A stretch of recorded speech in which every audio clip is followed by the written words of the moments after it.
massive, massive show. It really is a big show. Everyone's got the same questions. What's going on with the bloodline? What's happening with Jimmy? What's happening with Jay? What's happening with Roman? Obviously, we saw as well that announcement that Jimmy is going to return to the island of relevancy. He apparently is going to be acknowledging Roman Reigns, which I think has caught a lot of us off guard. Don't quite know the explanation for that. I think we'd all kind of come up with our own thoughts and theories as to why Jimmy had done what he had done.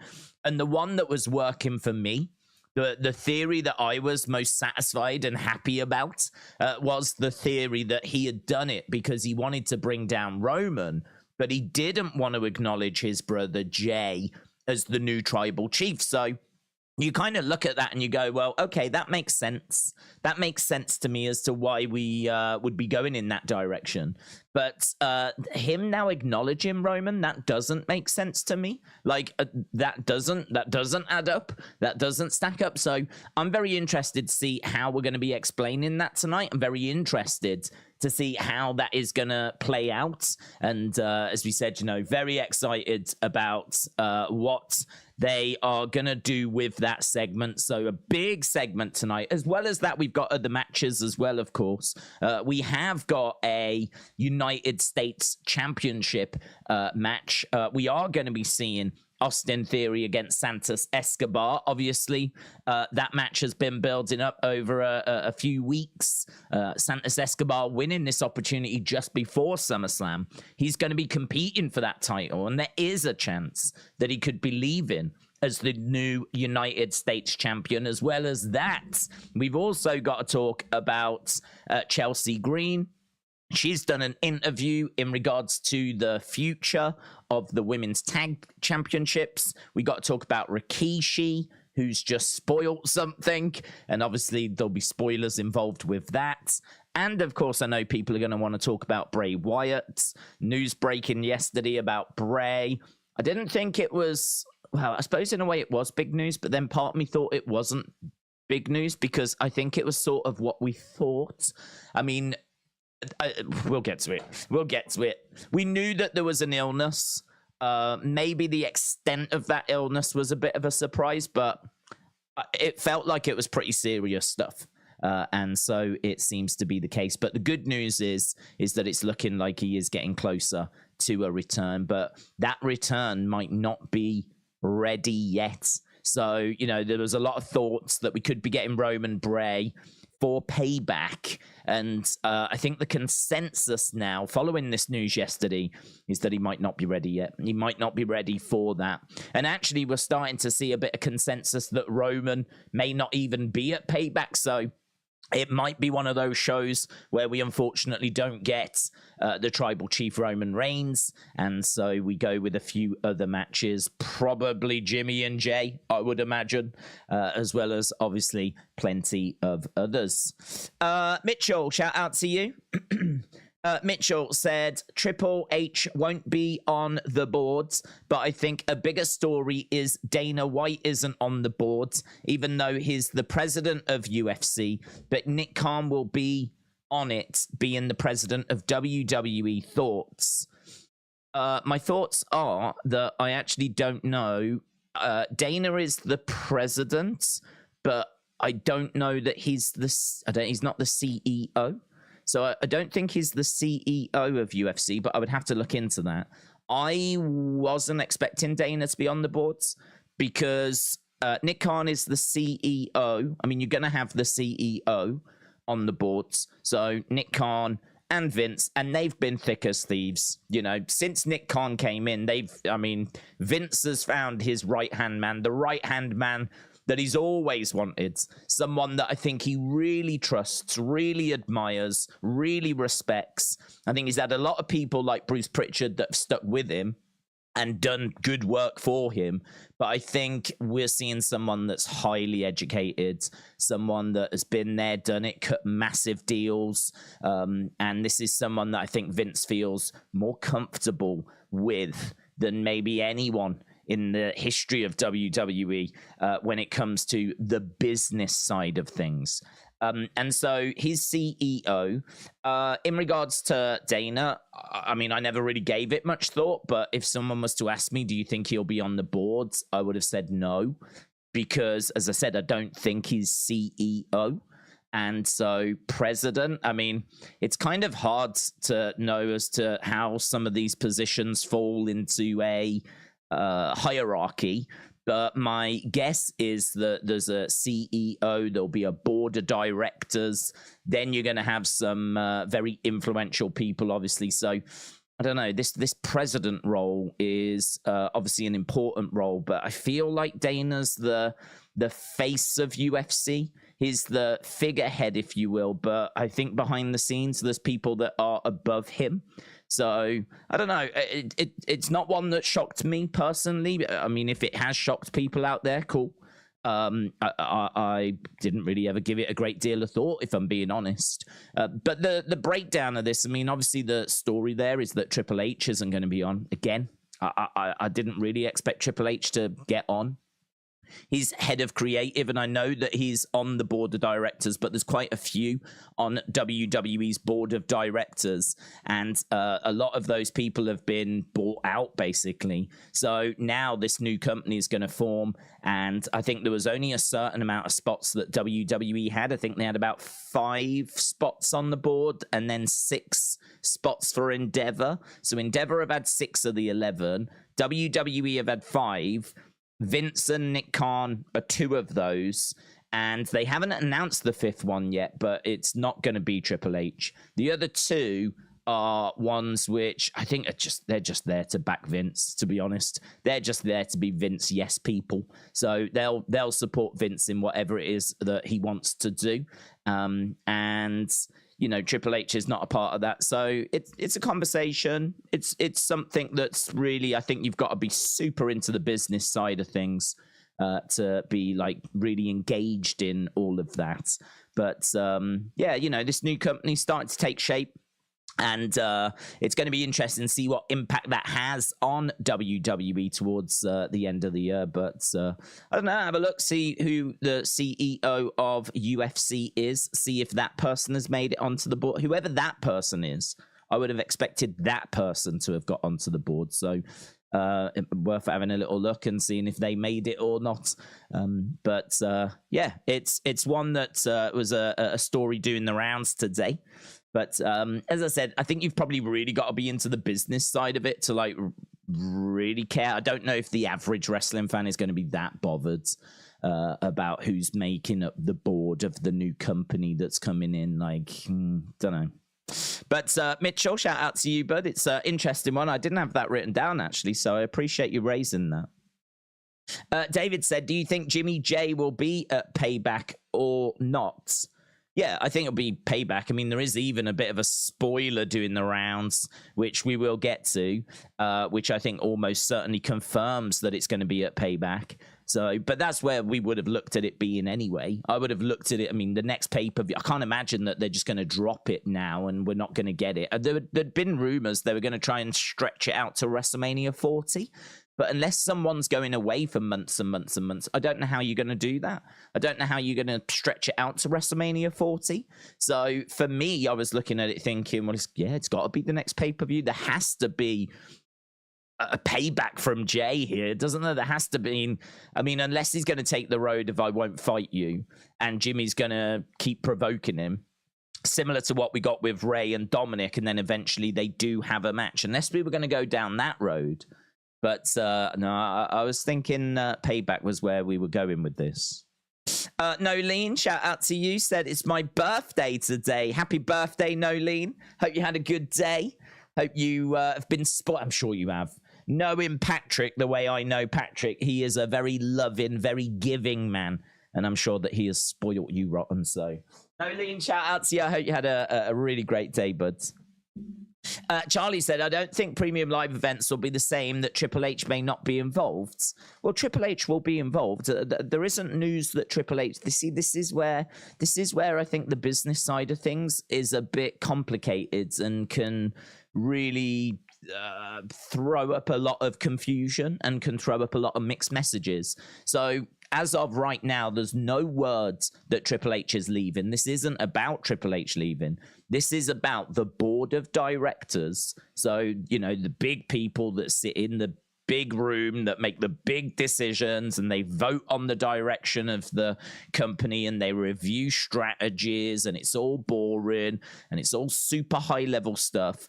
He's not on that board, right? He's not in that room, but actually booking the show at the moment, there's no sign that he is going to be replaced for that position. So he is still head of creative at the moment. So, yeah, I mean, this is what I'm saying. We're talking about high-level stuff that we're not even privy to it. We don't see those conversations. We don't really ever find out what goes on in that room. So this is why what happens in that room it's a bit mysterious. I mean, it would be awesome to have cameras in that room, to be honest. Could have found out some really interesting stuff, but equally, it's a bit like watching the Parliament channel or watching, like, you know, the politicians debating stuff. Like, some of it will be exciting, but a lot of it, I'd imagine, is just really dull, really boring, really dull. But some of it will be quite juicy. But yeah, you know, they're trying to figure out who are the people that get into that room for the new company. And so that's kind of where we are with things. But yeah, just to be clear, no news that Triple H is leaving or anything like that.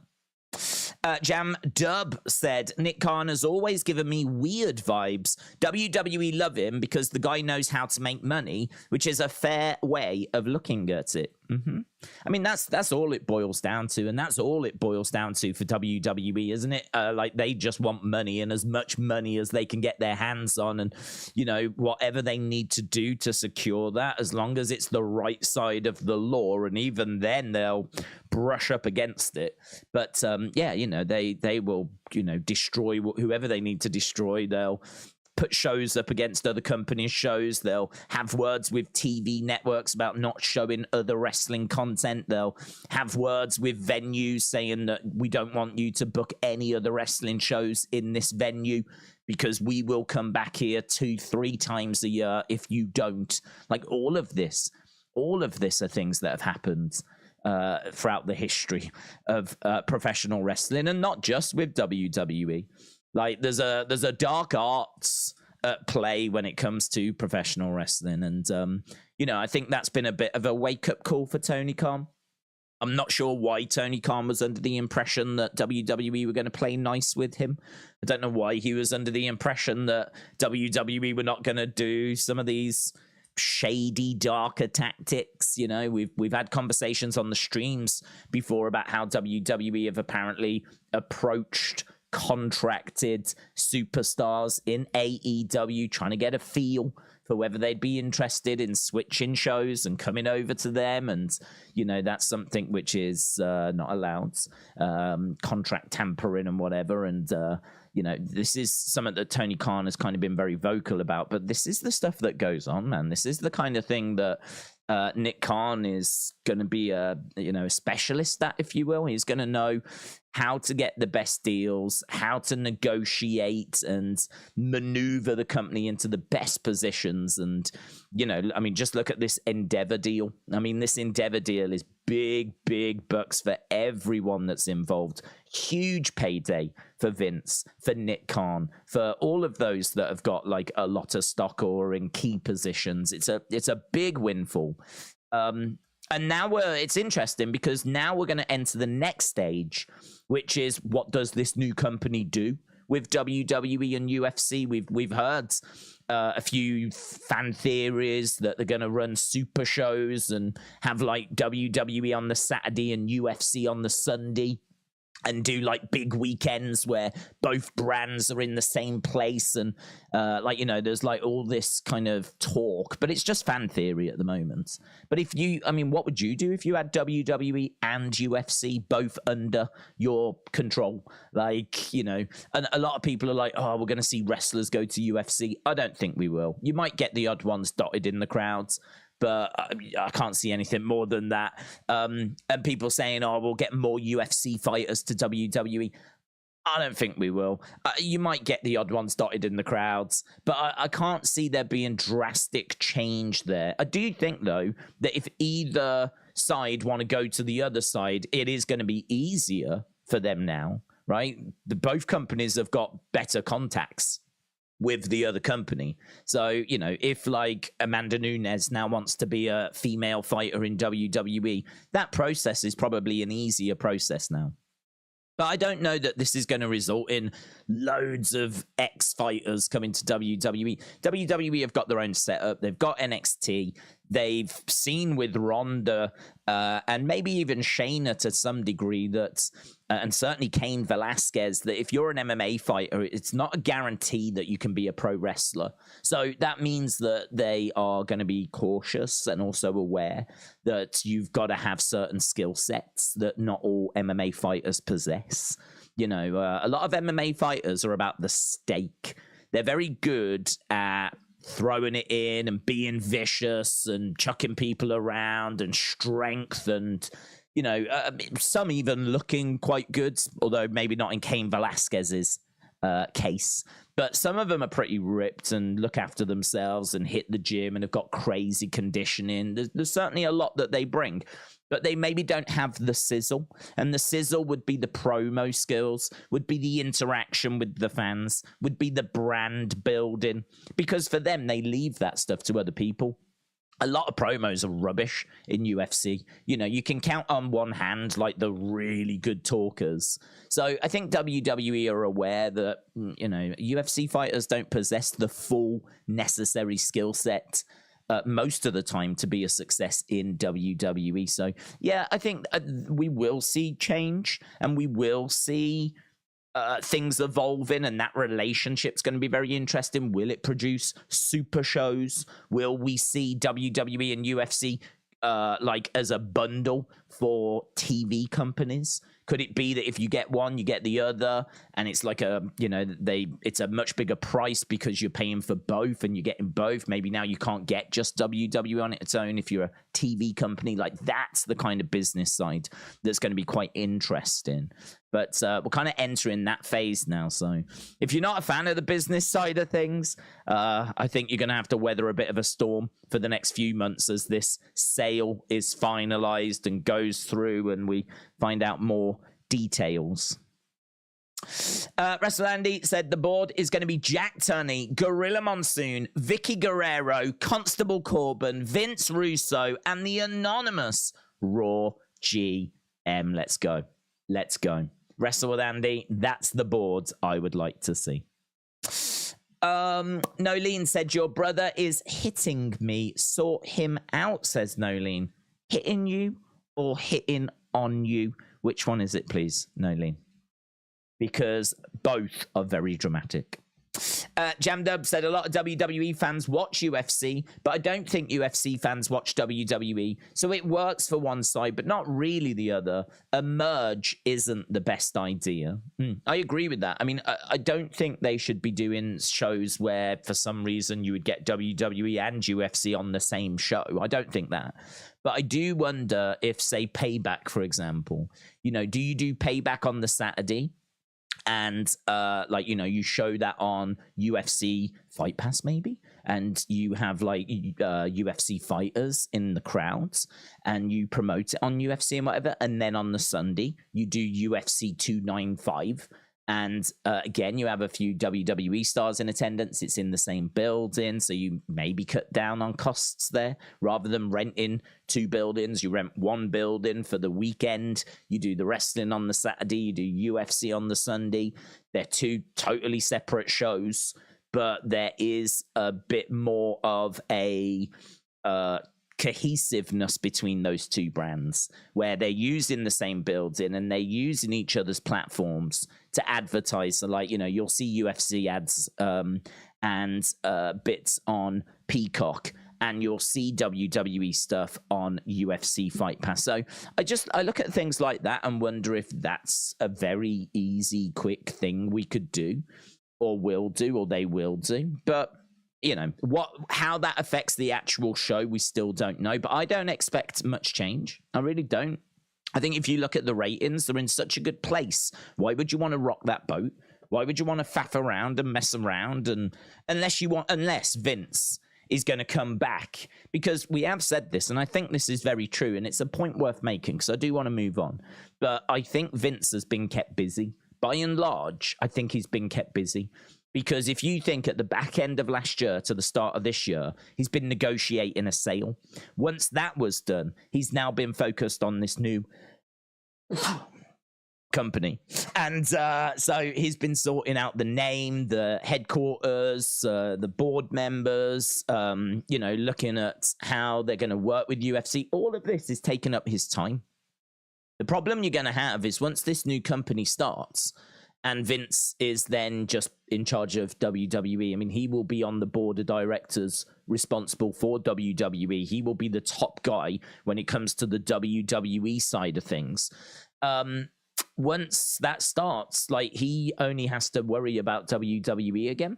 And so the question will then become, what's he going to stick his fingers in? What's he going to get involved with? And, you know, all of a sudden, maybe he's not being kept as busy as he is right now. So, yeah, I think that might be a bit of a concern for certain fans, because there's every chance he gets more and more and more involved in creative.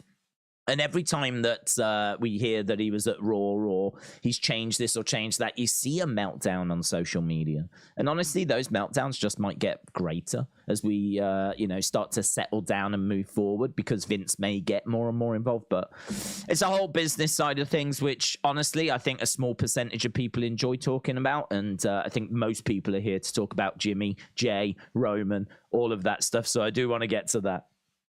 Just like Stand and Fight that said Jimmy better have in on it with the bloodline the whole time. Otherwise, none of this makes sense. And Fear Iontac said WWE should be kept away from UFC because it makes UFC look bad or worked. Charlie said, why do WWE hate fan opinions? Roman should drop the title sooner rather than later. We need a new champion who defends more than he does. Well, I don't think they hate fan opinions, but what I do think is that you have to be careful with listening to the fans all the time. I think someone like LA Knight, okay? LA Knight, he is getting a big push right now, and that push is because of the fans. I don't think they had plans to push him the way he's been pushed. I don't know that he would have been in the Money in the Bank match. I certainly don't think he would have been winning a Battle Royal at SummerSlam. And now he finds himself in a feud with The Miz, right? And not only that, past few weeks he's been coming out, cutting promos, getting entrances. He is someone now that when we did that Battle Royal at SummerSlam, he wasn't just in the ring. He got an entrance. He was someone that came down to the ring so that the crowd could react to him making his way down to the ring. So I think that's an example of WWE listening to the fans. If you look on Twitter, a lot of fans will say, I'm so frustrated, they're not pushing LA Knight. They are pushing LA Knight. We've said this before. It takes a while. You can't just turn it on, because certainly under Triple H, maybe even more than under Vince, under Triple H, he's got a plan. He knows what he wants his people doing. He's got it mapped out for the next few months. You can't just rip it up and go, right, we're going to go with LA Knight now. You know, the same fans that want storylines and want to see, like, you know, good, fun shows where you can't wait for the next week. How's that going to play out? Those same fans are the same fans that then want those stories to be ripped up so we can push LA Knight, right? Who wasn't in the plans. So we've got past SummerSlam. Now he's factored in the plans, and now you're going to see him, as well as the examples I gave, getting pushed, right? You're going to see LA Knight getting pushed. And honestly, it could lead to a title. I really wouldn't be surprised if he picks up a mid-card belt, maybe even a world title, depending on if the fans are going to stick with him and that engagement is still going to be there. Who knows what he's going to do at WrestleMania, but the future looks very good for him. In regards to Roman, I mean, look at the ratings. They are coming off the back of the most viewed SummerSlam ever, right? The highest rated or most amount of money grossing, that's the word I'm looking for, the highest grossing non-WrestleMania event ever. right? The numbers that are coming out, I mean, like, you just keep hearing that, like, this SmackDown has done this crazy number, and that this has done like the most views, and that's done the biggest gate. And I mean, you only have to listen to Triple H in his press conference, and it's just every single one is record broken, record broken, record broken. So that is the fans talking. If the fans were done with Roman and they were bored and this had jumped the shark and all that stuff, you would not be seeing the numbers that you are seeing. They would not be able to shout about this incredible engagement. The fans are talking, and right now they're saying they're loving what WWE is doing, because that is showing itself in records being broken, attendance records being broken, highest grossing, blah, blah, blah, blah, blah. Now, the Jimmy J thing's a split opinion.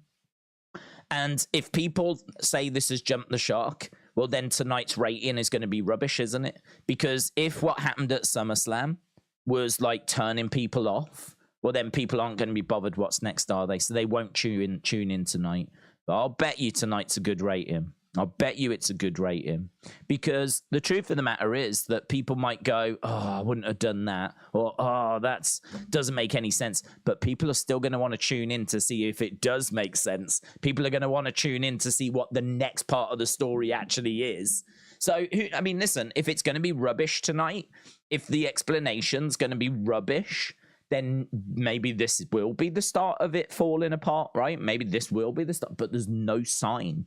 As of right now, no sign of that being the case. No sign of that being the case. So tonight's a big night. I'm keeping everything crossed that whatever it is they come up with, because I'm also in that boat of I wouldn't have done Jimmy versus Jay. But I'm keeping everything crossed right now that this does make sense tonight. I really want to hear the explanation and go, yes, I'm with you. That is exactly what I was hoping he would say, or that makes sense. He might say something that shocks me, but as long as it makes sense, as long as when we hear what he's got to say, we go, I like that. I like that. That's what I'm hoping for. Because I think there are reasons as to why he would do what he did. I think we can, if, you know, and again, if you can't think of a reason, then no problem.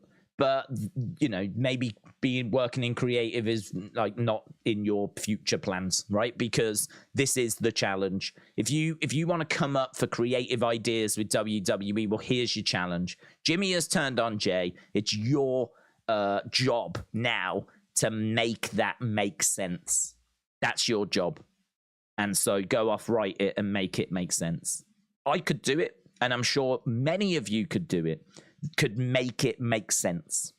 And we talk a lot about how creative is a very difficult position, a very difficult job, because you will get put into these storylines, or things will go in a direction that you don't think they should go in, but you are still part of that creative team, and you are still going to be expected to push it forward. So even though Jimmy turning on Jay may not have been what you wanted, if you did work in creative, it's now your job to push that story forward and go with the flow. There's a lot of going with the flow when you work in creative. I was listening to Brian Gerwitz, who wrote a book, and he's an old writer for WWE. And he was talking about how he used to butt heads with Vince all the time, go in directions he didn't want to go in, but he would obviously still have to write the show, even though they were going down paths he didn't want to go down. Or Vince was making him tell stories he didn't want to tell or didn't believe in. And he struggled sometimes. He struggled when he doesn't feel connected to the story, and he can't find the motivation to write the next stage, or can't see that it's going to get to where it's going to be satisfying, or he knows where they're going and he doesn't like it. Like, that's hard, man. That can be tricky. So I think like this Jimmy J thing is split opinion. I think that it's not what I would have done, but I think I could explain why he did what he did. The one that I like is that he wanted to bring down Roman because Roman was out of control. And maybe Jimmy sees the tribal chief position as being a position that corrupts. Maybe that position is the position that's the problem. Maybe Roman isn't really the problem. It's the position of tribal chief that is the problem, because anyone that gets it tends to change. Anyone that gets it tends to be corrupted by the power of having it. So maybe in Jimmy's eyes, yes, I want to bring Roman down, but he's my blood and I will be there for him once we've done that. It's the position of tribal chief that I want gone. I don't want that in the family anymore. I want us to be united and work together. So for him to then see that his brother, his twin brother, was battling in a match to become the new tribal chief, you can understand as to why Jimmy would react the way that he reacted. Now, I don't know that it's going that way, and I actually don't think it is going that way, because they did say on Monday that he was going to be acknowledging Roman, and that would go against that. So I don't know. That's the way and the direction I would take it. I think you could do some good stuff with that, but we're going to have to wait, aren't we, to see in what direction they're going to take it. And that's what makes tonight's show so captivating. That's what makes tonight's show so interesting. How are they going to explain what happened between Jimmy and Jay? And is it going to be satisfying? So it's going to be interesting to get people's thoughts and reviews once we get to the end of the show, and once we've got that reason to see if it works for people or not. So I could see us probably doing a poll during the stream where we go, do you like the reason that Jimmy just gave, yes or no, and get like a quick reaction, a snap reaction to what people think. Jarrett said Vince wanted to sign with Endeavor, so he had job security as a chairman of the board, and no one can touch him. He fired a lot of people to do it, and he used his power to do it, says Jarrett. But doesn't seem like they're trying to give the fans exactly what they want, said TJ. Well, I have to disagree, because how are they not giving the fans what they want when the loudest voice the fans have is in the ratings, and it's in the merch sales, and it's in the social media engagement? That's the loudest voice that fans have. It's not when you go to a show and shout, right? WWE doesn't necessarily care about the 10,000 people that are in attendance, considering they're streaming to millions around the world, right? Yeah, your fan reaction's going to give you an idea as to maybe what the wider fan base is thinking, but a better idea is what's getting the views, whose merch is selling. Like, let's look at the numbers, let's look at the dollars, and all of that is through the roof. All of that is cooking. So I can't say that they're not giving the fans what they want when we're talking record revenues, record viewerships, and we're just breaking all these records, because that is the loudest voice the fans got. If you don't like the product, or if anyone doesn't like the product, don't watch. Don't watch. That's what it comes down to, isn't it? Don't watch. That is your protest. That's your protest. Don't buy the merch. Don't watch the shows, right? Because then WWE would soon get the message that they're not putting on the product that people want, but they must be. Because not only have they held their audience, they've grown it. So that means that the people that have been watching, under Vince and watching during pandemic, all that stuff, they're still around, seemingly. I'm guessing it's the same people. And we've grown on top of it. We've brought in new viewers. We've brought in new people that are interested in what's going to be next in the Bloodline. I do think it's Bloodline that's doing it. I do think Bloodline has really managed to grab attention, and we've seen some great twists and turns that have seemingly brought in new eyes.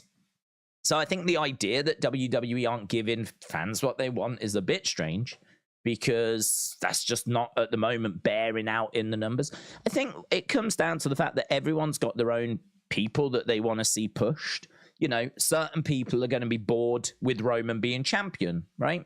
Certain people are going to want to see LA Knight be a world champion. Certain people are going to want to see Bianca Belair be a champion, right? But we're talking about en masse, yeah? We're talking about the WWE universe as a whole. And the numbers are the best indicator, as we said, as to what the mass group of fans, what they want. And if your viewership's up and your revenue's up and your gate tickets are through the roof, I mean, that has to be that we're in the right areas. That has to be. I don't know what more you could be asking. This guy wants AJ to be champion.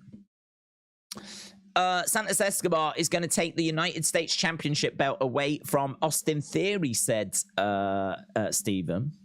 James said Triple H isn't leaving. How delusional are some of you? I think it's a case that as we said, that Triple H not being on that board of directors has maybe sent a bit of a mixed message out that he is now not going to be part of this going forwards. And I can understand why people would be confused by that. And to be perfectly truthful, once this new company comes along, Triple H may decide that he doesn't want to stay with the company. But we haven't had that announcement. We're not even, that would come out the blue, right? There's nothing happening at the moment that's suggesting that Triple H is leaving, or that he won't be head of creative. But I can understand if you read some of the headlines where it says like Triple H is no longer on the board of directors or anything. I could understand a lot of people going, "Oh, he's on his way out. He's done. He's gone." Right? But it is a different side of the business, isn't it? You know, we're talking more about the business side of things. Triple H is a wrestling fan who I think is really enjoying his creative powers at the moment. I think he's having a great time. He's booking the biggest wrestling company in the world, sports entertainment company, whatever you want to word it. And I think that comes with challenges, but it comes with rewards. And he's been a lifelong wrestling fan. And I think it would be very strange for him to just decide to leave that job now, unless there was going to be something that was going to frustrate him. Like maybe if Vince is going to get more involved, and that will frustrate Triple H, and then Triple H might decide, you know what, I can't do this. I had a taste of doing it on my own, and now I'm having to do it with Vince again. Like, this isn't what I want to do. I've had my time. I'm gonna spend time with the family now, you know. But there's no indication that that's going to happen. There's no indication that that's going to happen. So we're going to have to wait and see as to how it all plays out. But I really wouldn't worry about this board of directors thing. It's well above creative control stuff. Right.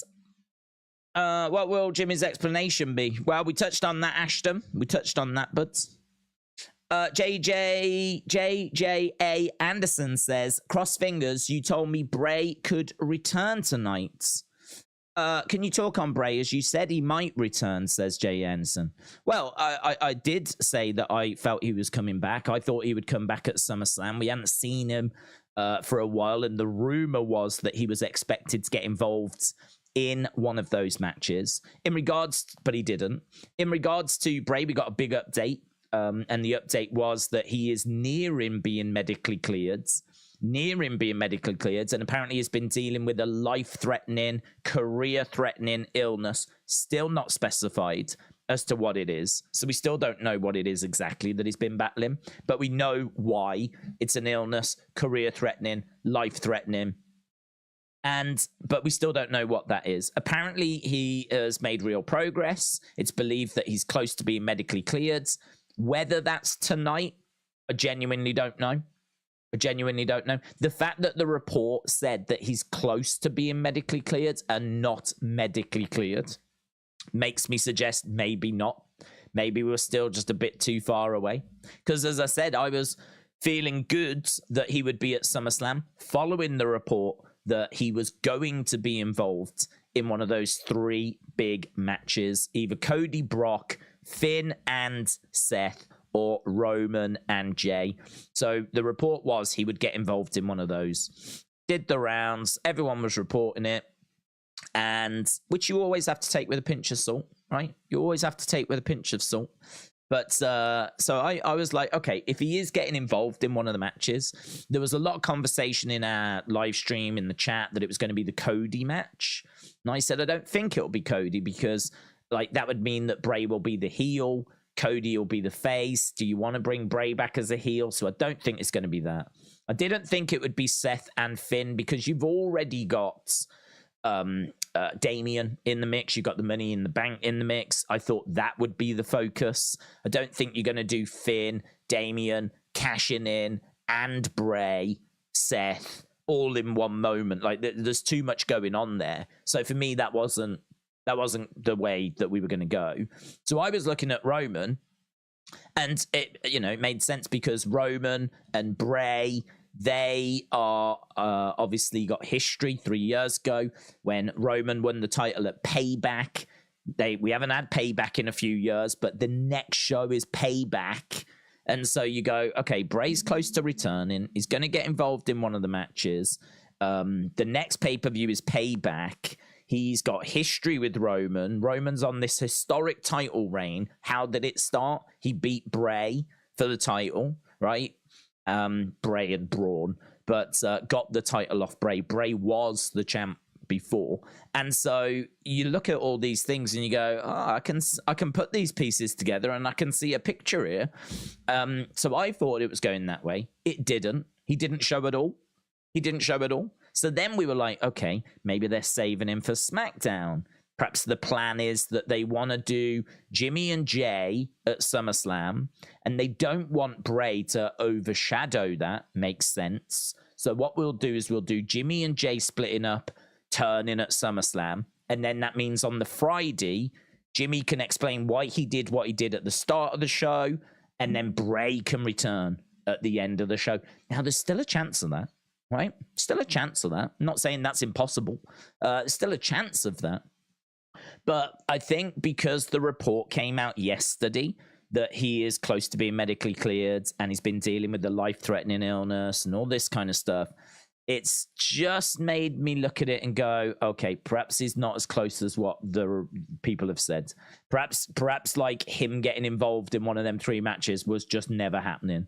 Perhaps that is just out and out fake news that caught fire, went around, and it's just not happening. And so it could be that we're just having to wait for his return, and maybe we don't get Roman Bray. So I have to say right now it's back to being up in the air again, but this is just how we go in it. This is just how it goes with Bray. This is with no news of what's happening, what's happened, what the injury was or the illness was, what his recovery is like, if he's even medically cleared or not. I mean, we've got this new report, and this new report might be wrong. This new report might not be correct.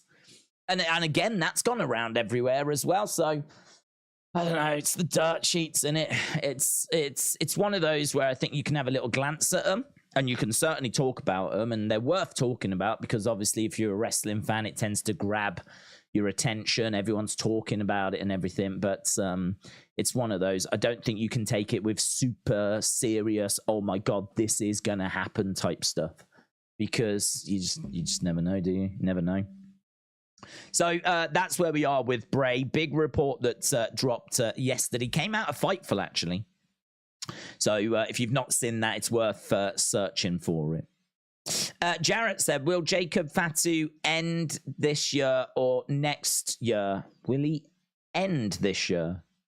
What are we talking? Do you mean him coming into WWE? Don't see it happening. We've spoke about him before. Apparently he got like arrested when he was young for, I don't know, robbery or something. And I think his past is a real barrier. You know, they love the Anoa'i family. They love the Anoa'i family. And I think if you've got someone like Jacob Fatu, who's got a great size to him, I think he's bigger than Solo, and he's, got loads of experience, you would have brought him in. I mean, he's been in MLW for years and years and years and years. And we've been doing this bloodline story for years and years and years and years. So you would have brought him in by now. If you was going to use him, you would have used him. And the belief is that it's his past that's getting in the way. It's the fact that he's got like a criminal record, which is really for a fairly serious crime as well. And we've spoke about this before, and people have said, well, what about, such and such MVP? He's got a criminal past. What about such and such? Well, the truth is that the world has become a lot more sensitive to these kinds of things. So when MVP first came in, it wasn't as much of a problem, to be honest. You weren't going to get cancelled on social media, and the advertisers probably wouldn't give a flip, right? Because they're I think if you make a mistake in your past now, it's not as easily forgiven anymore. I think that, you know, if you did something, went to prison, was punished, came out, you are obviously sorry for that, and you're wanting to move on with your life. I think it's hard to do that in this social media age that we live in, because it's something that, you know, you've got so many content creators that are looking for those kinds of dirt stories now. You know, did you know MVP had been arrested and served time? And then, like, here's a thumbnail of him with his mugshot, and here's a video containing all the details. Like, there's so many people that are looking to make that sort of content and share that kind of information on Twitter and social media, that there's so much trying to shock people, if that makes sense, that you can't escape it now. And not that you could ever really escape it, but I don't think escape it maybe is the right thing. But there's no forgiveness now. There's no, they made a mistake, they were punished, and now we move on from it type stuff. And some things you can't really move on from, you know, if we're talking sexual assaults and stuff like that. And maybe robbery is going to be in that bracket. Maybe people think you could never move on from that. You know, once you do that, you forsake your dreams of being in WWE forever. It's, you know, everyone's going to have differing opinions on it. What I do know is that back in the day, it would not have been the same barrier that it is now. So as much as people want to say, well, such and such was arrested and such had a record and such, yeah, you talk about people that joined 20 years ago. Like, do you know how different the world is now compared to 20 years ago? Like, this is a very different place with very different pressures, and social media in particular, and the explosion of content creators and TikToks and YouTube shorts and videos and all these content creators and, you know, forums and Fightful. And, you know, I mean, back in the day, you used to have like The Observer and that was about it.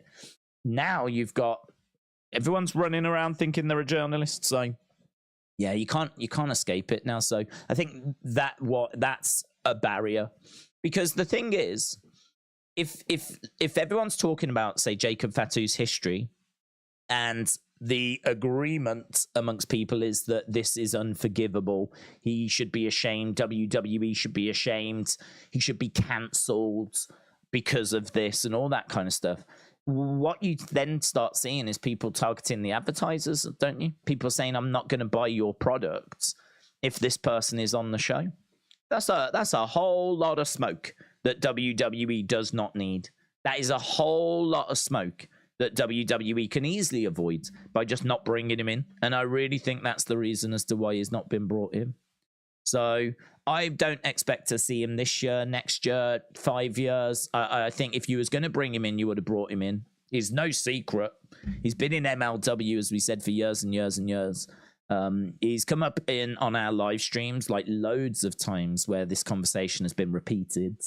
But I don't mind saying it again. Obviously, we got new people joining us all the time, so certainly don't mind going over it as a topic, a subject. But I think that's the reason as to why I can't see him coming in. Richard Jr., shout out to you, said, you remember, Charlotte has to turn heel after Bianca stole the opportunity and EO cashed in at SummerSlam. AJ has to turn on LWO on SmackDown. Charlotte has to turn heel after Bianca stole the opportunity. EO cashed in at SummerSlam. Does Charlotte have to turn heel? Does she have to turn heel? I mean, she was in a match. She didn't succeed. She did get misted by Asuka, and Bianca ended up getting the win. I don't know if that means that Charlotte has to turn heel. There's a lot of people wondering if Bianca is going to turn heel. Asuka's heel. Io's heel, Bailey's heel, you might actually have a shortage of faces. So I don't know that Charlotte has to turn heel, to be honest. We'll see. She could do. They love flipping her around all over the place. I think she's a better heel than a face. I don't think she's someone that the crowd really warm towards or want to cheer. So I think she's a better heel than a face. But I can't say that what happened at SummerSlam means that she'll be a heel. AJ has got a turn on LWO on SmackDown, said Richard. Well, AJ seems to be going into some sort of feud with Sheamus, I think. They've been face-to-face. They were face-to-face last week. And I think they got in each other's way during the Battle Royal. So I'm looking at AJ Sheamus. I think there's a chance of OC and Brawling Brutes. So that's what I'm looking at. But I don't know. Yeah, we'll have to see. Maybe we get OCLWO. Jared said that's all vice versa. If anything, it's Bianca that needs to be heel. All this being nice, doing whatever she thinks is the right way. It's enough now. It's time to take the gloves off and be mean. Dirty Dom said, I think Dirty Dom's Dirty Aunt Trini said, I think the reason behind Jacob not being in WWE is one, none of us know. I think Vince knows. And we all know how eccentric he is with certain things. Feels a bit cryptic. That feels like you know something that we don't know, but Vince knows. What?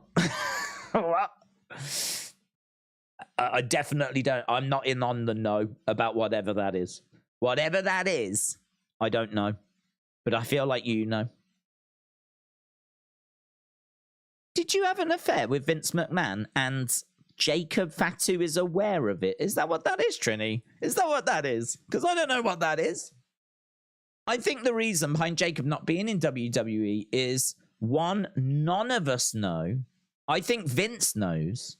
And we all know how eccentric he is with certain things. That's like one of them, isn't it? That's like one of those... the ship will sail at midnight type things when a deal is being done. I like that. I need the Enigma to decode that one. I like it. You got me thinking. James said, I guess there can be only one criminal in WWE, and that's Vince. Goddamn. He's got to be the best at everything. He's got to be the #1 wrestling promotion. And he's got to be the #1 criminal in WWE as well. He will not tolerate being second best at anything. My dog, maybe he feels Jacob is competition for resident criminal. Ah, I'm with you. You're saying, got you. James was right. So you think that he's trying to take away his crown? Okay, I'm with you again now. I still like the idea that you had an affair with Vince, though. I still want to run with that for a bit. I'm not ready to give that up yet. Ooh. Looks like my camera's ready to give it up, though. My camera's definitely had enough. Let's refresh. There we go. Miss Clown said, I had the affair. Let's go. That is so you, Miss Clown. That is so you. Why do you think Jimmy betrayed Jay, said Trevor. Yeah, well, I kind of gave my thoughts on it earlier, but I don't know that I feel as confident about it now because well, it was really interesting what they said on Raw, wasn't it? That he's going to acknowledge Roman, which wouldn't fit with what I said about how Jimmy wanted to get rid of the tribal chief position, the tribal chief role. So I am just as eagerly anticipating as all of you guys. Vince is the greatest heel of all time, says Carter. It's true. He is really committed to that role as well. He is really dedicated to ensuring that no one in WWE is ever as hated as much as him. I would imagine that when he saw the Hulk Hogan comments from 2015, he was gutted, right? Not because of the comments, but because that was a serious threat to Vince being public enemy #1 in WWE. And he could not cope with that. So I think back in 2015, he started planning and hatching a bit of a strategy as to how he could regain his crown.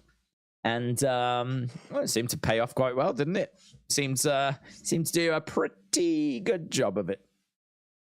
So yeah, it's him and Hogan at the moment, I feel, battling away to be public enemy number one. What is your favorite premium live event ever? I don't know, to be honest. I mean, the first one that would come to mind would be WrestleMania 17, but I feel like WrestleMania 17 is such a weird show because it's really good and it's really solid and it deserves all the plaudits, but it has definitely grown with its reputation. So I think it's one, you know, if you was to watch WrestleMania 17 and watch it for the first time, I seriously don't know if kids, if they watch it now, would say, yeah, that's the best. You know, that is it. I have never seen anything better than that. I don't know that it has that impact anymore. I mean, it's probably unfair to say that because you look at like the tag match, for example, you know, you see that stuff all the time now. That's the, I mean, back then it was, oh my God, OMG. But now, like, I feel like a lot of that stuff you could probably see on an average Dynamite. So I don't know if it's gonna stand up as time's passing by. It's very hard, isn't it, to remember the impact that moments and a show had at the time. It's a bit like Jimmy Superfly Snuka coming off the top of the cage. I mean, that is one of the most infamous, impactful moments in the history of wrestling. Like, people lost their minds when the Superfly went at the top of the steel cage and jumped off. I mean, it's just stunning. Now you go, yeah, it's pretty cool. Yeah, it's all right. All right. It's not as good as Blood and Guts. But again, you know, it's hard to remember the impact those moments have. So I think WrestleMania 17 was very impactful. It was also the time where it's a bit of a celebration because the war with WCW had been won. And actually, there's WCW talent in the stands that night. So again, even that moment, you know, you can't appreciate it for like what was going on at the time. But like WrestleMania is easily the best show.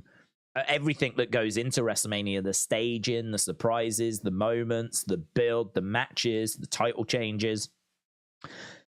Oh, really got a sneezing fit today. All of that goes into WrestleMania, and you don't really tend to see that same level of attention to detail and effort go into other shows. So WrestleMania is the best. And if you used to pick a WrestleMania, I would imagine most would say 17. But I just think it's interesting that kids could now go and watch 17 and be a bit like, it's all right. It's been better. It's not as good as WrestleMania 38. It's not as good as WrestleMania 39. But that's where, you know, I think being there at the time, well, I wasn't actually there, but I saw it on TV. Being there at the time and knowing the impact of certain moments and, you know, the fact that the Attitude Era had officially come to an end. That was, you know, all of that adds to it for me. I feel like Santos Escobar is so bland, said Kashawn, as a babyface. And personally, I feel like the NWO stuff isn't doing him any favors. I like him as a heel because he had that smug attitude, says Kashawn. Jarrett said Bianca needs to turn heel and join Bobby and the Street Profits, regain her confidence from the humiliating loss at SummerSlam as a heel. Days Bobby Dawkins Ford the Street Business, says YouTube fan. Is that going to be their name? I really like that name. I like the Street Business. Does make me think of prostitutes, but Street Business. I mean, you can see where we're going with that. I like it. I could get behind that. Kieran said, I think they will do Jimmy at WrestleMania 40. Dave said WrestleMania 6 was his. Pandemic WrestleMania was the worst. Sucked. David said in Spain. David's in Spain. It will start at 2 a.m. I can't watch it, but I am looking forward to stream. David, shout out to you, buds. Trini is crying right now. What's up? What's up, Trini? Geordie, shout out to you. Said, did you see the rumor of Rikishi? Met a great advertise for the night for what I did, my friend. Yeah, so spoiler, step away for the next minute if you do not want this spoiled, right? I'm going to try and not talk about this much tonight, and it's one of those things that's happened. It's, you know, it's one of those things, and it was a mistake. It wasn't meant to happen, but apparently, step away now. Rikishi has put out a post which WrestleLamia has retweeted, where it says, "Come and meet Rikishi before he referees at Payback," suggesting he is going to be a guest referee at Payback. And I can only imagine the match will be Jimmy versus Jay, with Rikishi as guest referee. Now, we get asked a lot about Rikishi potentially coming in, and there's been no sign of him other than just him being in like video packages. But there's been a lot of like, do you think Rikishi will be involved? Do you think Rikishi will be involved? And I've said no. I mean, there's not been any sign of him. But this obviously looks to be a big spoiler. So yeah, that's the news on that. No one's fault, you know. I mean, I can't blame What Culture or Fightful or Dave Meltzer or can't blame any of those guys, because this is a mistake that Rikishi has seemingly done himself, or the company that was organizing his meet and greet. They have put this post out too early, right? You'd think someone would pick up on it, but perhaps they didn't know it hadn't been announced. Perhaps it gets announced tonight. And maybe then the post could have gone up tomorrow and it would have made sense. So I don't know, perhaps we get it tonight. I mean, in all fairness, if they don't book him to be involved till like next week or the week after, it's a hell of a mistake, isn't it? I mean, hell of a mistake. So yeah, we'll I mean, it could be, this could be cheeky. I don't think this is what's happened, but imagine if you had Rikishi and he was going to be doing a meet and greet at your convention, right? I mean, you could, he wouldn't appreciate it, I'm sure, but you could put that in to get everyone talking and sharing the image, right? So then all of a sudden your image and your Comic-Con is trending, doing the rounds. Everyone's showing the image, talking about it. Did you see Rikishi's at this, blah, blah, blah, right? But obviously they're talking about it because of the information that's on there. And that information could be a load of rubbish. I don't think that's what's happened. But if they have done that, fair play. That's what I would say. Fair play. If they have done that, that's genius guerrilla marketing, right? That's guerrilla marketing on a level that should be applauded if they've done that. Because they've got everyone talking about it. It's trending all around. If it turns out to be a load of rubbish, but it's just promoted his appearance, I've got nothing but respect for that. That's, no one's got hurt. No one's got hurt. Right? It's a little fib, little lie. But that is something which, from a business point of view, I think Nick Khan would be very proud of. Jimmy in a first blood match at Payback, said YouTube fan. First blood match. Yeah, I mean, maybe it is going to be that, but I don't know, to be honest. I don't know if I need a stipulation. I mean, this is I think the emotion of these two brothers competing against each other, just, I don't think it needs to be last man standing, first blood, Hell in a Cell. I mean, maybe it can go on to become that. But I feel like this first one probably should just be a match. Probably should just be these two wanting to settle the score. Jimmy cost Jay. Jay's devastated about it. Obviously, we don't know the reason yet. We're going to find out why he did it, but I think there's already enough involved in this match where we don't need anything else. But if we get it, we get it. I mean, I ain't going to be down on it. if it is going to be like, you know, First Blood or something like that. But for me, I think First Blood and all these stipulations, I would bring that in if like you need some for the rematch or the third match, the rubber match, or if the build is rubbish and no one really cares and you want to like spice up the match so that people do care, then maybe you can put something in like that. But I think this has got such a backstory, such emotion. You can see how they will easily pull on the heartstrings with this. Two brothers going up against each other, the family being torn apart. Like, this isn't one that I would look at for a stipulation. But as I said, if they do include one, fine. Stephen said, good evening, Days, and I hope you are well. Me and Kerry have put the cot up whilst watching. Great show as always. Eating chicken burger, preg vibes. Preg vibes. Stephen, shout out to you. Not long now to your bouncing baby. We'll be on the way. Very exciting. So, yeah, you obviously have to let us know. When's the due date, Stephen? How long? When is the due date? It's Tastic Plays said, do you think Mustafa Ali should get pushed in WWE or stay on NXT? I think he should stay on NXT because I don't think we've found him yet.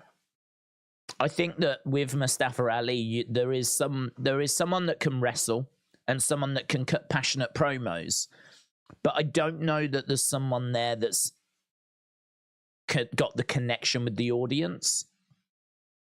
I don't know if there's something the X factor is missing with him, and I think that there's a way that you can present him to get that X factor. I think there's something that you can do. I liked the idea of us going a little bit more into his Chicago police officer past. I like the idea of him wanting to bring justice to WWE. I wouldn't have him dressed as a police officer, but I would have him leaning into that. They actually had him in like some Chicago alleyways. Do you remember these promos where he used to be outside in the rain? So a few years ago, they had Ali out in the rain. Rain was coming down. He was looking at the camera. He was in like an alleyway, and he was cutting this really passionate promo, talking to the camera, really getting his points across as the rain was coming down, dripping down his face. And it was so different to someone just doing a promo in a ring or someone doing a promo in a backstage interview with, like, you know, Kayla Braxton. It was so different to that it stuck with me. I remembered it. I remember even saying I thought they were really cool.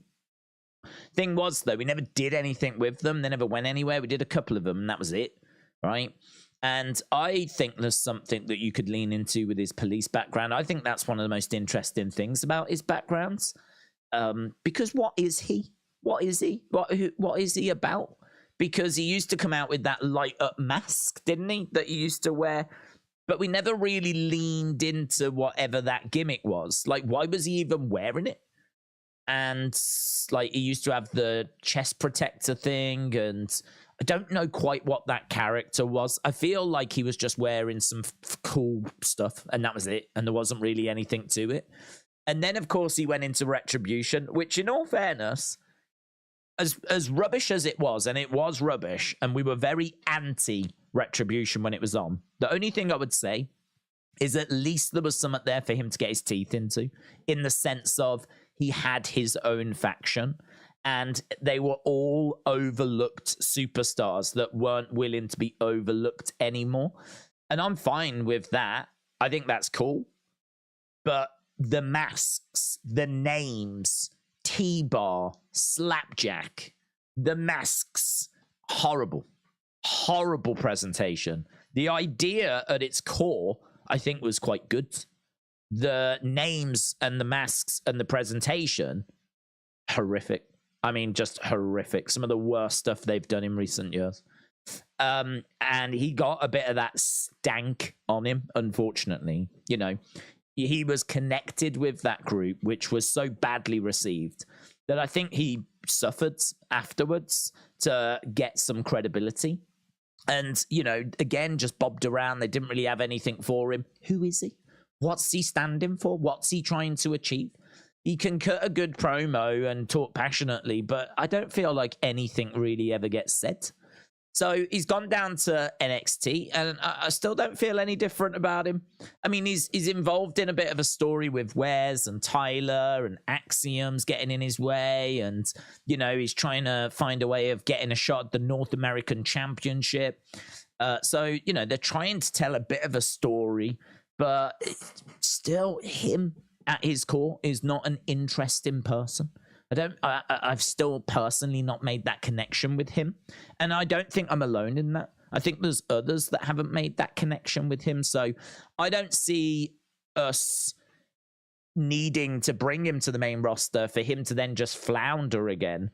Like, we need to figure out what this character is, who he is, flesh it out, put him on the right path. Then he can go to the main roster and then he will excel. But at the moment, I don't think that much has changed.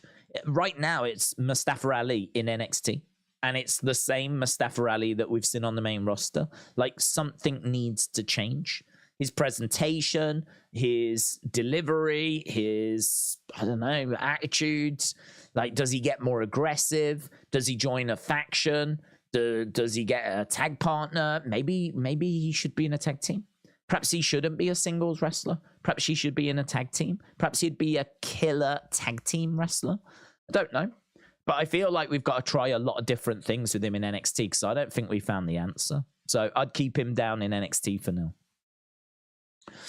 Bonzo said Mustafa Ali. Very good. Very good. If I had my... Did they work yet? Hang on. Oh, yes, they might do, you know. They might do. No, they don't. I did get a wow. I got a wow. But then it disappeared. No, they don't. Well, I enjoyed hearing a wow momentarily, even if you didn't. I would have... I'll have to look at it. LA Knight's handshake to The Miz on the mat was awesome, says John. Not JPEG said, could there be an apple pie match in the women's division? I hope so. I like apple pie. Jarrett said, I think he should turn heel and be mean. Don't play fair. Be like Dominic. Don't play fair. Miss Clown said, how about if he's secretly a Martian from Mars? Wow. That would be more interesting, to be honest. I would definitely be more engaged with him if that was the story that we were trying to tell. But, yeah, I don't know. I can't say that that's the path we're going down, unfortunately. Cowards. Cowards. WWE are cowards. 24th of September, with all due respect, it depends when she pops. I love her really, but being a first-time dad is life-changing. I hope for the Fiend return. Well, yeah, we're going to have to wait and see on that front as to whether we do get a return of the Fiend. We need to get a return of Bray first. I think just get Bray back and we'll take it from there. WWE better retire the women's tag team title. It is cursed. Well, funny you should say that, but we've got a little bit of news in regards to Chelsea says she wants to continue with those titles. So she wants to continue and try to uncurse them. And I actually think that could be a really fun little story if we went in that direction. So if we do try and get Chelsea to uncurse these titles, and actually, you know, we could probably even make a storyline out of the fact that people think these titles are cursed. I think that there's a real opportunity and real potential for us to do something quite interesting with that. Because there's a lot of chatter online about how they're cursed. So why not dig into that a little bit more and tease that? You know, keep giving Chelsea partners that keep getting injured. Or like, you know, they abandon her or something and really lean into this whole curse thing. I think that could be really cool. Edge final opponent should be Christian or Bono, said David. Let's go. Bono. About time. About time. Who has more of an upside, GG or JC, said T85 backup. I think that if I was to guess, I would say JC has got more of an upside. And the reason why I say that is because I think she's a better promo. Having listened to GG's promos, she can get a bit... I feel like there's a bit of emotion that comes in, whereas JC's a lot more matter to the fact. She's a lot more... Here's my point. Here's, like, you know, why I'm doing what I'm doing. She delivers it, and she delivers it well. Whereas with GG, I feel like she can put a bit of emotion into hers more than JC, which could be a positive. But equally, I think it can sometimes overwhelm her as well. I think she... my guess would be that she suffers from, like, some nerves. Because I feel like she doesn't flow as comfortably with her promos. I mean, I think both of them are good in the ring. We've seen that JC is someone that can be quite spiteful, quite vengeful. I think she's a lot stronger in her character. Some of that could be, though, that it's easier being the heel than it is being the face, you know. We've seen GG trying to play that kind of face character and add in that emotion, as we said. But for me personally, it's just meant that her character hasn't hit quite as hard as what the JC character did. So, yeah, I mean, look, they're both good. They're both experienced. I think they worked really well as a tag team. I think they are less than when they were together. I think both of them are not necessarily struggling, but I can't say that either, you know, neither have gone on to win the women's title or even be close around that women's championship picture. I don't think either woman has really delivered, like, you know, 5-star matches on a consistent basis, you know, or really got the attention of the NXT crowd, NXT universe. I think that when they were in Toxic Attraction and they were a tag team, I think they were a lot more impactful together. So I don't know if we end up going back to that. But just judging by what I saw when they split and their feuds, I felt that JC had a bit more pop in what she was saying, a bit more impact in what she was saying. And also, like, you know, it's even little moments, but like when she turned on GG, hurled her into the door, and then delivered that kick. You know, that kick is, you could say, reckless, to be honest, because it results in a real, like, black eye for GG, and that kick is, it's like an exclamation point. It's like a, it was vicious, it was vengeful, it was a real statement, caught my attention, and I didn't see anything really come back from GG that matched that level of intensity and hatred and bile as that kick. But there is a flip side to that kick, and that flip side is you could easily make the argument that it was reckless, actually, because it resulted in, like, an injury, and she shouldn't have done it. But I don't know, if you want to talk about women that get your attention, JC got mine more than GG did in that feud. Cora Jade to team with Chelsea. That'd be good, Matthew. That'd be good. I would do that. I would run through some tag partners for Cora. I would try a few different tag partners, get a few injured, have them potentially lose the title. And, you know, the curse has struck again. Look, we're going to have our 7th new champions. And then maybe Chelsea can just find some way of, like, you know, not having to lose the belt. So maybe it's a case that, you know, the wrong person is pinned or something like that. And she goes and complains to Adam Pearce. Adam Pearce has to agree, having looked at the footage. So she gets the belt back. So, you know, she's just clinging onto these titles just by the skin of her teeth, like WWE having her partners get injured. It looks like she's losing the titles, but we just find a way of keeping them on her and whoever her partner is at the time, and like just really using that as a story. I reckon you could get a good few months story out of that, you know. And you know what would be interesting? Imagine if when Sonya comes back.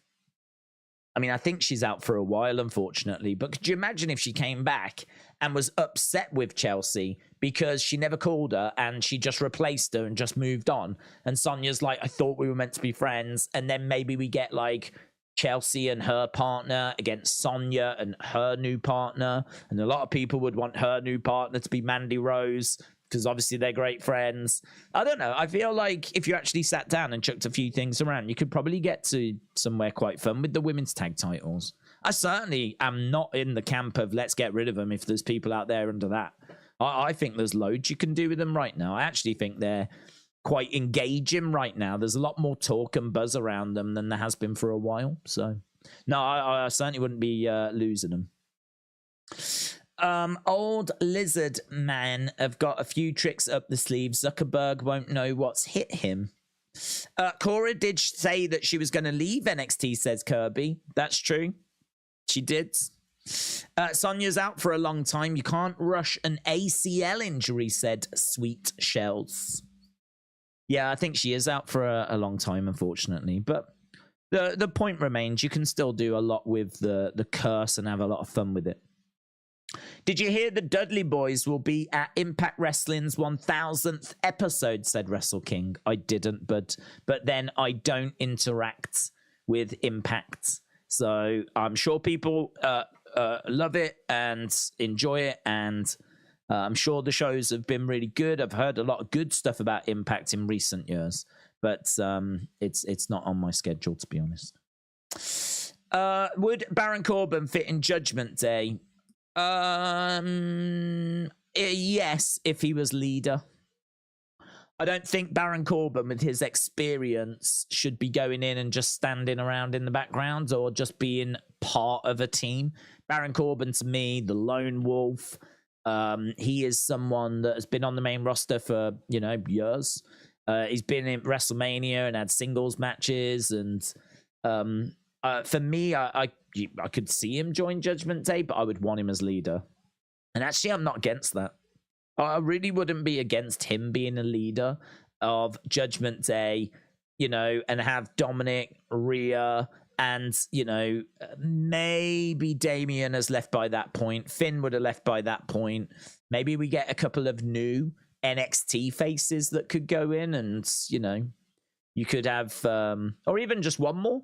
So Dominic and, I don't know, JD McDonough, something like that. Maybe he could still end up going in there, and Baron Corbin as being like the leader that's not really the leader. I kind of think that Finn Balor's the leader that's not really the leader. You could make the argument that it's Rhea Ripley. I don't feel like it's Damian. I don't feel like Damian's the leader, and I certainly don't think it's Dominic. I've always felt like it's Finn, but that might be because for me, he's the biggest star in that group. But yeah, I would be perfectly fine with Baron Corbin joining, but I would want him to be leader, and I actually really like him.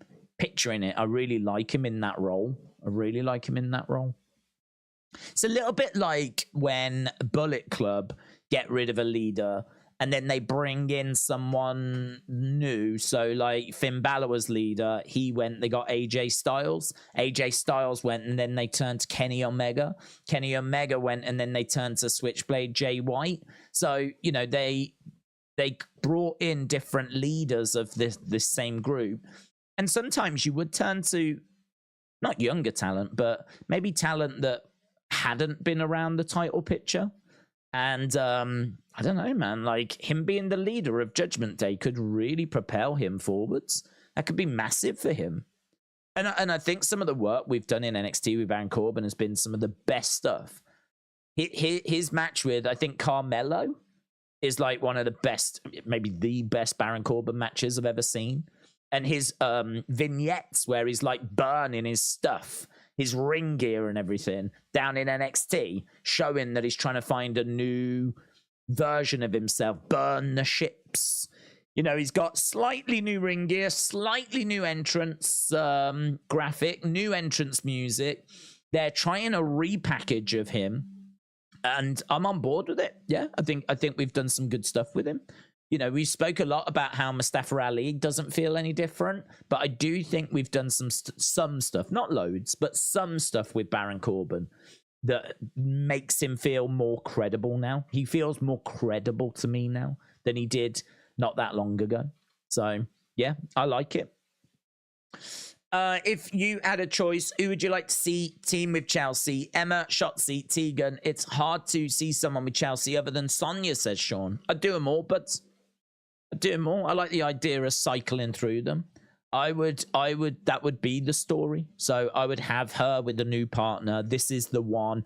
My last partner was, you know, a bit fragile. But yeah, me and Emma or whoever, Xia Li. You know, this is the partnership. This is what it was always meant to be. And off they go, and they have a few matches, defend the titles, and then injury strikes, and then she finds herself on her own again, and blah blah blah blah blah blah blah blah. So it would have to be heels, though. I mean, you know, if you're going to do Emma, then Emma needs to be heel Emma again. Shotzi wouldn't work at the moment because of her being super babyface right now, what with the news of her sister and her shaving her hair and a feud with Bailey. I don't think you can look to take her heel anytime soon. So I don't think you could do Shotzi, but Xia Li, a heel Emma, heel Tegan Nox. I'll be down for all of those. Give those women something to do. Got to use. If you ain't going to use them, then why are they around? So yeah, but I would cycle through a few. I like that idea. Big Time said, I find it strange when AEW does a million, AEW fans and Tony are the first to jump on celebrating, but when it's 850, 950, I don't know why they care about ratings. It's hypocrisy. What did AEW do then? Did AEW do a million this week? I haven't seen any ratings news.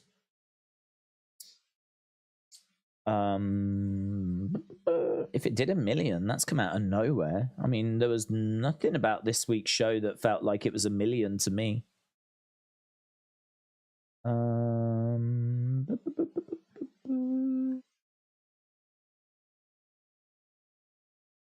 Rating. AEW rating. Rampage. I don't give a F about ratings. What was it? What was this week's Dynamite?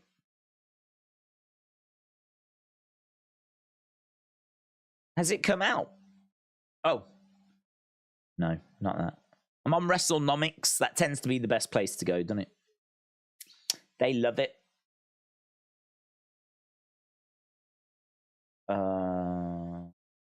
846. Okay. Yeah, I mean, to be honest, there was nothing about. I thought this was not a great Dynamite this week. Obviously, I suppose you never really know what it's going to do. You never know if it's going to be a great show until you watch it, type situation. But if you start watching it and then it starts to become quite underwhelming, then chances are people are going to leave, which then means you're not going to hit your million average. So, yeah, 846 is what it comes out at. 846. Big Time, I honestly don't know the last time they hit a million, to be honest. I don't know. I couldn't even tell you when they last hit a million, so I don't know what the comments would be. I think they'd love a million.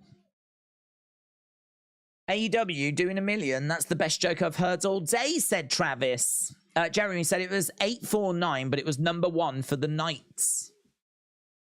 Ellie Knight said, on a serious note, people should go give Impact a watch. At the end of the day, it's great wrestling. Don't just have Samsung and iPhones. Give other people a try. T85 said Nikki Cross would fit in a stable with Alba Fire and Isla Dawn. Yeah, true. Collision has been the better show, said Research. Love AEW or hate them, said X Mulder. It's nice to have an alternative. Inferior or not, I like it. Jarrett said Wednesday Night Dynamite this week was mids. It wasn't main events. Sweet Shell said, I don't care about ratings as long as the show is best and I enjoy wrestling. I love AEW. They sold more tickets in London than WWE. Yeah, but we are basing that against a show they did in 1992, you know? I mean, and we are actually talking about a different stadium as well. I mean, that old stadium is not even the same stadium anymore. So I do think the fact that they've sold the number of tickets that they've sold definitely should be applauded, right? And if they have now gone past the tickets that were sold for SummerSlam, like, it's noteworthy. But we're not quite comparing apples with apples. Like, we're talking about a show in 2023 at a new Wembley Stadium, or the newer Wembley Stadium, compared to WWE in 1992 at the old stadium. And as we said, I think the old stadium had a capacity of 80,000, and this stadium's got a capacity of 90,000. So it's a bigger stadium as well. So, yeah. I mean, they have outsold it. And to be honest, it's WWE's fault for having not done another Wembley show since 92, isn't it, really?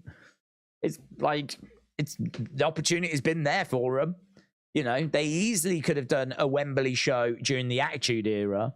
So, for me, like, well done to AEW, right? I'm not taking anything away from what they've achieved. But I think realistically, we could say that WWE would have beaten that SummerSlam 92 number had they have booked Wembley and had they have returned. But they haven't. They haven't. And so they've left the door open for another company to come along and do what they should have done, to be honest. But they know it. They know that they should have done better. And it is frustrating that it's taken AEW to kind of wake them up to that, you know? It does sort of feel a bit like we're being used in the sense of, but in a good way, in the sense of, we weren't getting any shows, and then AEW comes along, and all of a sudden, here's Clash at the Castle, here's Money in the Bank, next year there'll be something else. Like, it feels like they're trying to buy our love, and, like, you know, don't bother watching AEW. You don't need to. We love you more. We love you more. We've always loved you. Hey, you should have WrestleMania. You should have WrestleMania, shouldn't you? Yeah, we should. But we have been saying this for like 30 years. Yeah, well, we're listening now. You should have it, shouldn't you? Here's Money in the Bank. Oh, you'd like Money in the Bank, wouldn't you? That's one of our big shows. Oh, yeah, well, thank you. Yeah. Don't watch AEW. Just come and watch Money in the Bank. Come and watch Clash at the Castle. Next year, we might give you Survivor Series. Ah, you'd like that, wouldn't you? Oh, yeah, we'd like that, thank you.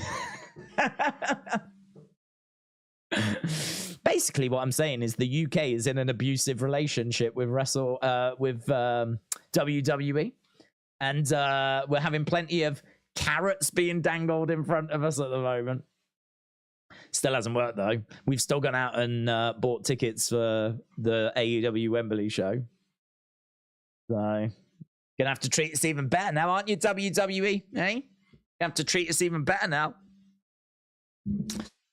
Oh, it's funny, isn't it? So the business side of things can be quite quirky. WLA Dortnight said, just want to let you know, I lost my bag with AEW all in tickets in today. I was devastated.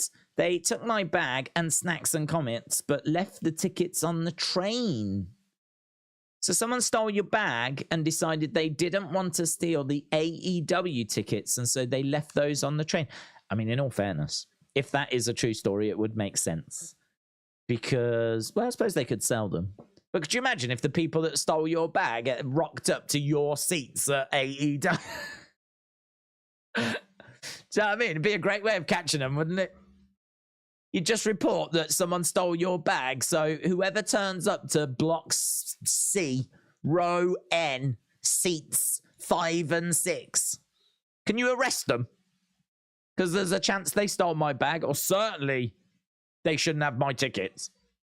So I could sort of understand them like going, and we don't need those. Plus also trying to sell them as well. It's going to be hard, isn't it? Unless you can shift them down a pub. Walk into a pub, be like, all right, mate, do you want to go to AEW? But I don't know if those conversations are happening, to be honest. So it might be a bit tricky to resell those. AEW has hit 1 million twice in 2023. The tribute for Jay Briscoe and the massively hyped announcement for saved for the end of the show that ended up being all access in February, says Big Time. Carrie said, couple of times today, keep getting wrestling news that Jimmy Hart wants to manage Pretty Deadly. Oh, I'd love it if he did. That'd be great. Shadowrunner said, just an update. Paul Triple H Levesque has been removed from the board of directors, but will remain as head of the creative team. Researcher Thomas Finn said, thoughts on Grado and Madonna playing AEW All In. Madonna? Like the singer Madonna? I mean, I can't see Grado being there unless he's going to be in some sort of battle royal. Am I wrong in saying the vast majority of people wouldn't know who he is? I mean, I don't think he's ever been in AEW. He's never been in WWE. I couldn't tell you what he's done in Impact, but I would imagine that if you... I mean, I just don't think many people would know who he is. He'd get some sort of reaction, but don't know. I think Grado, if he was doing some sort of battle royal, he could be a fun person to just have in there. Or maybe you like give him a little intro and he comes to the ring. People might be like, who's that? But it doesn't matter because he's just coming down and then you get your next entrance and then the next entrance. So you just bring him down as part of the battle royal. But like him getting some sort of big moment at All In, I can't see that. I really can't see that. A Madonna, like Madonna. I mean, she'd get a big reaction. In all fairness, certainly if she was taking on Hikaru Shida for the women's championship. If Jimmy Hart managed Pretty Deadly, who would Jim Cornette manage in this day? Well, he'd manage FTR, wouldn't he? But in WWE. He would manage... I mean, he likes credibility. So, could you imagine the Creed brothers if they were heels? Like, they're credible. I could see him potentially managing them. He could probably have fun with a heel Alpha Academy. Could you imagine, like, him, like, really loving Chad? I could see him loving Chad Gable. Heel Chad Gable. I could see Jim Cornette like, this is the guy, former Olympian, a specimen of a man, one of the most underappreciated superstars in WWE. And then like he has to look at Otis and try and find something positive to say. And like you could actually get some humor out of that. You could get some humor out of that. You could get a bit of humor out of, and maybe Jim Cornette advises Otis and turns him from being someone that likes to eat like, you know, chicken and whatever, ham and whatever, to someone that starts to show a bit more of like a vengeful kind of Vader-esque Bam Bam Bigelow brutality. Maybe Jim Cornette could try and install that in someone like Otis, turn him from a comedy character into like a tough big guy type character. And he could sing the praises of Chad Gable. So I don't know. I always think with him, he'd want legitimacy. He'd want whoever is legit. I'd be thinking Creeds. I think Gable definitely gives you that. I think Imperium give you that as well. I could see Jim Cornette managing Gunther, managing Imperium. Again, legit. Anyone that's legit. Anyone that, I mean, Gunther and Imperium just really talk about how the mat is sacred. You know, they're here for this sport and just so in line with the kind of things that Jim Cornette says as well. So that would be a match made in heaven, I think, for those. So yeah, I think there'd be a few. Anyone that's legit. Nick Aldis is backstage again, says Kirby. Big Time said it's almost like Tony has dug his own grave. Why would you hype All Access like this massive deal knowing that it would be a letdown? Some fans' trust was damaged. Jarrett said Imperium will be a main event sooner than that. Rather than. Steven said, I reckon SmackDown will be like Raw this week. But according to Daily Mail, Bray Wyatt is nearing a return. Premier League is back this week, plus Ipswich versus Stoke. Dave said JBL could be the manager of Pretty Deadly. Nicole, shout out to you. Research said All Access was a good show. I don't know what you are on about. Wrestler Andy said Heenan would be perfect for Austin Theory. Yeah, I can agree with that. I think Heenan would be perfect for a lot of people, actually. I think there's a lot of talents that would benefit from a really good manager. Not just any manager. Not just any manager that's going to go out there and just do a bit of talking. I'm talking about someone that really is captivating. Someone that has really got something about them. I actually think MVP is okay at best. MVP just comes out. He's got a cane. Talks a little bit. He can do a bit of talking. But he's not as engaging as a Jim Cornette or a Bobby Heenan. Like, he's just sort of there, to be honest. He's just sort of there. He can talk. I mean, he's certainly better than Omos trying to talk himself. But yeah, if that's like the best we've got right now, then I think we're a long way from where we were. We're a long way from like Jimmy Hart with his suits and his megaphone, and sensational Sherry who used to scream and shout and bang on the edge of the ring and flirt with people, and same with like Bobby Heenan, who's just the greatest of all time, the GOAT. So funny, so quick-witted. And like Jim Cornette with his tennis racket and his, delivery, his incredible promos, his understanding of like how to be a heel and the psychology side of things. We just don't have anything like that. And as we said, if MVP is the best we've got right now to compare to those, we're a long way short. We're a long way short. But there's just not even Heyman is probably the best, but it's not. I don't know if he's a manager at the moment. Is the wise man, isn't he? And before that, he was an advocate. I've seen an interview with Heyman where he said the days of the managers are done. Like, they're done. There's not a need for a manager now. Like, wrestling isn't about managers. He said that's why he's an advocate and that's why he's a wise man. He's not a manager. Still, for Brock, he performed a lot of the similar duties. So Heyman definitely stands up there. Heyman's very engaging to listen to. But, we just don't have anyone that's as good.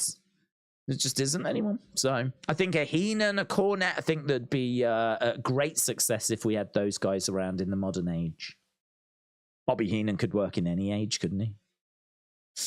I know most of us are subscribed to the network and Peacock, but does anyone watch the endless past video library? I do. I go back and watch, but I don't go back and watch all day, like all the time. But I watch. I probably watch a good few shows a week. Going back and watching like old Smackdowns, old Raws. I mean, I've been obviously doing the SummerSlam videos, so I went back a few weeks back and watched like SummerSlam 88, SummerSlam 89, SummerSlam 90, 91, 92. I mean, maybe the average person doesn't. Perhaps it's just that they have it just to watch pay-per-views. Perhaps they, perhaps WWE could do a much better job of advertising some of the great moments that you could find on the network. Like, that might be a good idea. But to be honest, what do they give a flip? They don't care, do they? They've got $1 billion for it, so it's Peacock's problem. Peacock should be the ones that are advertising what you could find on the network rather than WWE. They've got the money and they've run. But if it was, do you remember when like we didn't have Peacock and like every show was like they were constantly talking about the $9.99 signing up and what you could get on there and what new content was coming.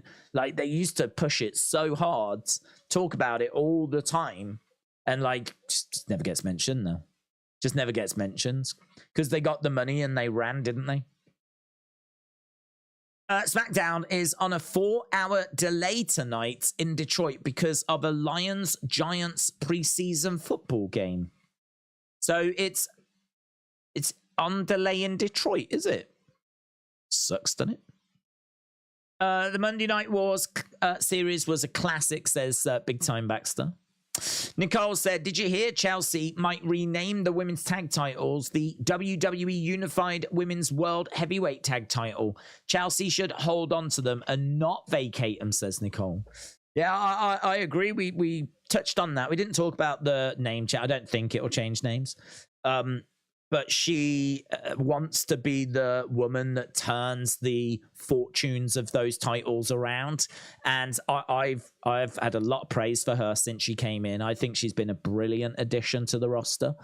Said I think she might be my favorite woman or man or anything that WWE have brought in since Triple H took over. I mean, I would put her above... I'd put her above pretty much anyone that Triple H brought in, including Bray. I think she's been brilliant. So, yeah, I would keep the belts on her, and let's see where we go. Let's see where we can go with it. Because I think she is funny, engaging. I think she's good in the ring, solid in the ring. I think her promos are fun. I love her little backstage interviews that she does. I'm a real fan of hers now. I didn't know anything about her before. I never watched her when she was, I don't know, wherever she was. I never watched her. And when she was in the first time, I wasn't massively into her, to be honest. But like the way they've presented her as quite funny. And she is funny. She's naturally quite funny. So I like her a lot. So, yeah, I'd keep those women's tag titles on her and really have some fun with them. And hopefully we could come up with some really good stories. Jamal said, do you know that SmackDown is not on till 10:30? I don't know. I don't know what's happening in America with SmackDown. I honestly don't know. It sounds like it's a bit messy, to be honest. I heard Chelsea should give Liv and Raquel had to when Liv got injured. Consistency, says Greggy. Yeah, well, it's consistency is important, but if she can find a reason as to why she shouldn't have to give them up, if she can find like some way of keeping them, say that she's got a new partner. I mean, I don't know if Raquel. I don't know that Raquel had a conversation where she tried to get a new partner. I don't think we ever saw that dialogue. It was just wasn't it? Liv was injured and that was it. Like they had to get vacated. I mean, right now, Sonya's injured, so they should be vacated. But I would like to see Chelsea fight in her corner. To be honest, I would have liked to have seen Raquel trying to fight her corner because if you're a tag champ and your partner's injured, if you can find a new partner, then and you could make an argument for like, look, this isn't our fault, but we can continue. I can continue with such and such. I would like to have at least seen that dialogue. So I don't know, but we didn't see that dialogue. I don't know. Maybe Raquel just gave up a bit too easy. I would definitely would like to see Chelsea trying to fight her corner. Thing with heels in particular, I mean, the thing is with a baby face, they're always playing by the rules, aren't they? Like, I've lost my partner, right? I'm going to try and win them back, blah, blah, blah. But with the heel, they just try at any cost to keep a championship. So I could understand Raquel being quite, yeah, this sucks, you know, we've got to forfeit the titles, but I'm going to try and win them back with my new partner. And taking that attitude because she's a stupid babyface.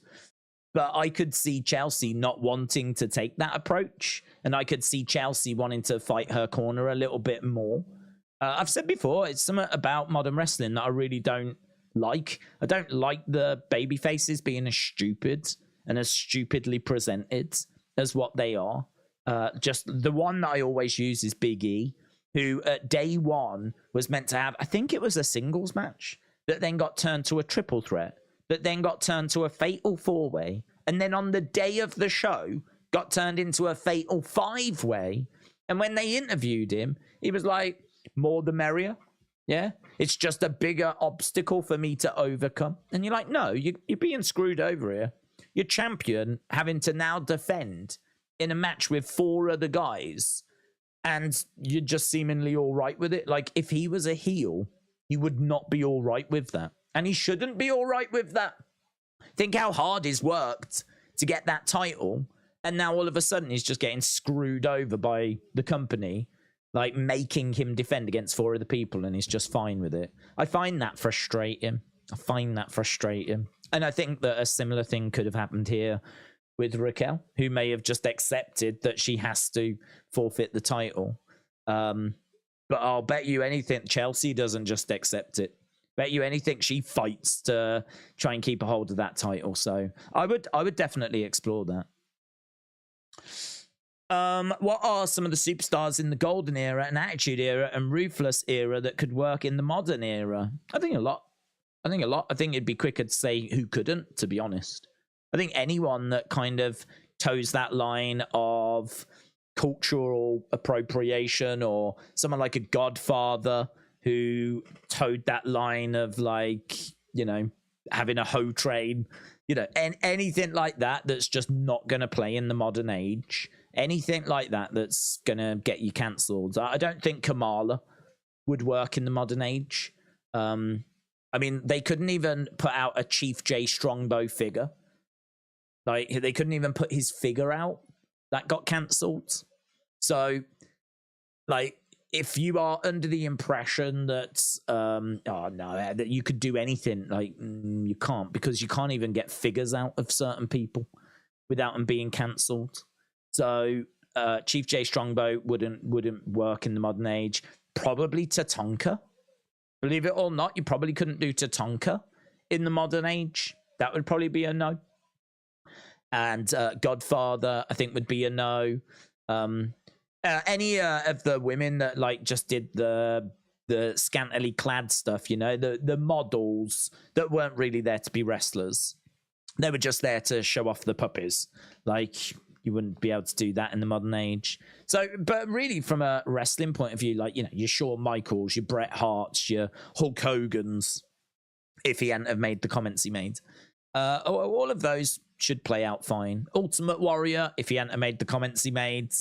I mean, like, his character is kind of, I don't know, an Ultimate Warrior type character in the modern age would be really interesting, because it's super gimmick heavy.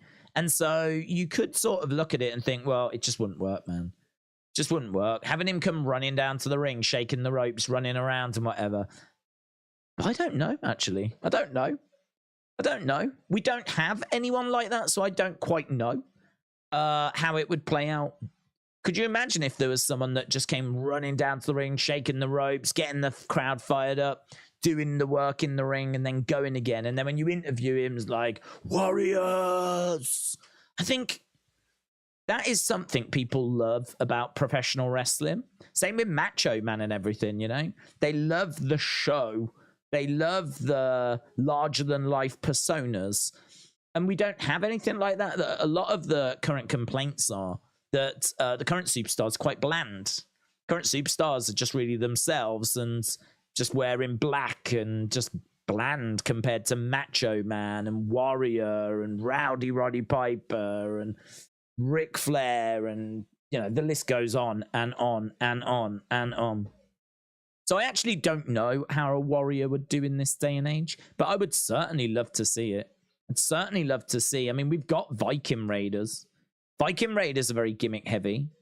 And I don't think anyone's got a problem with them or Valhalla. I think the problem is their booking. But actually, them coming out doing Viking Raider stuff, I mean, you could see them going up against Legion of Doom. You could see them going up against Demolition. I could see them going up against natural disasters. Like, Viking Raiders sit very well in the golden era. Very well. They look banging place in the 1980s. So they're a team that I would say could work in the golden era and are working today. So they're very gimmick heavy. Valhalla's very gimmick heavy.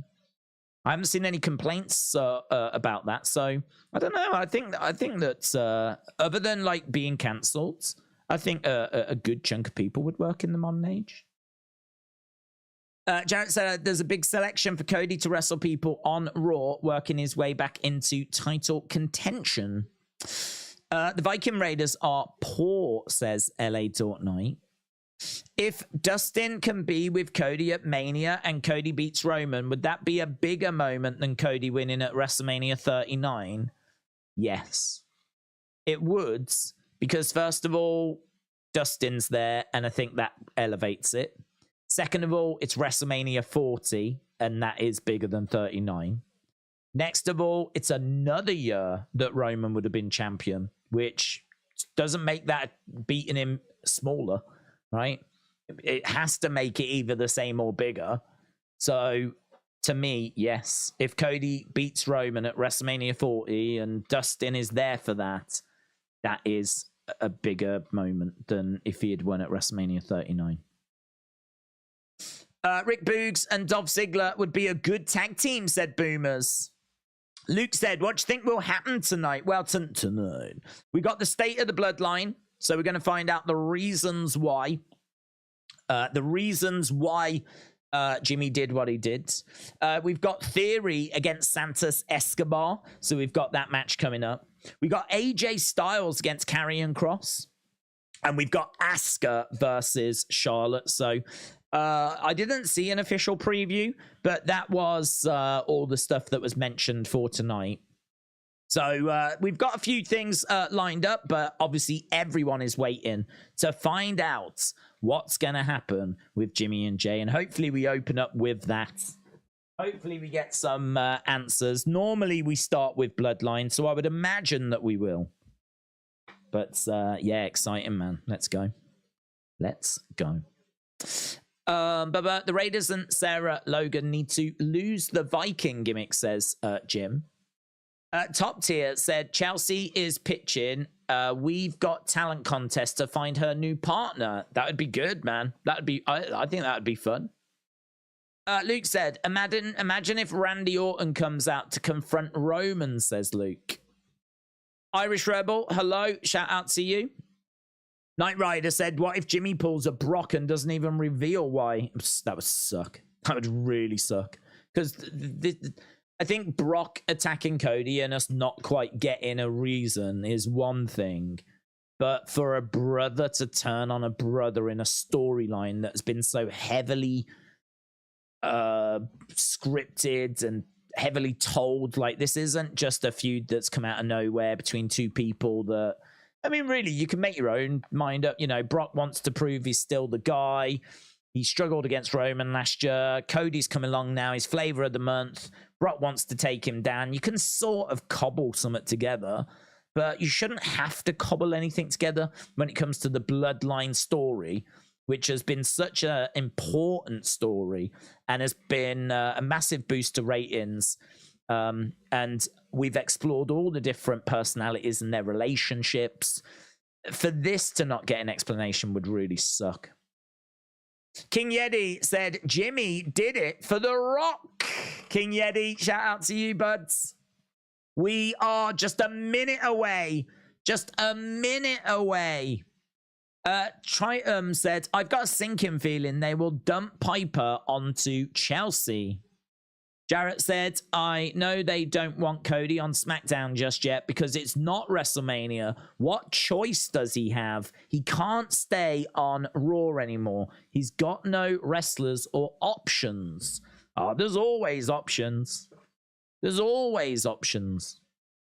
You'll always find someone that he can feud with. So I think that is an interesting one, though. You know, I mean, it seemed like it was going to be Seth, but Seth obviously has got Shinsuke to have to deal with now. But yeah, there's always options. You'll always find someone. Right, here we go then. We're going over to the show. Hopefully, we're not going to have to wait too long to find out the reason why Jimmy did what he did. And that definitely feels like it's going to be opening the show. It feels like a big show tonight. Feels like a lot of people are going to be tuning in for this. We started an hour earlier than we usually do. Here we go.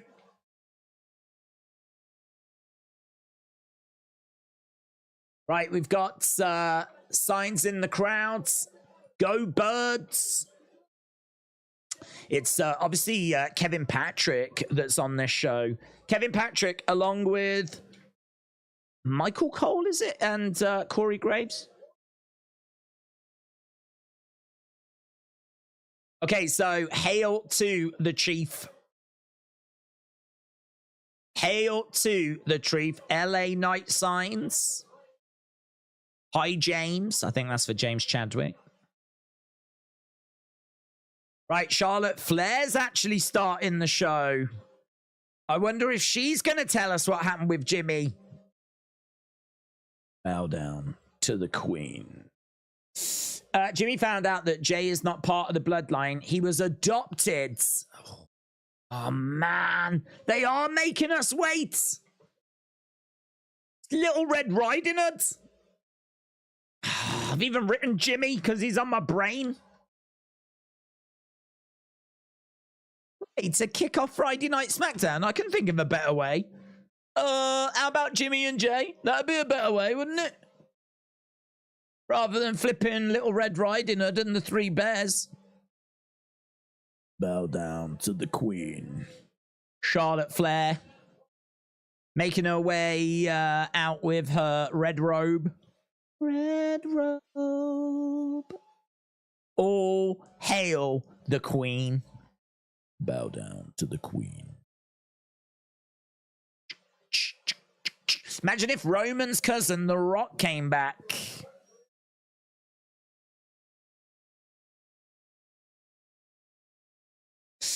Why hasn't he been on the stream? Red Riding Hood botch. Overrated, said Lone Star Friends. Daniel said, how about Cody Gunter feud where Gunter finds a way to hold the IC title. Then Cody beats Roman. Gunter comes after that belt. That'd be good. I mean, that would be massive if he could find a way of retaining against Cody. I mean, tricky because you don't really want Cody's momentum to get derailed, but if it's a case that he's being cheated and it looks like he was about to win and like somehow Imperium get involved or whatever it might is to protect Gunter, then, you know, maybe you could, I'm sure the match itself would bang.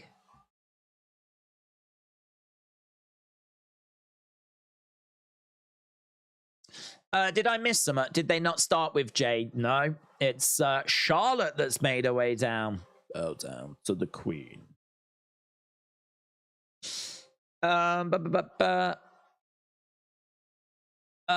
Foxes on football, says Brony. Yeah, apparently in America, you lot have decided the football's more important tonight. Crazy. Priorities, guys. Come on. Priorities. Charlotte versus Asuka announced. It was announced on social media. So apparently this is our opening contest. We're just seeing a video package at the moment. Don't forget, we will do the kind of full recap of what's happened tonight.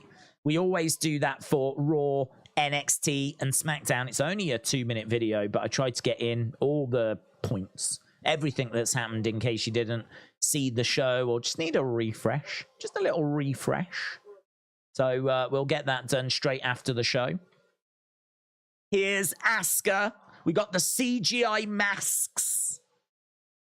As Asuka's about to make her way down. Asuka, of course, Sting, Charlotte, but it was Bianca that would win. And then, of course, Io would cash in. Do you think Bray tease could happen soon with the news coming out, said Jay? I really don't know. I mean, apparently he's getting close to a return, but they might want that return confirmed before they start making moves. So, I don't know. I think the news was that he's not medically cleared yet, but he's getting close to it. So if I was WWE, I would want that cleared. I'd want him 100% before I do anything. So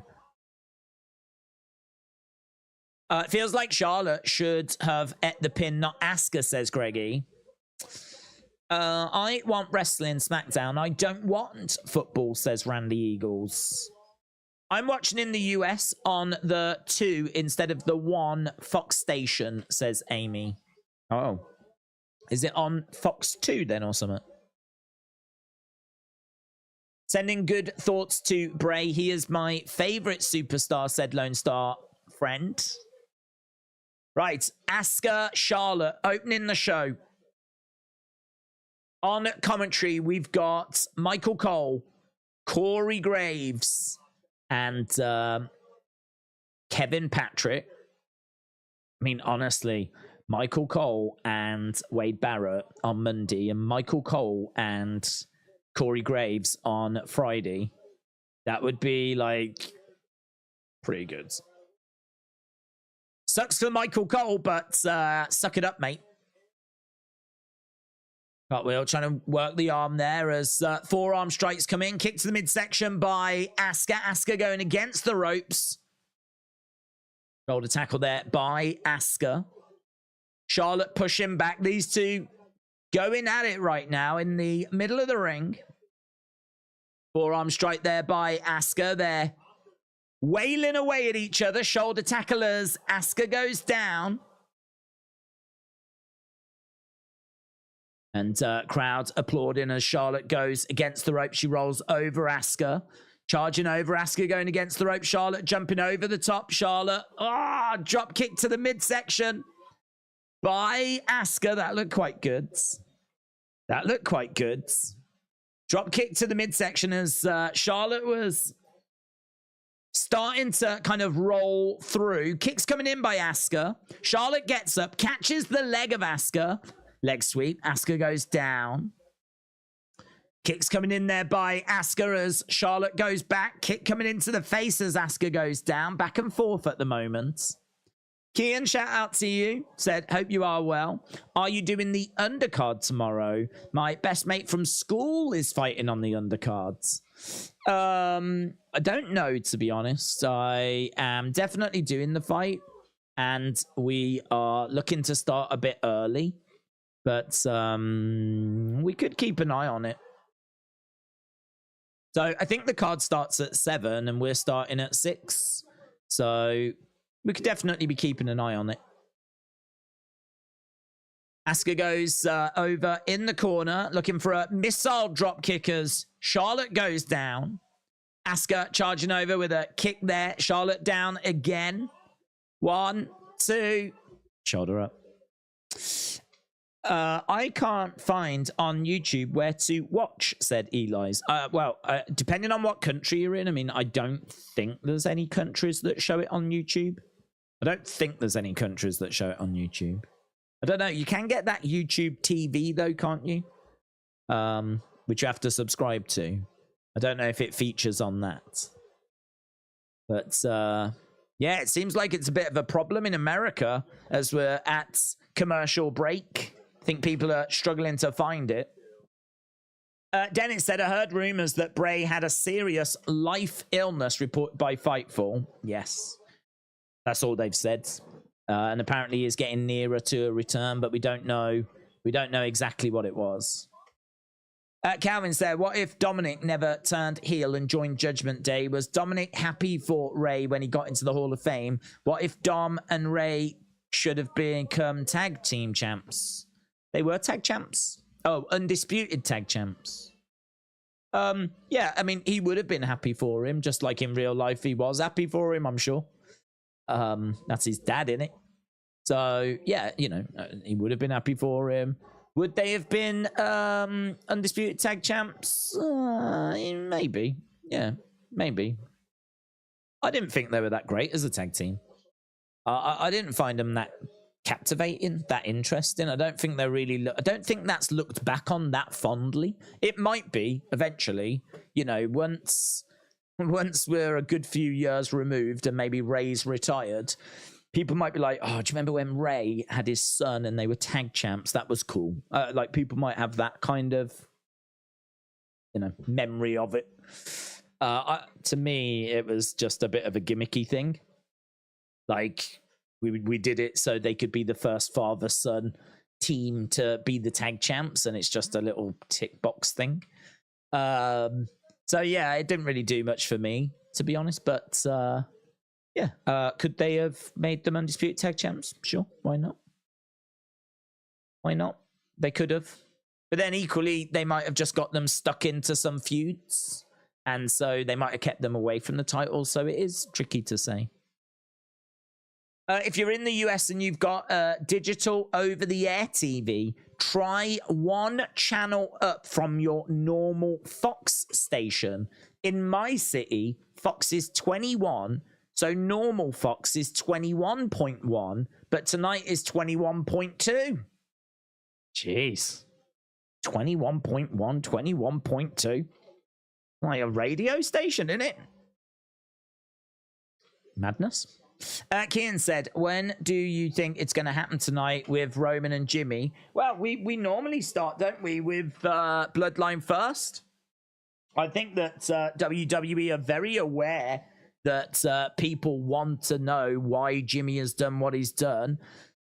I thought that we would get something at the start that would then build to a main event, but it seems like they are making us wait. So I would imagine there'll be a lot of behind the scenes, trying to get a word with Jay, trying to get a word with Jimmy, build into, I think, what will end up being the final segment. So yeah, I think they're going to make us wait. I think there'll be little moments throughout the show, but I think the real juicy stuff will have to probably come at the end.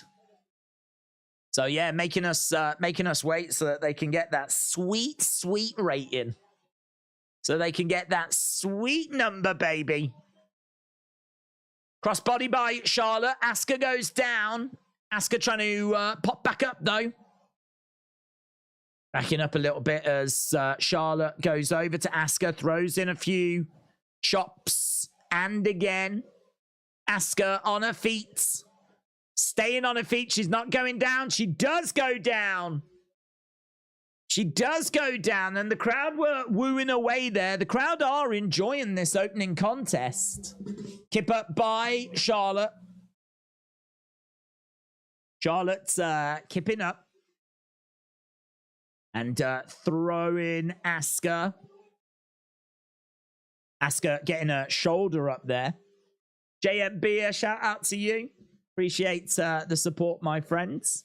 Hope you are well and enjoying. Hope you can watch the show. Seems like there are a few problems out there that people are experiencing. Raging Demon said, I remember as a kid when WWE felt real. Now due to social media and all that exposure of it being fake has ruined the magic. But you can't take from me the feeling of WrestleMania 6, Hogan and Warrior. Charlotte going over, grabbing the leg of Asuka. Looking to apply. Here's Io. Io interrupts with Dakota as well. Roll up by Asuka to kick out. Hit coming in there by Asuka. Charlotte against the ropes. Big boot. Asuka goes down. So both Charlotte and Asuka are down, but Io has come down with that championship.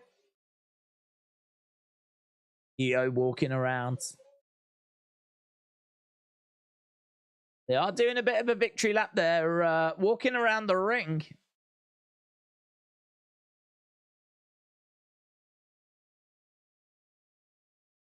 King Yeti, shout out to you, my friends. Oh, Bailey popping up on the edge of the ring. Charlotte going over to Bailey. Bailey jumps down. Bailey jumps down. Asuka comes over. Double knees. Charlotte feels that. She slumps down. EO. Oh, EO gets involved. EO gets involved. Look at the little dance she did as well. Right, damage control attacking both Charlotte and Asuka. So Bailey got involved, but she jumped off the edge of the ring, and then EO just launched herself. Double missile dropkick to both Asuka and Charlotte. Charlotte goes face first into the corner. That was sick by EO, man. That was sick. I love the little dance that she did after.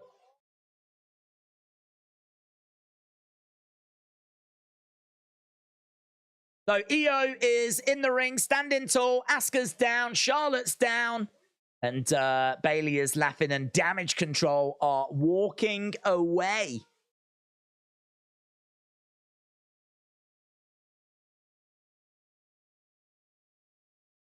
Dakota hasn't really got much power in her voice, has she? She's trying to do like an announcement of EO being champion, but her voice is a little soft. It's a bit too soft to really deliver the punch. I don't think Samantha Irvin's job is in any danger there.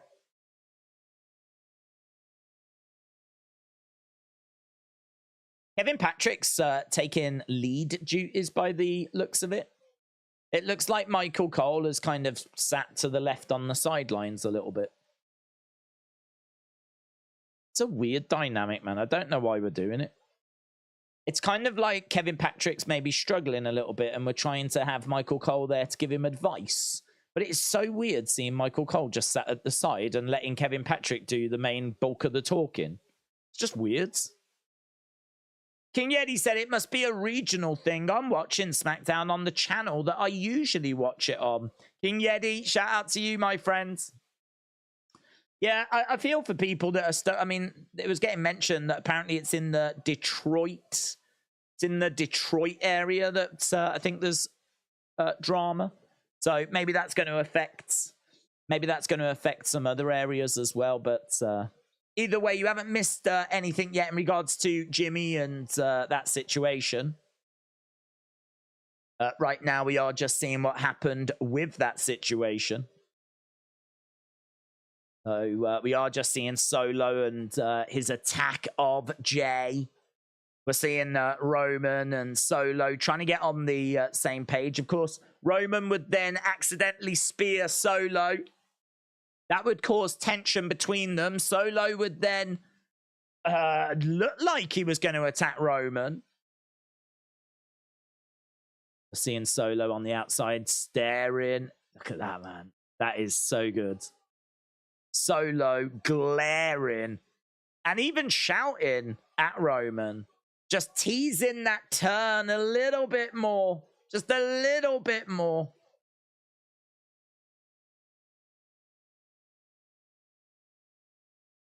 Giants Lions game interrupted due to national anthem controversy, said Richards.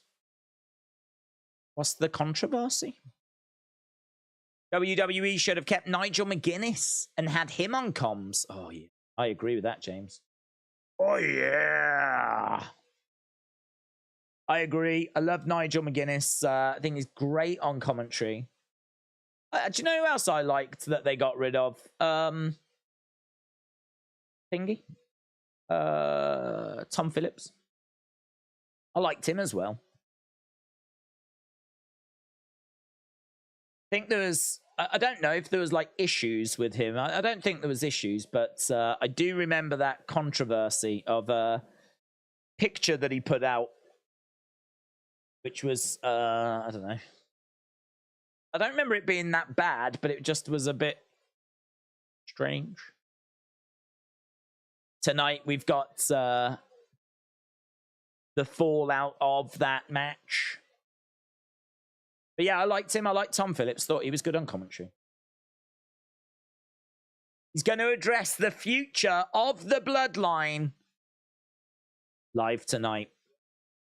The Jimmy turn is weak. It feels more like filler than progress, says Wisp.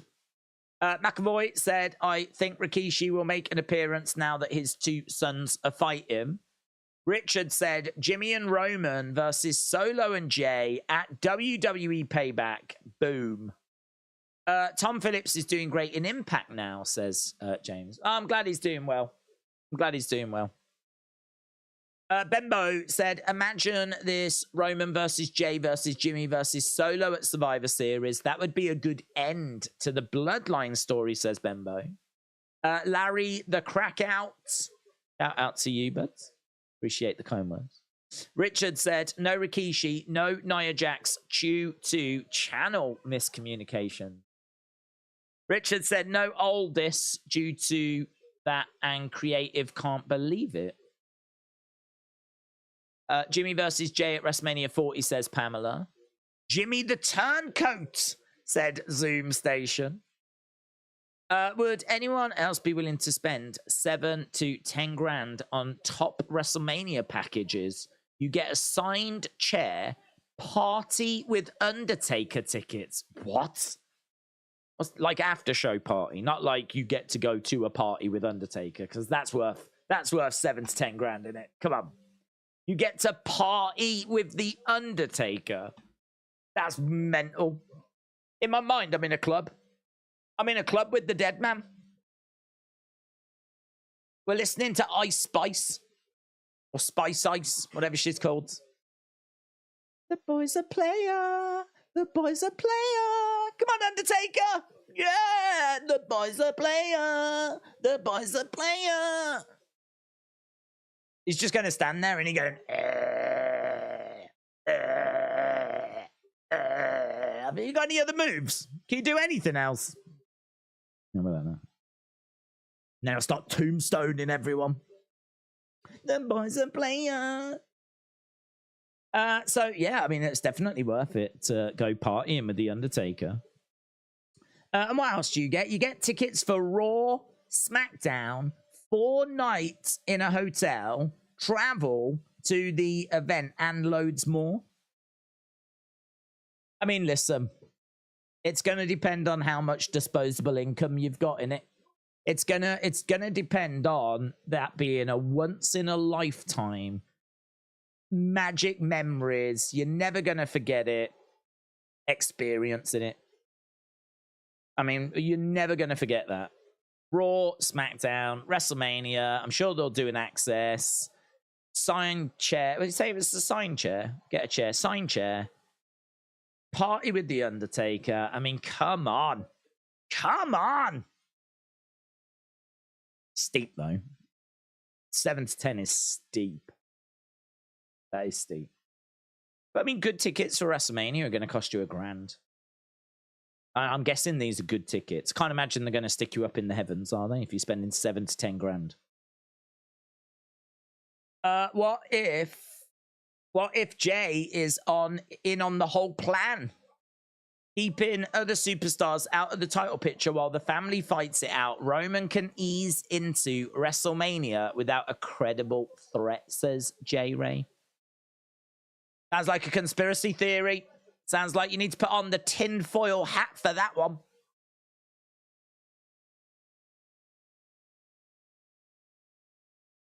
All right, match flow. We're match flowing. Austin Theory.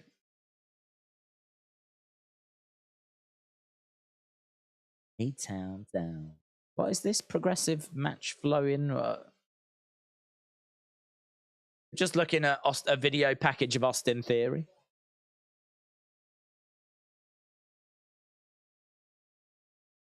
Everyone else will go A-Town down.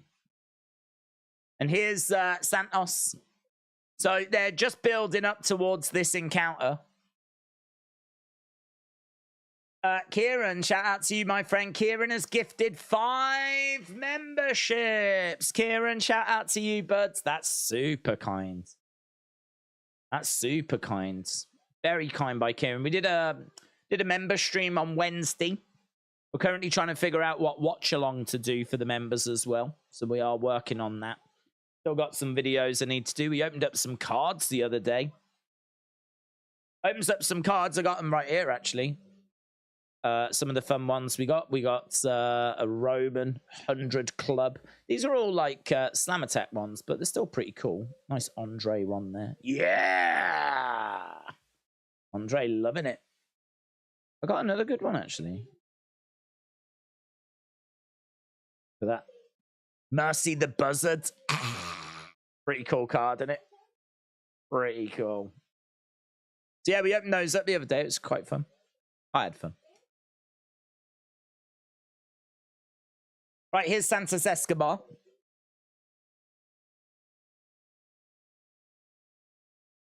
Only one word can describe how I'm feeling, and that is confidence. Confident. Oh, he's been attacked. That's what he's been. Theory hurling Santos. Picks him up. Slams him down.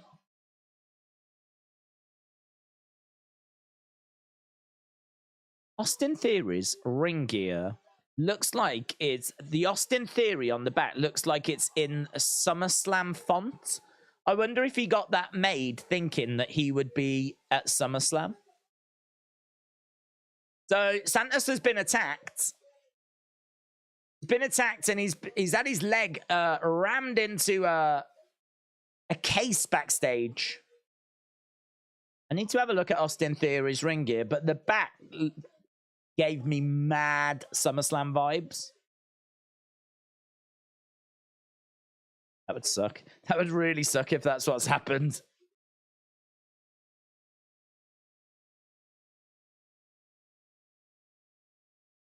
So Santos attacked backstage by Theory. Now we got another video package. This time it's for Karrion Kross. Looking at where are they? In some sort of room with like TVs everywhere. That looks like a stressful room to be in, doesn't it? That room just looks stressful. Just loads of images flashing on screen. Got like rockets taking off, and we've got just images, just.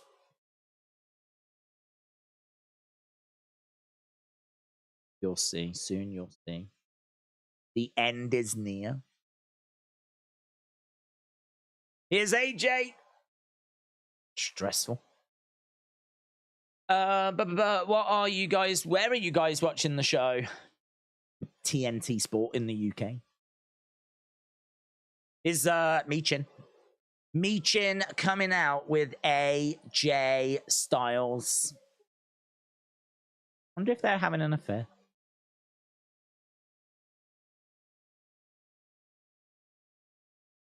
Jay Styles. Want none. They don't want none. AJ and Michin. I like these two together. I like them.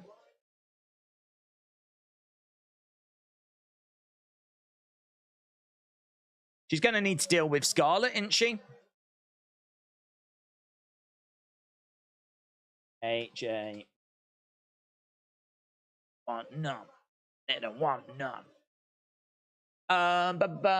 AJ Styles addressing that he is staying on SmackDown, said Richards. Steve said Theory was at SummerSlam. He was in the Battle Royal. Ah, yeah, good shout. Mr. Quake said, Days, they are married. They're married. AJ Styles, Mia Yim are married. If you're in the US and you have digital over-the-air TV, try one channel up from your normal Fox station. In my city, Fox is 21. Try 21.1. Wouldn't one channel up be 22? Why is it 21.1? Wouldn't it be 22? How many channels have you got where you have to start breaking the numbers down into like subsections? 1, 1.1, 1.2, 1.3, 1.4, 1.5, 2, 2.1, 2.2.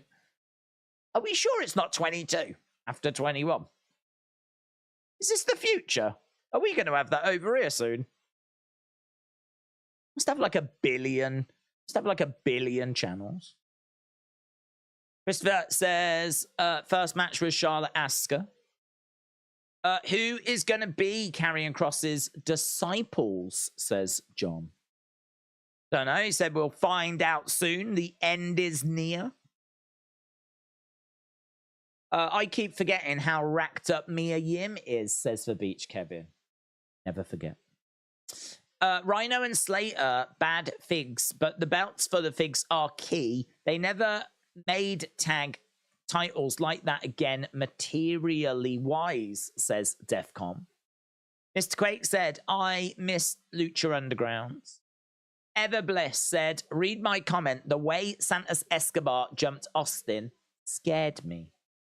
Coach Code said, I'm watching SmackDown on Fox. Ha ha. Maka said, does Theory lose tonight? Well, I don't even know if we're getting that, to be honest. I don't know if we're going to get it because Santos just got beaten up. Just got beaten up, so I don't know if we are going to actually get, if we're going to get anything. Might be that we have to wait a week, maybe.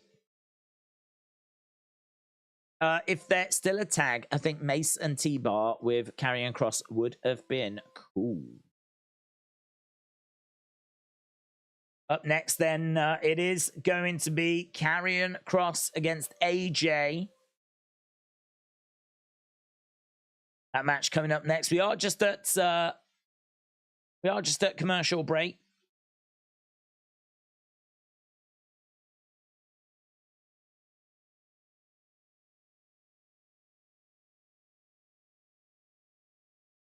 Just seeing people's reaction to that Karrion promo. They're saying it was cool. It was interesting.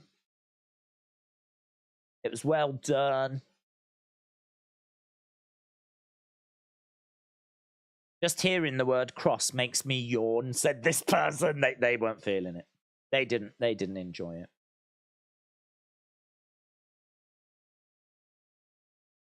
Yeah, I'd like a faction with Karrion. I'd like him to have some people. I think that would really help him. Everyone's getting a flipping faction.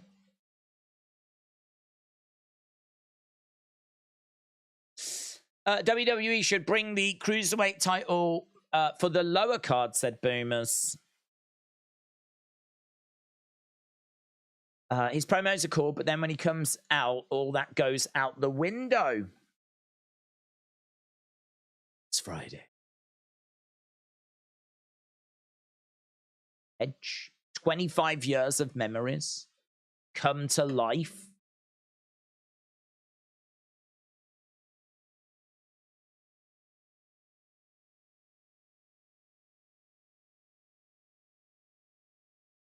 Another chance to feel alive. What is his dream? What does he want to achieve?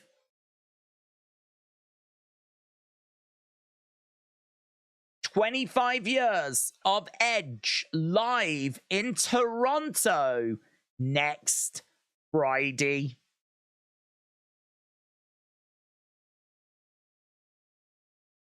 Roll on, Toronto. So they're just showing EO being reported on in Japan.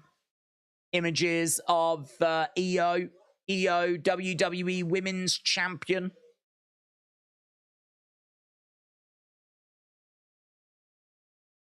Okay, later tonight, Roman. Going to address the future.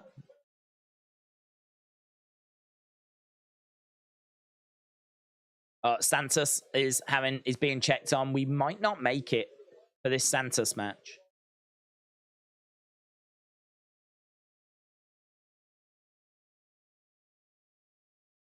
Will Escobar be ready to go? Will Escobar be ready to go? So they are asking that question. Karrion Kross in the ring.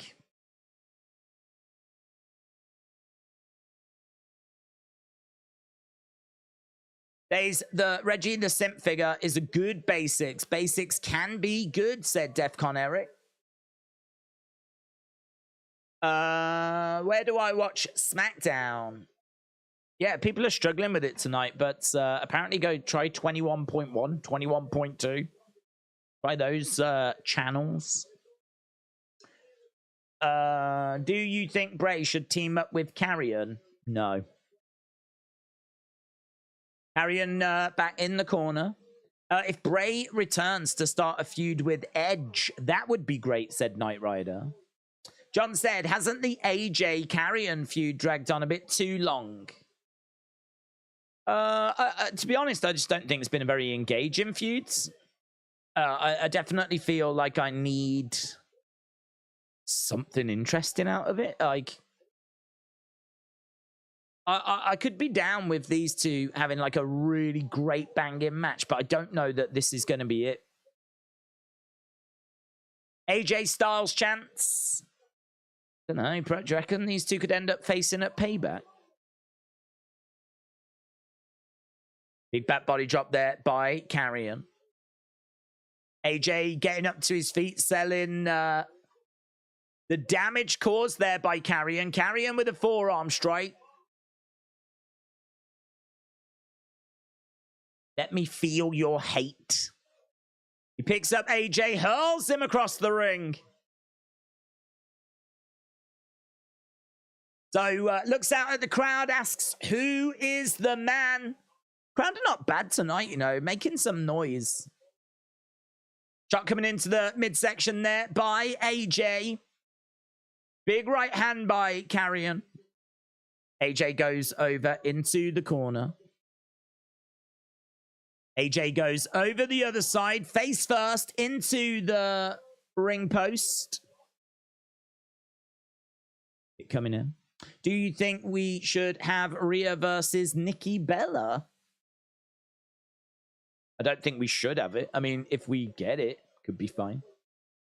But I can't say that's something that we definitely need. Don't even know. She might be done. I mean, Nikki Bella tends to come back for like the Royal Rumble. And perhaps she's got one more match in her. Looking for a superplex here, Carrion. Carrion very much in control, but AJ slips between the legs of Carrion and clotheslines him over the top to the outsides. Carrion on the outsides. AJ starting to get back into this. Gonna go over the top, edge of the ring. Goes for a knee strike, is on the shoulders of Carrion. Carrion hurling AJ onto the commentary table. Carrion screams as we're about to go to commercial break. Undercover manager said, why does Edge persist on acting spooky when he was the most over as a rated R superstar? It makes no sense since he has been this type of thing we've all seen, and it's boring. I tell you what I want from Edge. I want him to tell me what he wants to achieve. I feel like he's not got long left. So I want to know, what does he want to achieve before he retires? What is the goal? What am I rooting for him to achieve? Like, what is he trying to achieve? If it's a world title, then I can at least get behind him trying to achieve that, and I can watch as he tries to achieve that. If he is trying to have one more defining match, he doesn't want to go before he has that match that's going to last the test of time, you know? He's trying to have that match. He's trying to have a match that when we look back on his career, we say, that was one of the best matches he ever had. He wants that feeling again. If it's that, and he's searching for the right dancing partner to give him that one final amazing match, I can get behind that. And then it'll be like, who's it going to be? What's the show going to be? Going into that match, we'll then watch going, he's trying to steal the show. He said that he wants that one banging match. And then when the match has happened, we can talk about, is that the match? Or, like, you know, will he be satisfied with that? Like, give me something to get my teeth into with Edge. Give me something to get my teeth into. Tell me what because I feel like he's just been involved in a never-ending feud with Judgment Day. So I feel like we've had that. And then, honestly, since then, I don't know what we've had. I mean, that concluded at WrestleMania. And have we seen him since then? I don't even know if we've seen him since then. I don't think we have we? Or if we have, it's only been fleeting. So, yeah, what now? What now? We're in Toronto as well, and it's 25 years. Is that it? Does he announce his retirement? He did say last year that he would go back to Canada and they could all say goodbye together. So, is this what we're going to get now? Is it going to be him saying goodbye? I feel like there's still more to achieve, isn't there? If that was it, how do you think this return will be remembered? To me, I just don't know. I don't know. I mean, I suppose you could say he's the reason we've got Judgment Day. So he achieved that. He had a great match with Randy when he first came back at Backlash. And it was the greatest wrestling match ever, which was really good, but obviously edited. So I enjoyed that. We never got a title. He never won a world title when he came back. The return at the Rumble is still one of the best moments. When you think you know me, and then he comes back and everyone loses their mind. That's one of the best Rumble returns ever. So we got that. I didn't think his match at WrestleMania 36 was very good. It's like a 40-minute kind of anything goes, bit slow, bit boring. Wasn't crazy about that. I think his match with Roman at 37 is okay, but as Roman main events go, considering that was WrestleMania, I think it was a bit underwhelming. The Daniel Bryan, Edge, Roman. I don't know. I think we could have done better. I remember what he does at 38, 39. He faces Finn.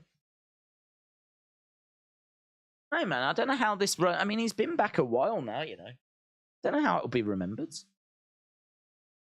I think Attitude Era fans are jealous of Ruthless Aggression Era fans, said Mr. Quake. Seeing as Brock is leaving, I want champ versus champ between Seth and Roman, and Seth wins. I'd find that more believable than Dopey Rhodes beating Roman. Real talk. He spent 3 years telling us he's here because he's got summit he has to do. Whatever it is will bomb because he is past it. The character isn't exciting anymore, says Undercover Manager. He could do a little run like Ric Flair where the next match he loses, he retires. Every match would then be edge of the seat. I like that. We are back to the action with AJ in control. Please read my comments. We should have an EC3 return, said Everbliss. Carrion is down. Imagine this. Edge is about to say he's retiring. I hear voices and RKO out of nowhere, said Dark Angel. 450 splash by AJ too, and Scarlett puts Carrion's foot on the rope. Scarlett gets involved. Scarlett gets involved. Michin comes round. So Michin goes to kick Scarlett. Scarlett moves out the way. Throws in a big shot. Michin is down on the outside. I don't know that Scarlett should be dealing with Michin. Carrion nailing AJ from behind. Suplex.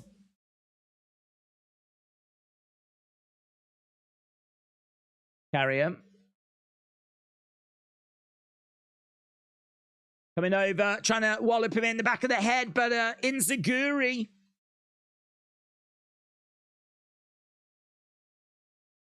Right now, we've got Scarlett again jumping up on the edge of the ring. Michin now trying to deal with her, hurling her. Oh, wow. Chucking her over the commentary table. Michin just hurled her over the commentary table. Pele kick by AJ. Pele kick.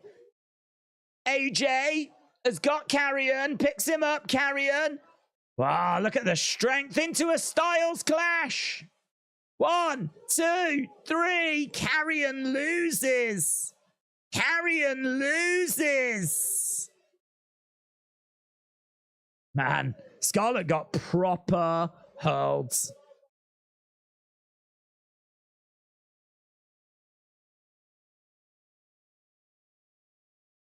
So AJ picks up the win. Styles clash. It was a good Styles clash, actually. Really good Styles clash. Edge Sammy wouldn't be bad because they have that Canada history, says Carter Time. Carrion is buried again. Cross just can't win a feud, says Brony. Carrion always loses, said Andrew. Well, because of the vignette and because of the fact that we're past SummerSlam, I honestly thought that we might start pushing him now. We might get behind him now. I honestly thought this could be the start of us getting somewhere with Carrion. So for him to take another L is a bit disappointing. But this is the problem you've got when you've got so much good talent. You know, if Carrion had won, people would say we're burying AJ. If AJ wins, people say we're burying Carrion. So just a bit tricky, isn't it? Right, we've got a video package right now of Cody and Brock. It's another L for Cross, said Lone Star Friends.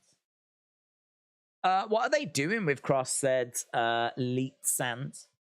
Scarlett feud outside the ring was more interesting, says Leo. Do you think Scarlett should be a face, then betray Carrion and put Scarlett to sleep? I don't think Carrion should turn on Scarlett. Football is on Fox and FS1. Where is SmackDown today? I think it depends where you are, to be honest, but I think in some places it's delayed. I was told before the show started that in the Detroit area it's being shown about 4 hours late because of football. The only person that's being buried is EO Sky, says Charles. EO Sky? EO Sky's being buried. Cross versus Drew. Winner goes to NXT. Loser is fired. Jeremy said he's not going to turn on his wife. Cross to AEW, said EO Blue Skies. Do you think Warren Budget is too old to take on the winner of Elon and Zuckerberg and managed by the Wrinkle brothers? I have not been following that.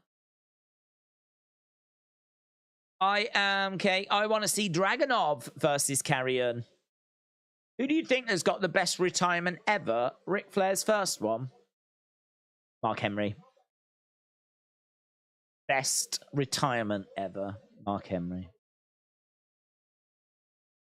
We never had Carrion versus Brock. Alan said tonight's ending should be great as we wait for Jimmy and Jay. You're right. You're right. It's going to be worth the wait. We're already 50 minutes in. We got 1 hour, 10 minutes to go. Is this Edge? Edge?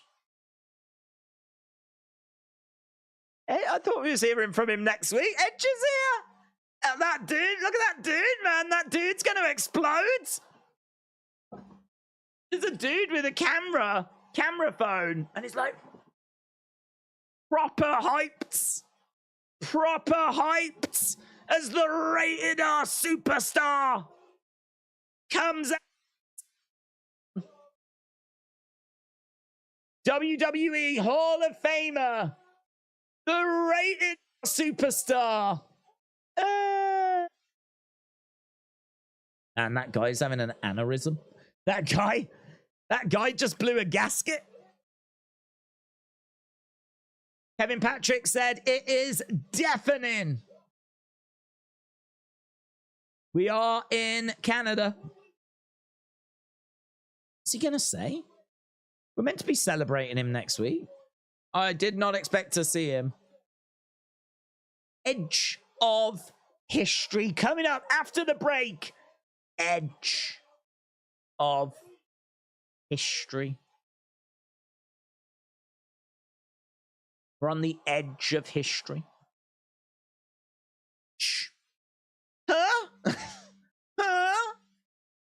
Did WWE surprise us?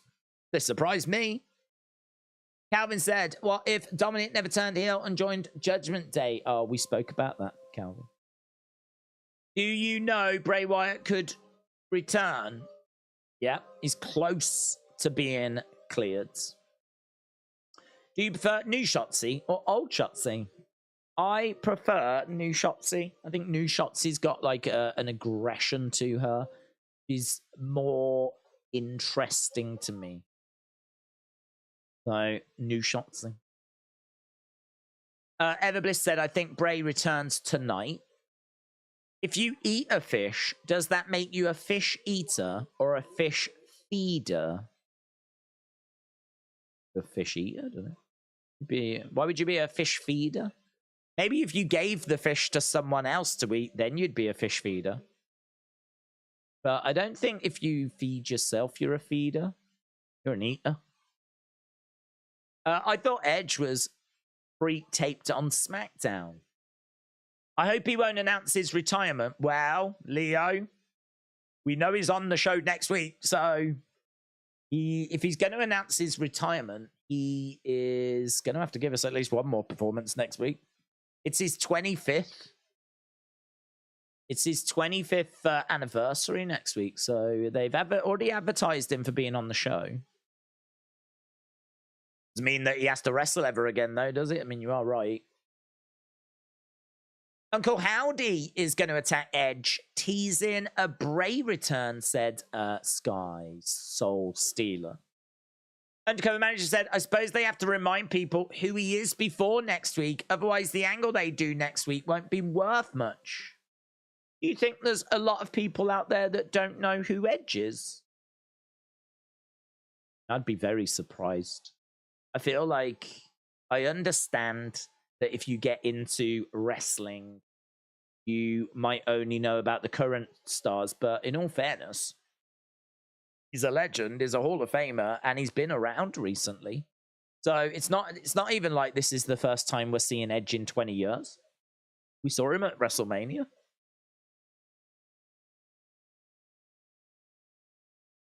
Rolling the Rosie, superhero in training. How much farther are they going to run the bloodline into the ground? Is The Rock getting involved going to be near the end? R.I.P. Socko, said Godfather's Hoe. Well, I feel that they're going to go with Roman until WrestleMania 40. So I don't think we do a bloodline when Roman steps away. I don't think there'll be a bloodline without him. So I think that I think we run with bloodline till WrestleMania 40. But before that, we'll probably have Solo turn on him. Here's Austin Theory. We're still waiting to find out what's going on with Santos Escobar.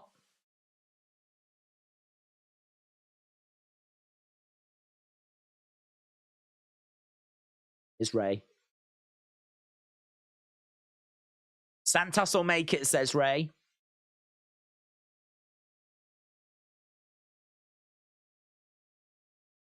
Oh, there we go. Oh, WrestleMania 40. Tickets available next Friday.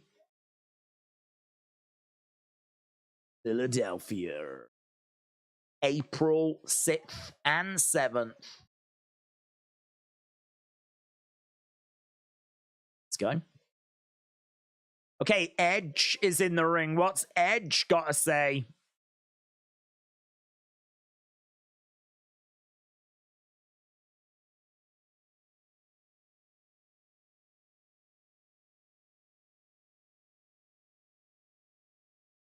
Edge, Edge, Edge, Edge, Edge, Edge. Edge is in the ring.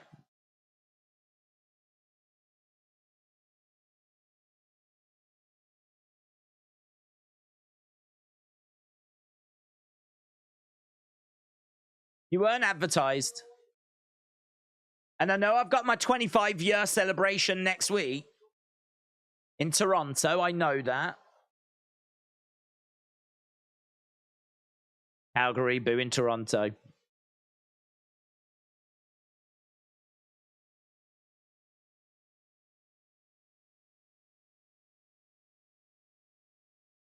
Edge said it's been way too long since I've been here in Calgary. Needed an excuse. Okay, he's got an excuse. Next week. He wants to have a match next week. Edge wants a match. And he wants to face someone he's never faced.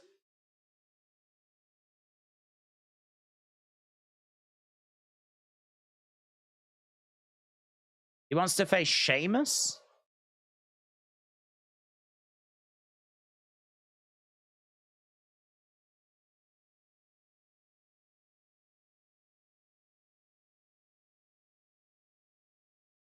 Sheamus is the reason I'm still standing here.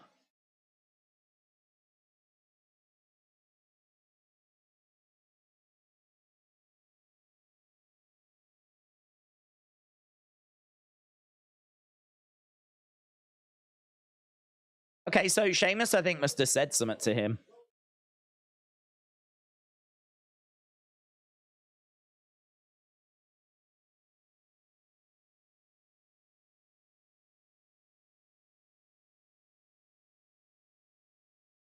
He's talking about the Celtic Warrior Workouts YouTube channel.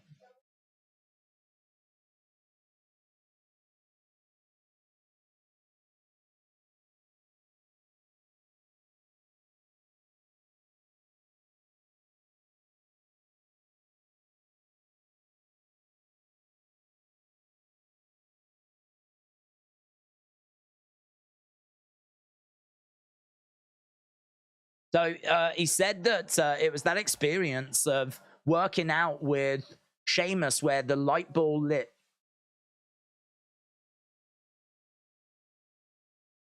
Maybe I can do the only thing I'm meant to do again. I like this story. I mean, it's going to really build up their encounter for next week.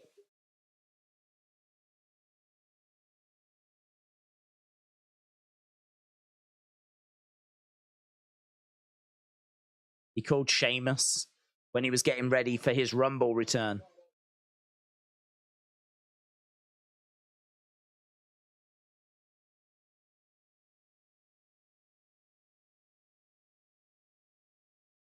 He became a part of our extended family. Edge getting a bit emotional here. This means a lot to him. Thank you, Sheamus chant. Slowly starting to break out. So they trained together and they really went at each other. And he knew he was ready. I never knew this story. I like this story. And now he's here to prove that he's ready. This means Sheamus is going to like mess him up next week and say stuff like, you never should have come back.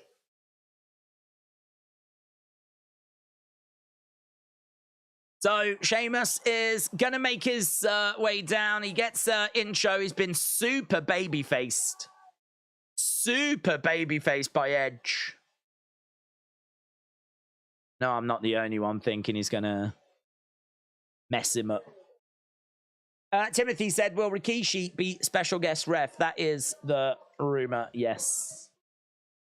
Undercover Manager said Tony Khan has paid the NFL to make something happen in the game so that it disrupts SmackDown. That's my theory, and I am sticking with it.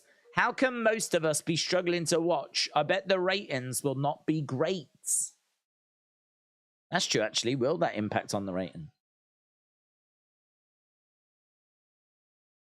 What a man. What a Canadian, says Sheamus.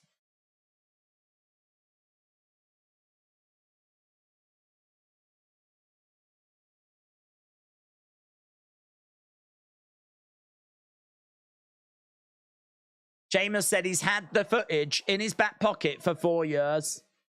So they're going to show the footage from 2019 of them going mountain biking, dirt tracking. As Edge falling.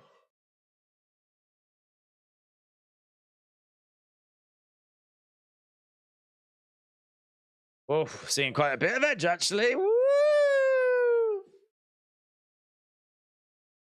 You've got to show my bare white butt on national television, Sheamus.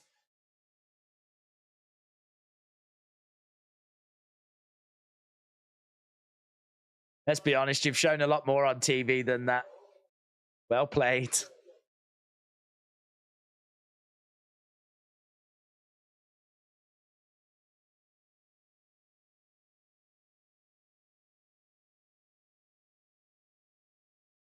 So we're seeing Edge on a bike and Sheamus on a little kid's bike.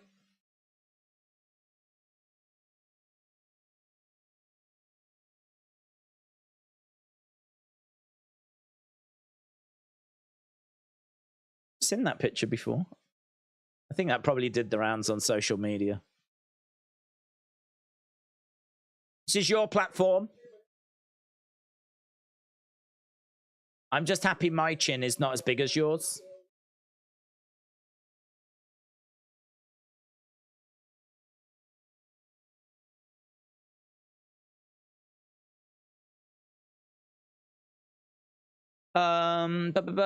Days every stream, much love from Scotland. David, shout out to you.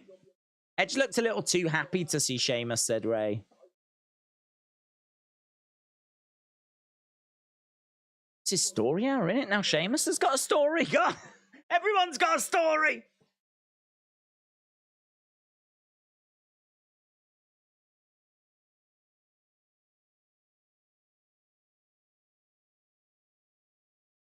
I went up to a lot of talent and they gave me the cold shoulder. But one person, and that person was you. So Sheamus went up to a lot of people in the Raw roster back in the day and he got the cold shoulder, but the one person that gave him advice and help and time was Edge. Oh my God, just get a room. Get a room? Oh. These two love each other, we get it. Oh.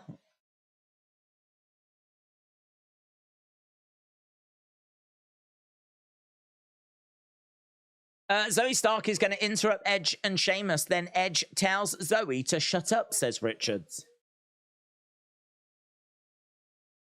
Keep Holland away from Edge, said EO Blue Sky. I'm surprised he hasn't got injured just being in the ring with him.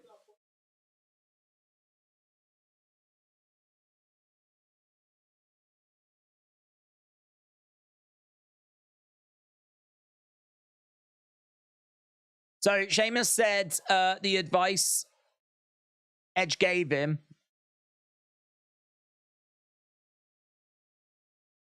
And he wouldn't be in the ring.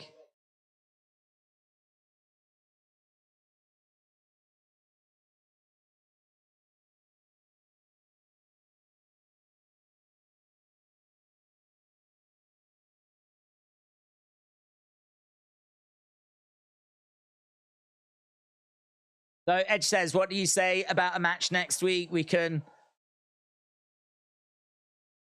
beat each other up and then have a nice shot after. Crowd are yesing away.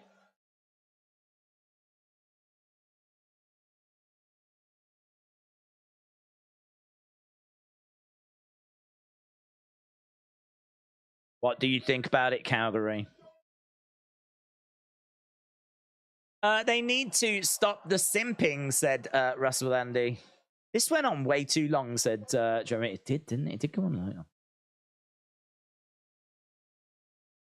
Switch the scotch for a nice pint of Guinness and you've got yourself a deal there. Shaking hands.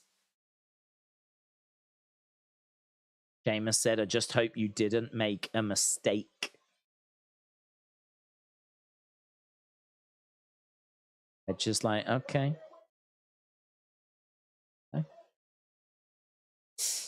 Painful and not well produced, said Matt. This is beautiful. This is wrestling, says Boomers. Right, we've got Corey Graves, Kevin Patrick, Michael Cole. We are into hour 2. Everyone is waiting for Jimmy and Jay and Roman and all of that stuff. I like the match. Sheamus and Edge. I like the backstories. I feel like it was real. I feel like what I've just been told is real by both guys. I think Edge really came back because of Sheamus. I think that Sheamus really appreciated the fact that Edge gave him time. But I also agree we could have shaved time from that segment. This is boring. I want LA Knight, said Leet Sands. Well, he is a SmackDown star, and so, I mean, should see him. Drew interferes with Edge's match and turns heel, says Matt. Trina said, I think Edge and Sheamus ends in an embrace, and Butch turns heel and becomes Pete Dunne again. Oh, I'd love that. I would love that. Right, LA Knight coming out. Imagine if we do get Pete Dunne. Okay, he looks like he's having a match. It wasn't announced in advance, though, so I don't know who he's facing.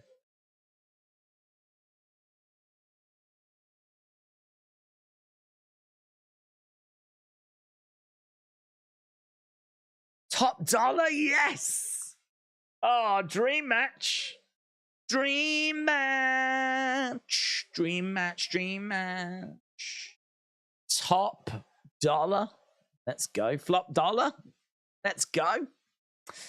Dirty Doms, Dirty Aunt Trini said, didn't Sheamus do an interview saying they were tired of only the Bloodline getting TV time to tell stories? Clearly, WWE is trying to work that out with him. Venom said, are you watching SmackDown? All I've got is football. I think certain places have got football, certain places are showing the wrestling. I think it just depends how big a fan you are. If you're not a very big fan, then you've got football. If you're a big fan, you got wrestling. I got wrestling.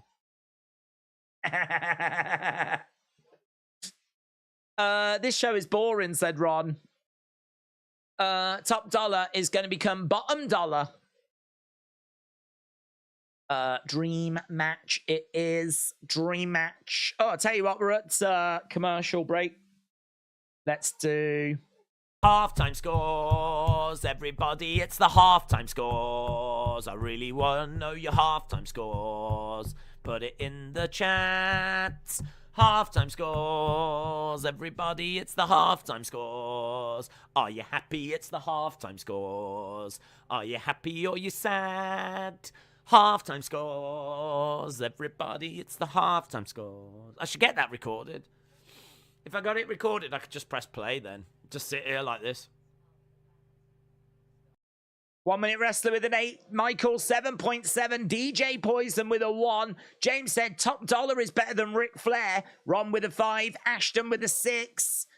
Count Dumfrey with a 6. Got Turner with a 7. J-Bone didn't see it. Oh, I can have a look over here. It's a bit bigger on this one. J-Bone with a 5.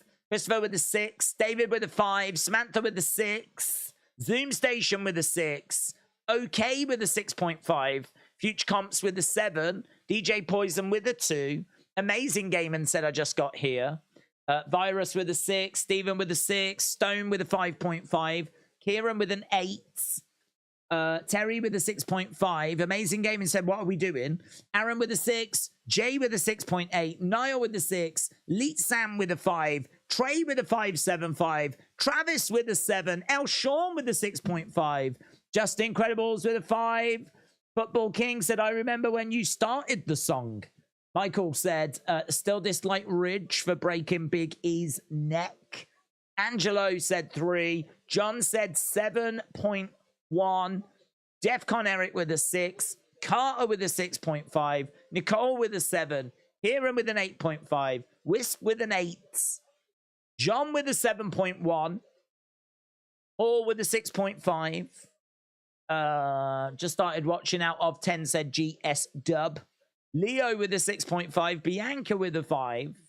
Michael said 5.5. Niall with a 6. Kieran with a 6.5. Spike with a 5.25. Leet San said mid-show 4.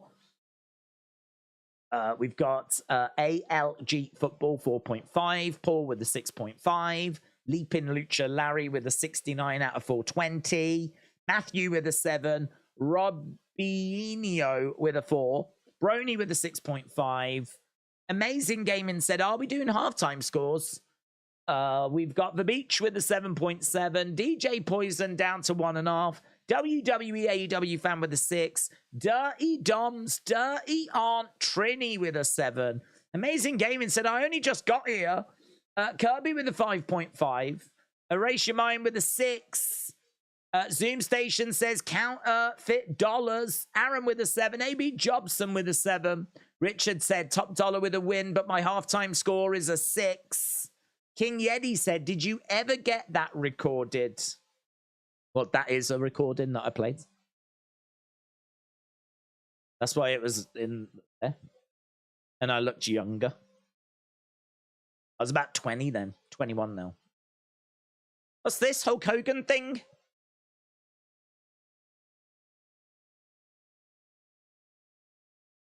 What you gonna do, brother? This. American. Happy 70th birthday, Hulk Hogan. For the right fight for your life. Hogan, 70th birthday.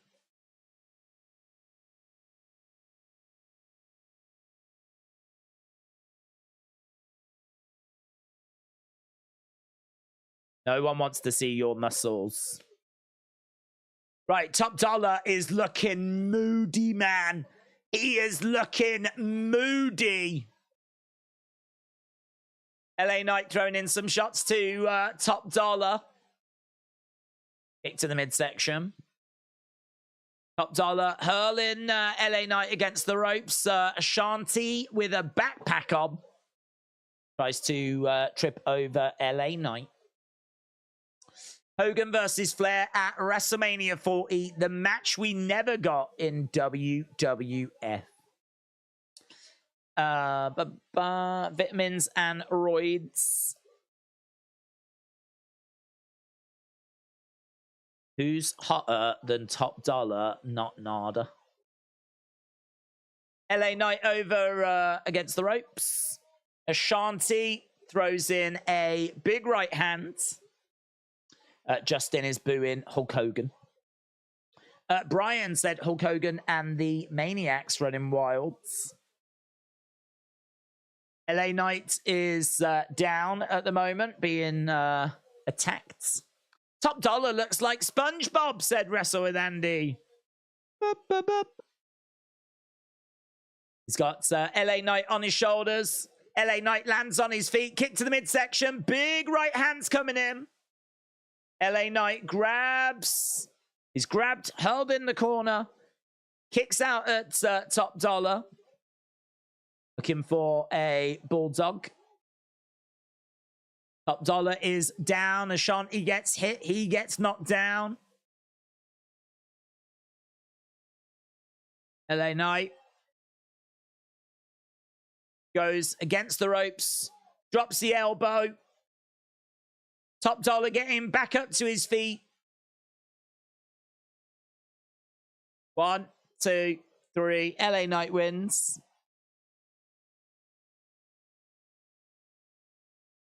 I predict a major upset win for LA Knight, says LB. Upset. Big upset victory as LA Knight beats Top Dollar.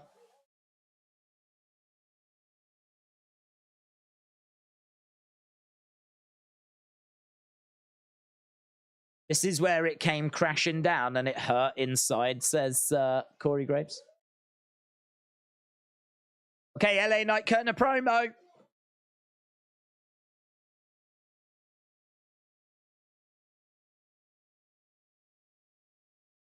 Doesn't matter if I'm on Raw or SmackDown.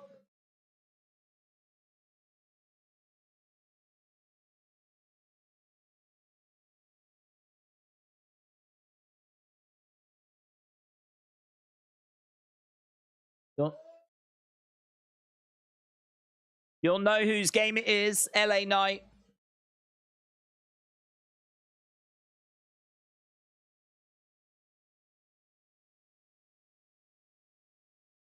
Okay. That was an upset victory.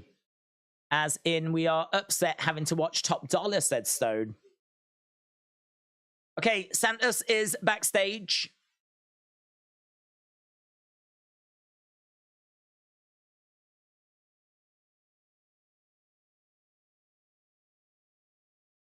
Up next, Austin Theory, Santos Escobar. So he's going to give it a go.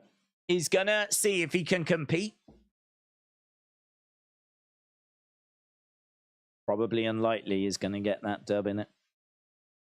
Theory, Santos, United States Championship. Tyler said, who's your favorite wrestler? Mine is AJ Styles. I like, I've still got a lot of love for Sammy. I like Gunther as well. I've got a soft spot for Johnny Gargano, who I really enjoyed watching down in NXT. So I like Johnny and Candice and The Way and Indy. I like those guys. I'm really loving Chelsea at the moment. Chelsea Green, I think, is doing some brilliant stuff. I find her really entertaining. So, but yeah, I don't know, man. I think if I could choose just one thing to happen, that's a good question, actually. If you could have just one thing to happen with the current roster, what would it be? Because for me, it would be Sammy winning a world title. If I could just choose one thing to happen, it would be Sammy. I don't even care if it's Seth's. I just want Sammy to win a world title in WWE. But let's go. US title match, said Kevin. LA Dork Knight says Gargano is a bit boring, if I'm being honest. Alan said, who do you think will fight Roman next? Don't know. I mean, I was thinking that it could be Bray. But the news is that he's not medically cleared. He's close to being medically cleared. So there is a thought that Roman might not compete at Payback. There is a thought that he might not wrestle at Payback. So we might have to wait a little while for an answer to that. Maybe it still will be Bray, but perhaps we'll just wait for him to get cleared. Make it happen, Vince. My favorite is Pork Chop Cash, said Defcon Eric. Predictions for this weekend's Premier League games. I don't know them. I predict Man U will beat Wolves. Lions preseason is over. Candice LeRae with the upset and new Raw Women's Champion. Roman versus El Torito, said DJ Poison.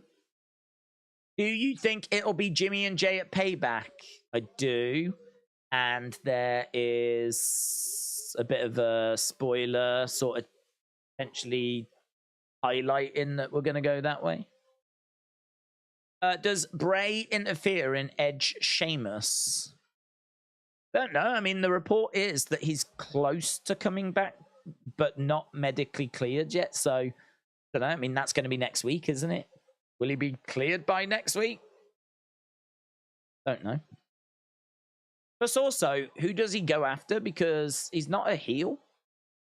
So Edge is a face. I think Sheamus is a face at the moment. No. I'd be down for it. I'd be down for it. I think Bray can do heel and face. So, yeah, just bring him back and give him a good feud, something for him to get his teeth into. So, I don't mind, but I can't say, oh, yeah, that's what's going to happen. Right, we're just seeing some news articles about SummerSlam. Mitchell said, what's your halftime score? We are 6.675, 6 to 6.5. Yeah. I don't think there's been much here that's been mind-blowing. I mean, for example, I haven't done a video, have I? Normally I do a video, but there's been no videos for me to do. But I'm fairly confident we'll have one done for the main event. We'll do a video about what goes on with Jimmy, Jay, Roman, and all that. Right, before the commercial break, we've got, 40 minutes to go. Theory and Santos was where we were heading towards. Oh, we're backstage with Bobby and the Prophets. Tonight's a celebration. We're destroying what was. Future. Unlimited possibilities.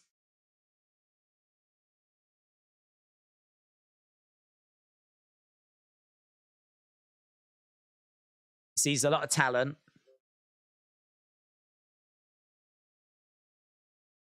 You've done some great things. Showing us last week.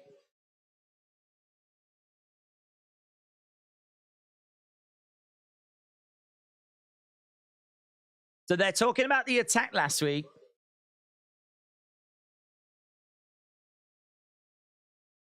Think what we can do together.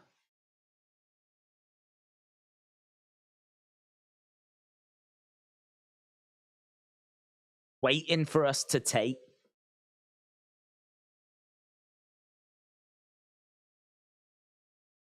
Seems like SmackDown's ready for some new blood.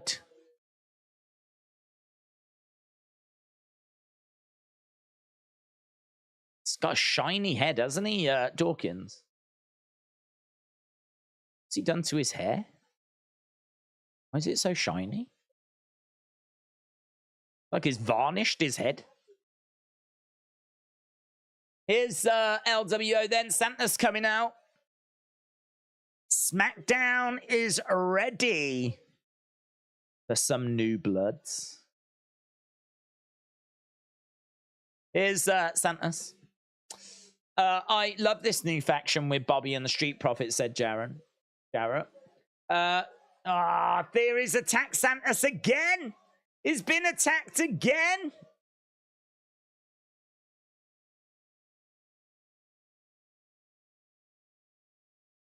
Ray has come out.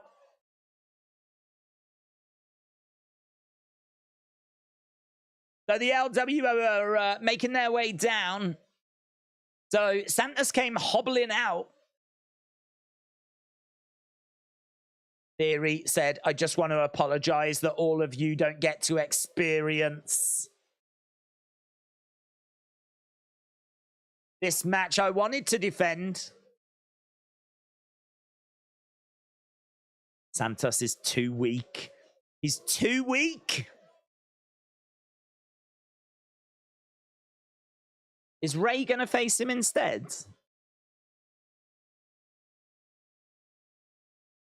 Ray is sort of suggesting that he's going to go. King Yeti said Lashley is great at promos. Psych. Right, I've got a little image that's... Oh, I think we've lost picture. We've just got TNT Sports. Okay.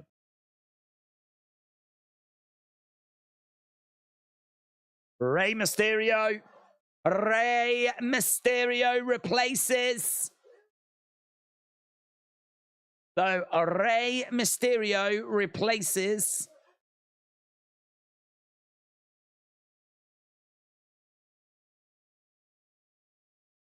So takes on Adam Pearce.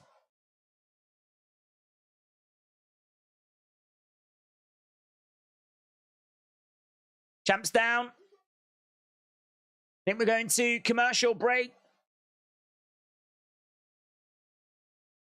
And there we go. Mitchell said, with your accent, it sounds like you're saying Santa's. So now I'm thinking Theory hates Christmas and won't stop attacking Santa.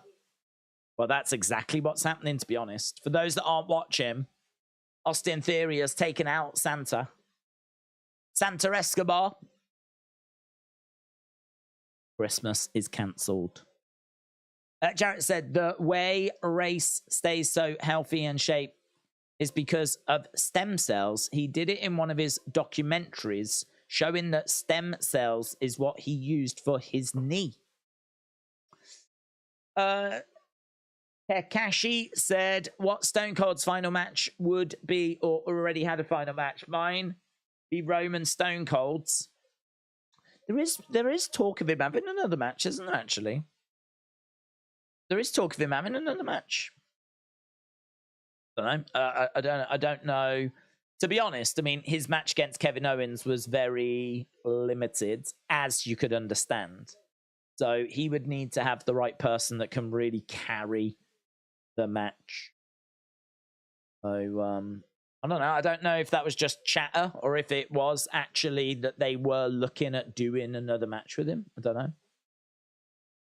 know. They make theory. Look, Week says Count Dumphy. Way to write Santos off like there isn't enough people gone already, said Troy. Please turn Austin into a jobber. William, hello. Shout out to you. Just got an advert for AEW All In. Of course, we will be streaming that. We will be streaming that. I never knew Santa Claus's middle name was Escobar. Yep. Santa Escobar Claus. Fun fact. Does it mean Ray was supposed to win before the concussion? That's a good thought. That's a good thought. And maybe we've ended up with the match that we were meant to get anyway. That's a good thought. Dawkins' head looked like a shiny figure. It really did. It looked like he polished it. Proper shiny. It was all reflecting and everything. People probably frown upon stem cell injections because it's dead babies. Welcome to this SmackDown watch along. Yay. Kian said, the only thing I want to happen is Roman losing his title, then WWE will be back to normal. Q the Light Knight said, I dated a chick named Christina with that last name once. What, Escobar? Christina Escobar. You sure it wasn't Santos in disguise? Just saying. You can't rule it out. Dirty Dom's Dirty Aunt Trini said, stem cells aren't dead babies. Read a book, people. Yeah, people. Get the Dead Babies book out the library. Fun facts. Do you know what? Even this is too dark for me. Even this is like, oh, just heavy, man. Too heavy. I like to go to these topics sometimes that are a little bit uncomfortable. But even I can't do this one. even my head's going, leave it. Just leave it. Kick out by theory. Steven said, we've gone from learning. Oh, it's gone. I think, yeah. I think people are even abandoning the conversation as well. I think we're all just abandoning the conversation. It's the right thing to do. For once in our lives, we're going to do the right thing and we're going to abandon the conversation. We're going to leave it where it is. Right, we are back to the action. What is the point of having a US title invitational now that the winner couldn't take his chance, says Daniela. Shots coming in by Ray. There he goes into the corner. We got half an hour to go. 1, 2, shoulder up. Ezra, shout out to you. I was not dating her then, but I think my wife was. Are we getting a bit too Christmassy in here? Doesn't feel Christmassy.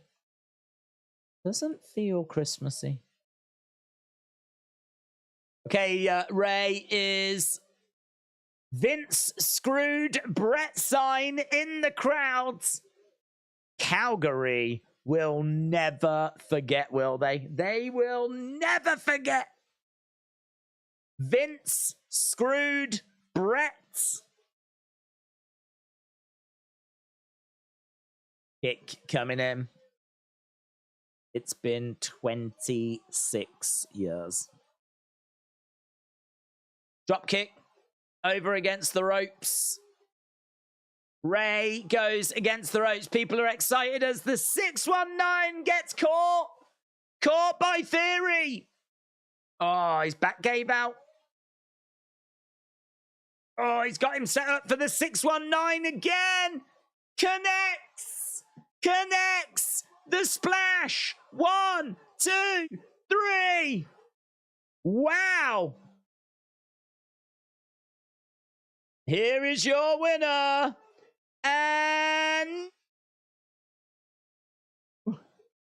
wow. Rey Mysterio.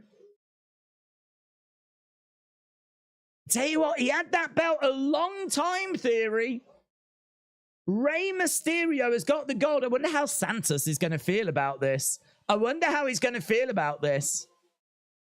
I wonder if he'll be pleased. I wonder if he'll be a bit jealous.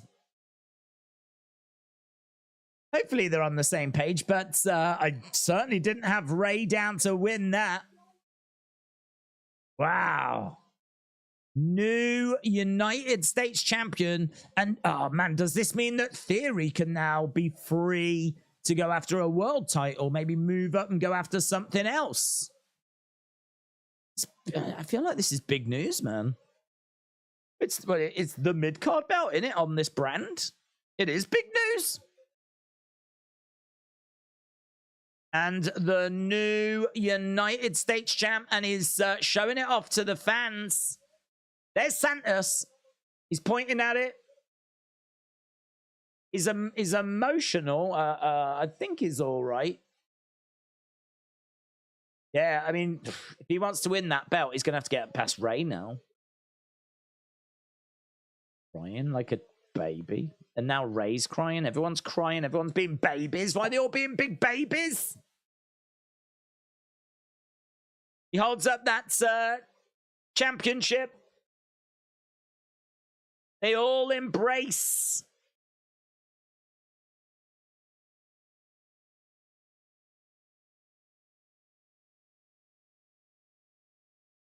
Santa. They embrace. They're all on the same page. Everything looks all right. Up next, Roman Reigns. Roman Reigns is next. Big breaking news coming out of SmackDown. We have got a new United States champion. Rey Mysterio beat Austin Theory. It was meant to be Theory taking on Santos, but Theory would attack Santos Escobar. He would attack him backstage. He would attack him in the entranceway. And so Rey was a last-minute replacement. And shockingly, surprisingly, Rey got the job done. He is the new United States champion. This is a title that I believe Theory won like late last year. He's had this title throughout the whole of 2023. So Rey being the new United States champion is a big talking point. Thankfully, it looks like Santos is okay with it. He embraced Rey after. So it doesn't look like there's any drama on that front at the moment. I'm sure he's disappointed. It was meant to be his match. But either way, right now, Rey Mysterio is the United States champion. I wonder why, though.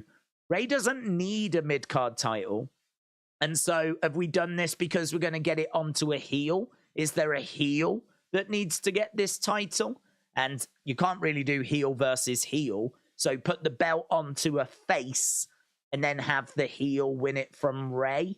My guess is Rey won't hold this very long and he'll drop it to a heel and that's the person they really want to get it on. But, I mean, look, it's a big shot. We're still digesting the news. Rey Mysterio is the new United States champion.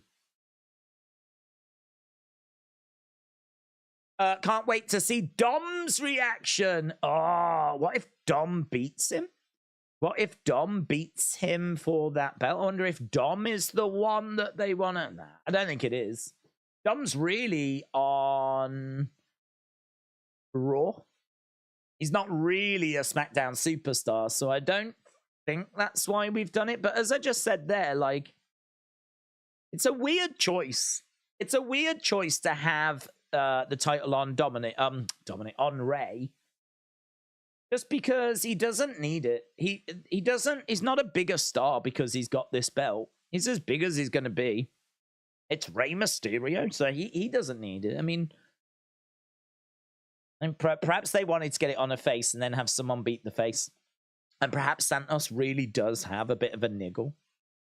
Perhaps he really is injured at the moment.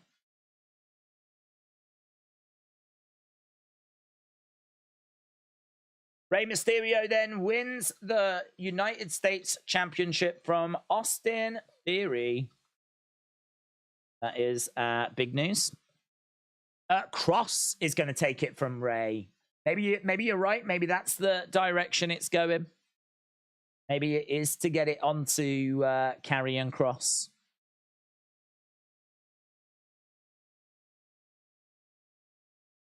Right, we are at commercial break. We're at commercial break. We'll be going back to the action, and we know that when we go back, it is going to be Jimmy, Jey, Roman, all of that stuff coming up, as we've got 25 minutes left in the show. 25 minutes left in the show. Cross can't be champ. That would be like Burnley winning the league, says LA Dark Knight. Well, I know they lost today, but don't rule them out. They can still do it.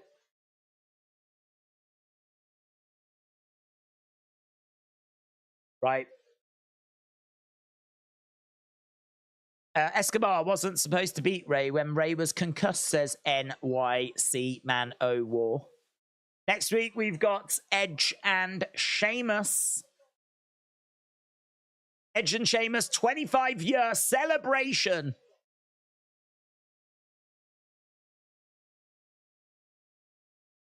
Grayson Waller has got Rey on. Is it Grayson Waller? Either someone's going to interrupt or it'll be Grayson and Rey. Here's Roman. Here's Roman.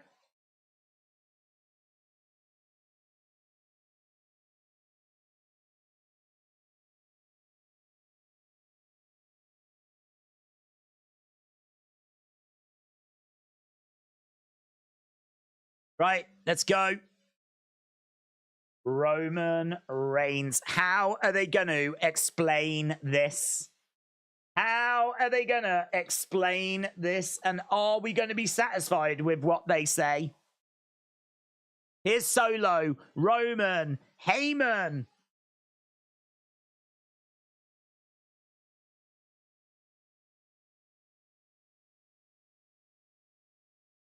The GOAT is here. 35 minutes of Bloodline. 25. Na, na, na, na, na, na, na. Coach Co, shout out to you, my friends. Coach Co said a pair of hop-along boots and a pistol that shoots is the wish of Barney and Ben. Dolls that talk and will go for a walk is the hope of Janice and Jen. A pair of hop-along boots and a pistol that shoots is the wish of Barney and Ben. Dolls that talk and go for a walk is the hope of Janice and Jen. I'd be with Barney and Ben. I'd like a good pair of hop-along boots. Hop-along boots. Coach Co, shout out to you. Giving us food for thought. As Roman makes his way down to the ring. Dun, dun. The only one. Solo looks a little distracted. Aim staring at Roman, but Solo just sort of looking towards the ground.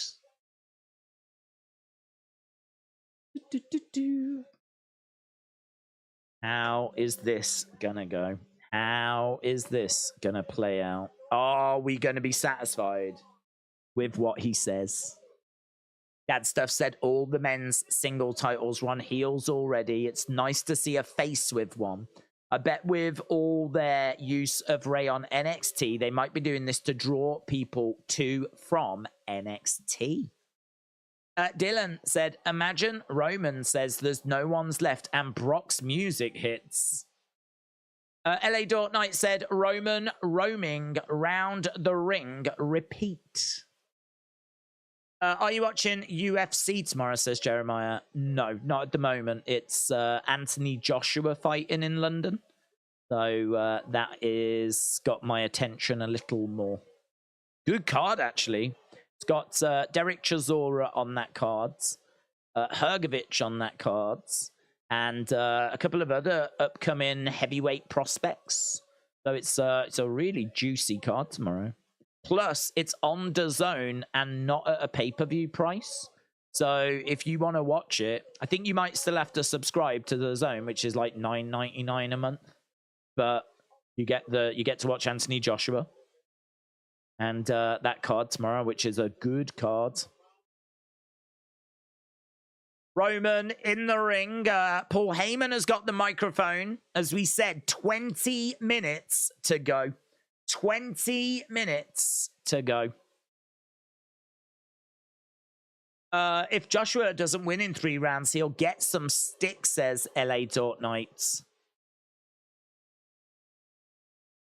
I just want him to win, to be honest. I think it's always a bit tricky when you take on someone that's last minute. You know, he was preparing for Dillian White, who's much smaller. And now it's a bit of a different fight. I'm sure he'll be ready, and he should have the better skill set, and he should be able to beat Hellenius. But yeah, it's a tricky one, isn't it? When you do take on someone, change of opponent last minute, it can really affect you. And obviously, he changed his opponent when he made his Madison Square Garden debut. And he ended up facing Andy Ruiz and losing. So this is a really interesting one because, yeah, he should win. And if he was properly prepared for it, I'd feel really confident and good that he will win. But I do just have that question mark about the fact that he's only known about this fight for 5 days. I mean, Hellenius is coming in on 5 days' notice. It was meant to be Dillian White, who is a different fight. So I think there's a bit of danger there. I mean, it's one thing to say he should win within like the first 3 rounds. To be honest, I just think he needs to win. I think this is a real potential banana skin here, only because of it being a last-minute replacement. Are the USOs going to come out to the AMA music? I don't expect them to come out together. I don't know when Jimmy's coming out. I don't know if Roman's going to bring Jimmy out. We haven't seen Jimmy or Jay or Roman or anything all show. I think that Jimmy's turn is a mistake. Roman's entrance music started. I went to the bathroom to make sure the kids were tucked in. I grabbed another drink, and it's still Roman's entrance, says Samantha. Roman took about 1,000 minutes to walk up the aisle. I'm happy that Ray won, said Drew McIntyre. Hey, Drew. AJG said I fell asleep, slept, walked to make a sarnie, woke up, and Roman is still doing his entrance. Jimmy's turn is just dragging the storyline. It needs to end. We are getting bored of 3 years of the same thing over and over. Right, here we go.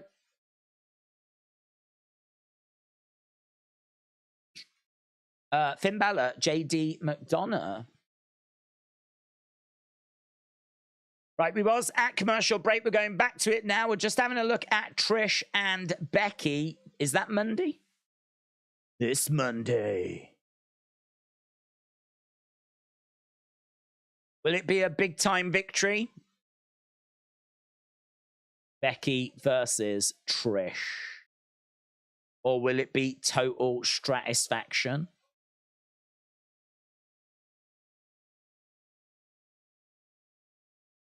Plus,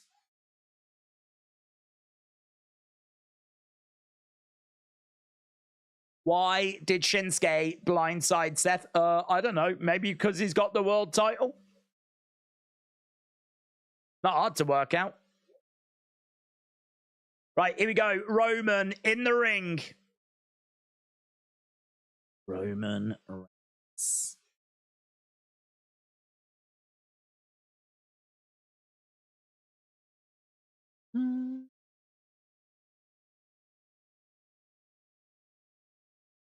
Okay, Solo, Roman, Heyman in the ring.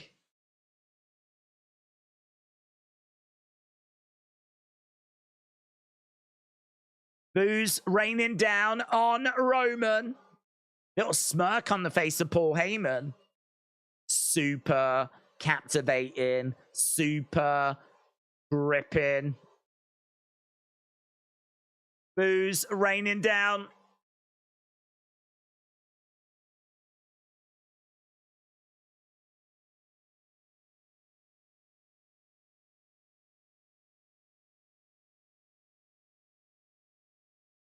Microphone being handed over to Roman.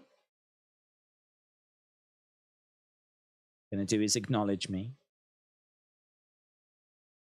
Suzanne, shout out to you. Did Ray get the US title? Said 17 fresh. Yes.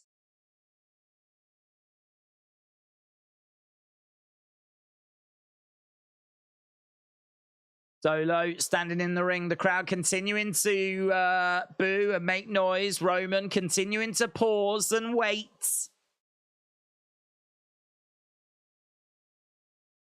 Calgary.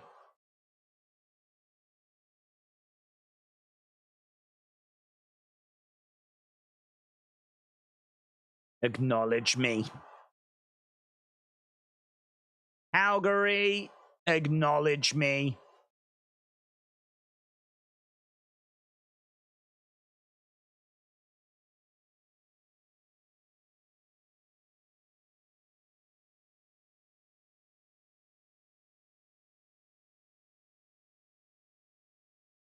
Where's Jimmy?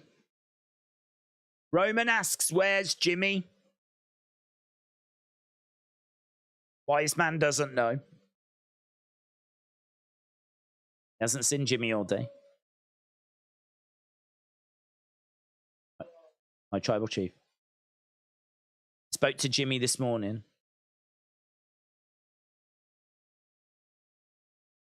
He was salty. Oh, is that Jimmy?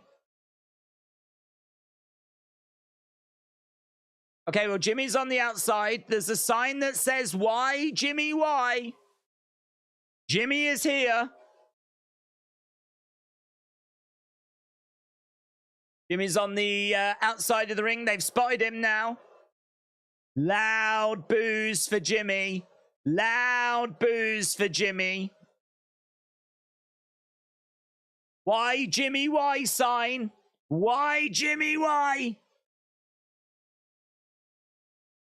Jimmy getting into the ring. Again, these boos continue.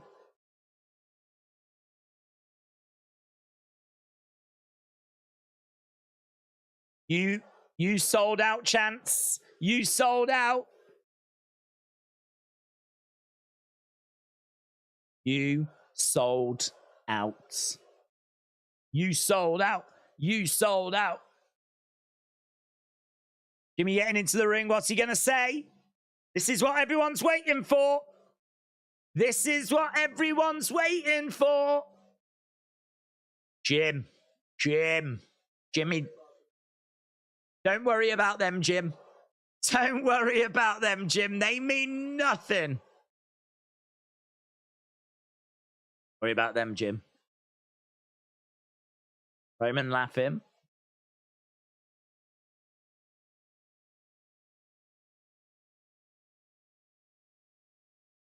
Crowd chanting Summer caught Roman's attention. Let's be real. I owe you one. I owe you one. Name your price. Whatever you want, done. What do you want? You want a new car? Done. You want a yacht? You can have a yacht. I don't want nothing, says I don't want nothing, says Jimmy.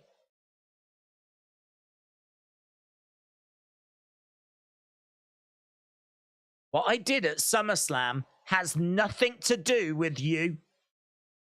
Huh? What I did at SummerSlam.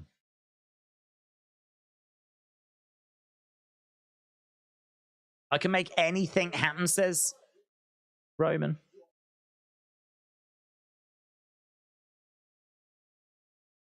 You want to be the new right-hand man? Here's Jay. Here's Jay. Oh, I'm still thinking about the yacht. He said he could have a yacht. Not just a boat, but a yacht. Ooh. Here's Jay. Light them all up.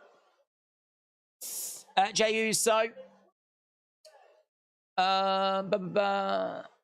Little T, shout out to you, but Bembo said, I would ask Roman for his contract if he asked me that. Jay making his way down. Jimmy said this had nothing to do with you to Roman. Jay is stepping up to Jimmy. Jay takes the microphone. Here we go. Here we go. Jimmy and Jay face to face in the ring. Jay staring at Jimmy. Roman is back in the corner.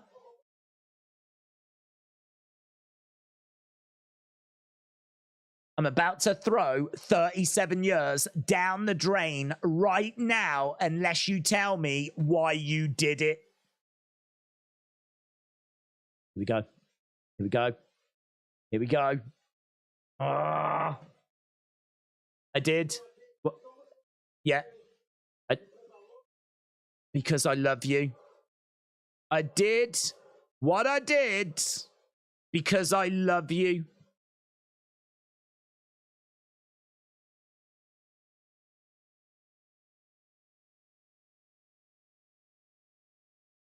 It wasn't jealousy. He was afraid. He was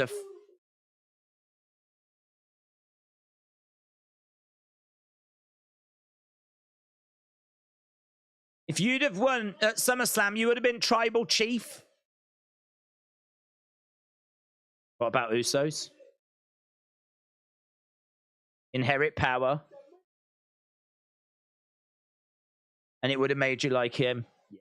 Oh, man. Yep. Signed up for that.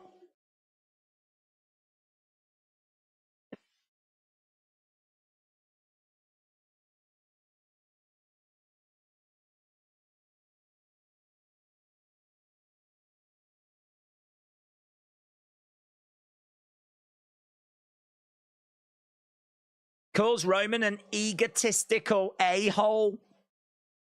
He did it because he loves him, and tribal chief, the position of tribal chief, corrupts. Did it because he loves him.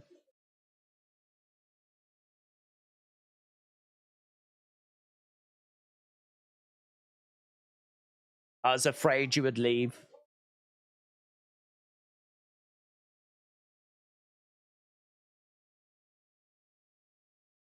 It wasn't to step on your shine. I love you. Oh my God. I love you. 37 years of pain. How long we got? 7 minutes.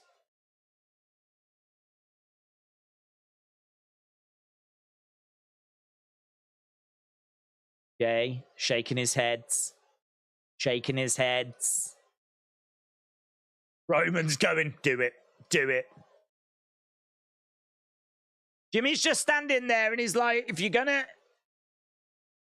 want to take out your frustration, do it. He's standing there. He's got his arms out. Roman in the background's like, do it. Do it. Jay ain't doing it. Jay turns his back on Jimmy.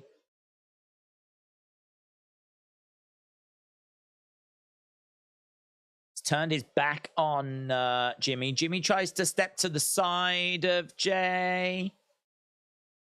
Jay ain't looking at Jimmy.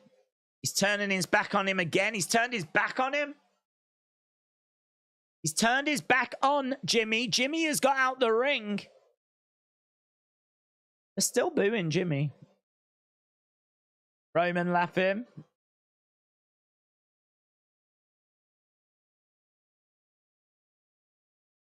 There wasn't a perfect time for I told you so. You're stupid.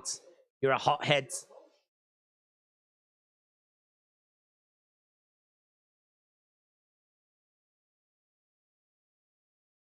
not. Tonight.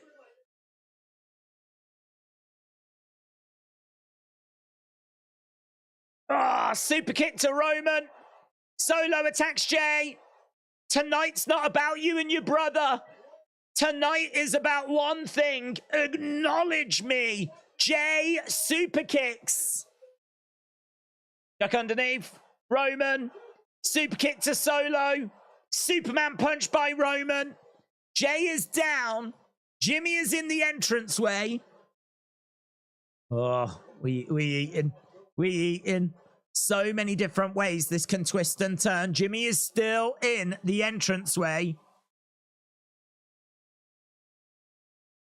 Jimmy is still in the entranceway. Just go back. What are you doing, you fool?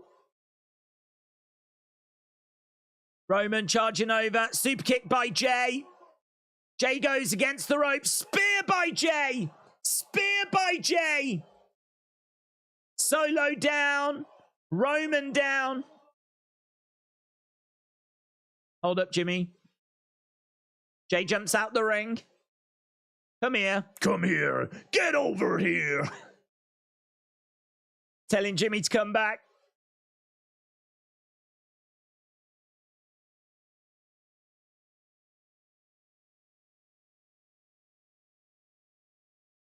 Super kick by Jay. Damn. Damn. Get here. Get it.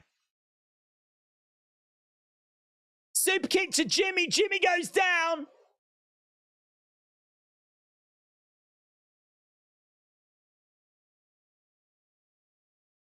I'm out. I'm out the bloodline. I'm out the Smackdown. I'm out. Ooses. I'm out of Smackdown. I'm out of WWE. Ooses. He's gone. He's done. He's out. He's out. Jay's out. Oh my God, he's in the crowds. I'm out the bloodline.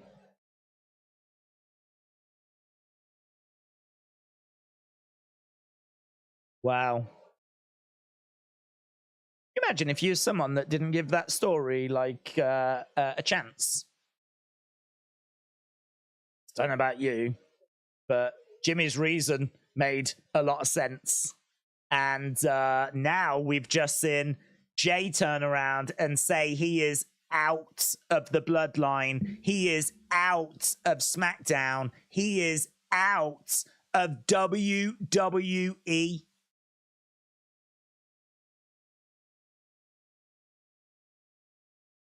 Did you like Jimmy's reasoning? Yes or no? You can vote away for that. I think that's sick.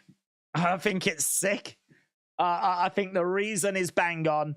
I think maybe not every single tiny detail of that segment was absolutely incredibly on the point perfect. I don't know how I feel about Jimmy being able to take out both Roman and Solo on his own, right? But the reasoning is perfect. And that bombshell of I'm out is huge. It's got to be.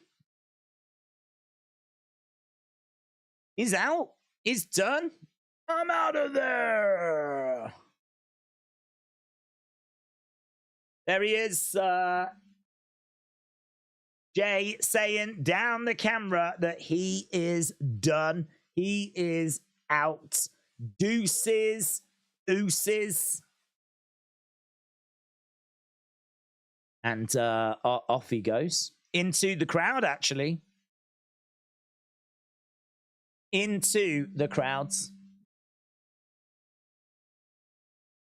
Massive, massive section on SmackDown. A final segment to end the show. Of course, everyone wanted to know Jimmy and Jay and Roman and Bloodline. What was going on? Well, we found out tonight. Jimmy turned around and said that he loves Jay. Power corrupts. He didn't want to see Jay turn into Roman, and he did it to protect him. And he actually stood there and allowed Jay to take out his frustration. But Jay didn't. He just turned his back on his twin brother. He would actually super kick him later in the segment. Jay would get into a brawl with Roman and Solo. And basically, the segment ends with everyone down apart from Jay, who looks at the camera in this moment and says he is out. He is out of SmackDown. He is out of the Bloodline. He is out of WWE. Deuces, ooses, gets in the crowd and walks away. Jey Uso teasing at least that he has left WWE. He is out of the company for good. No more Usos, no more Bloodline, no more SmackDown, no more main event Jey Uso. He's done everything he wants to do, and he is out. This is a monstrous way to end SmackDown. Love the reason. It works for me why Jimmy would do what he did. He didn't want to see his brother win that match because power corrupts. Being tribal chief seems to change people. Roman is obviously different now than before he was tribal chief. And so Jimmy didn't want that for Jay. So I think that reason definitely works for me. And, you know, maybe didn't need to see Jay wiping out Solo and Roman at the same time. But other than that, I mean, it's just a little detail. Him dropping this bombshell at the end of SmackDown. And this is... We eating good. We eating good. Where do we go from here?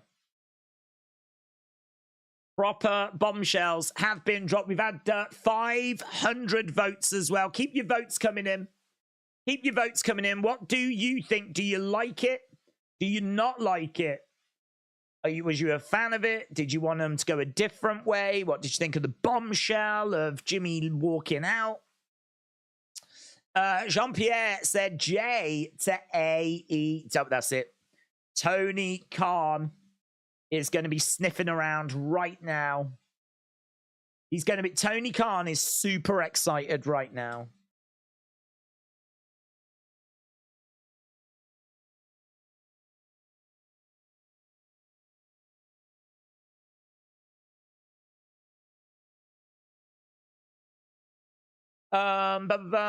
Jacob, Joshua Fatu is all elite, said Duffman.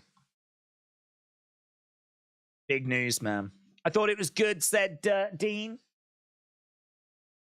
Well, I can't see the poll. I'm looking forward to seeing what people thought of it and seeing if people enjoyed it as much as I did. It's exactly what I was hoping for. I must admit, I was very confused when they said Jimmy was going to acknowledge Roman and he was going to the island of relevancy and all this stuff. I didn't understand why they said that on Raw, and I couldn't quite work out where we were going if we were doing that. And he was there, but he was not there to acknowledge. He was there to... basically stand up to Roman. I mean, he does get super kicked. Jay is out, and oh man, the repercussions of this are going to be very interesting. What does Jimmy do next? What does Jimmy do next? Mitchell says, don't miss my super chats. Mitchell, shout out to you. I'll get to him. Jey Uso really going out of WWE, or is it scripted? Feels like it's scripted. I don't think he's gone, really. There's not been any reports of Jey leaving WWE. But saying that, if you know, if it's a decision that he's made, but I don't think he's done everything he wants to do. I think he would want to have a match with Jimmy. So I don't think he's gone for good. I don't think it's real, but I love the story. Jey Uso is my soul man, my Rocky Johnson, my Wahoo McDaniel. He is my godfather, says Terry. People don't really believe he's leaving. They're all just being silly for fun. Sounds like a cop-out. I did it because I love you. I would rather say I did it because I was jealous, said Stuttering Steve. But don't you think it makes sense that he has seen what it's done to Roman and he doesn't want that to happen to his twin brother? He did also say, in all fairness, that he was worried of losing him. He did say there is a bit of jealousy in there as well, because he said, what about the Usos? If you become tribal chief, what about the Usos? Basically, what about me? So there was a little jealousy vibe in there as well, where he said, what about the Usos? You know, that's him thinking about himself. That's him thinking about what's going to be next for me, and am I just going to be pushed to the sidelines? Jey is spending time with his family. Definitely scripted. WWE Twitter even tweeted the "I'm out of WWE" says to heel. Oh, well, it's definitely scripted. But is it scripted because he is leaving, or is it like... I mean, I haven't heard any reports that he's actually leaving, and as well as that, I think that he's still got the match against his brother, which he said not long ago he wanted to do. He wants to have that match. So that sort of says to me that he is unfinished business, you know? I think he could be going away for a minute, though. He could be going away for a hot minute here. Jey leaving might mean he'll come back later around WrestleMania 40, says Ray 2. Right, let's go to people's thoughts. Timothy said, what was that supposed to mean? I don't know. Did we get to it? I feel like we've spoke about the reasoning if it was that. The thing I don't like about Jimmy's promo is I feel like we heard the same or similar promo from Sammy. What's your final score? 7 to 7-5. Yeah, I'll be around that, yeah. Jean-Pierre said Jey to AEW. Donald said Jey leaving drags this out until WrestleMania 40. Let's have a look at the chat cell. We see how it's been received. So we've had 660 votes. 60-40 is where we are. Closer than I thought. 60-40 is where we are. So 60% of people like it. 40% don't. Wrestle with Andy said, maybe it's a way of saving the match till Mania. Blazed Radio said, Jey Uso out of WWE. If you believe that, I have a bridge to sell you. What kind of bridge is it? Big, little, viaduct?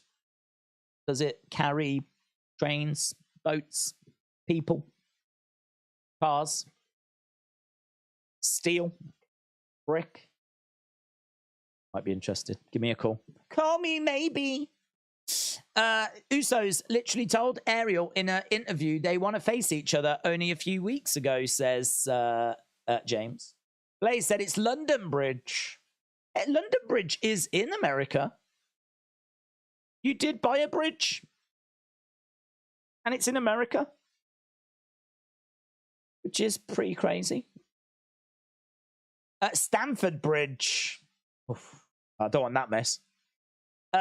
WHS Podcast said, if he leaves, that means AEW is related to WWE. Russell Andy said, we'll never hear of Jay again. Like the way they don't mention Benoit. That's it. Dumb. Gone. I like SmackDown. It's just not many returns, said Mescott. LA Dort Knight said Rikishi is going to referee the Women's World Cup final now. USO Bridge, said Blazed Radio. Daniela said they didn't continue the Shotzi story this week. Thoughts? Yeah, good point. I wonder if there was something that she had to do. I wonder if she was planned, but don't know, do you? You know, she might have needed this week off. Maybe she was there for a sister or something. I don't know. So, I don't know. I wouldn't read too much into it. Jay takes time off, but I don't think it'll be long. Maybe it's a break from the story, says Alan. Imagine AEW and they make Jey Uso and turn him into a real chief, said Arsenal FC Shorts. Richard said Jey Uso be stupid if he did that. But I could see Jay might return. I think he needs some time out. If you believe that, you have a start to sell you in your name, said LB. Jey Uso is absolutely selling a work, just like how MJF was shooting on AEW, and that was a work. Bembo said maybe Jay returns at the Rumble. I think my thoughts are that him saying that he's out of WWE is interesting, not because I think he's out of WWE forever, but because if he's out of WWE, how long are we going to do that for? Like, how long is he out for? So, you know, there's people saying maybe we don't see him till the Royal Rumble. Are we really saying that we're not going to see Jey Uso for like 5-6 months? Are we really saying that that's it? Is out? And then he comes back at the Rumble and we do Jimmy versus Jay or whatever? Or is it just that he's going to be out for a couple of weeks and he's just having a couple of weeks off? Right? Or is it a month? Or is it 2 months? Or what? And when he comes back, what does he come back for? I was not expecting Jey Uso to turn around and say, I'm out. Wasn't expecting that. Wasn't expecting him to say that at all. So I think if people are getting a bit hung up on the fact that, oh, he's not really gone, right? Yeah, okay, fine. But this is a twist in the story that I didn't see coming. I didn't see him going away at all. I didn't, not even a week. So the fact that he's walked away now makes me think, well, how long's he gone for? When's he coming back? What are we doing with Jimmy? Like, it opens up all these new questions now. As this story has gone in a direction, you know, Jimmy hasn't joined up with Roman. He made it quite clear that he didn't have respect for Roman. He's not acknowledging Roman. He's not on board the Roman hype train. So he ain't feeling Roman. So Jimmy finds himself on his own. So what's he gonna do? Jay has seemingly gone, but we don't know how long for. I don't know, man. It's interesting. This is for me. The Bloodline story continues, and it continues moving in an interesting direction. But clearly, not everyone feeling that way because it's 60-40 in our poll. 60-40 and just over 700 votes. But he will return at the Rumble and win it, says Abdul. If Jay said he's out of WWE and it's only 2 weeks, it would be the second straight dumbest plot twist in the Bloodline story, said NYC Man O War. Alan said, no one could have seen this coming. If so, give me lotto numbers. LB said this whole storyline is going to culminate with Dominic becoming tribal chief. There we go. There we go. Now we're talking. Now we're talking. Now we're cooking. It's going to all result in Dominic Mysterio being crowned the new tribe. Imagine the heat when Roman hands over the Ulafala to Dominic Mysterio. Greggy said the Bloodline story could end up like NWO when that was stretched out too much. Jarrett said, listen, Jay isn't coming back to win the Rumble. If that was the case, then Cody wouldn't be able to wrestle Roman, says Jarrett. In WWE, if you leave for a week and come back, it's a huge return. Wrestle with Andy said Jay is going to return on Raw as Chelsea Green's new partner, Jamie Uso, and in a wig, so he can compete in the women's division. Let's go. I love that idea. JX said, I'm so disappointed with Jimmy. It's Jimmy's fault that Jay left WWE. Ashley said they're doing it to drag the Borderline story out. Dave said this Bloodline story would make a great DVD box set. Oh, I'm sure they'll do that. Oh, that is a good shout. Just put the whole story into one box set. I smell a Bloodline wolf pack coming. Yeah. Yeah. What about that? A rival Bloodline. Jay's Bloodline. He couldn't win Tribal Chief, so he just makes himself Tribal Chief of a new group.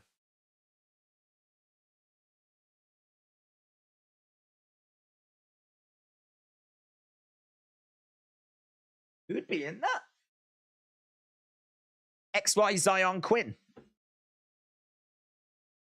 The only reason the NWO got bad was because they added way too many people, said James. Only if WWE had a partnership with MLW or Impact. Dylan, shout out to you. Rikishi is coming back.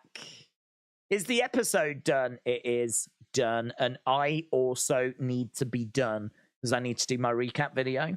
But I'm just getting that initial reaction from people, getting people's thoughts, seeing how it's been received. This was a big show. Everyone was waiting for that explanation. Well, they got it. But I don't know how satisfying people found it.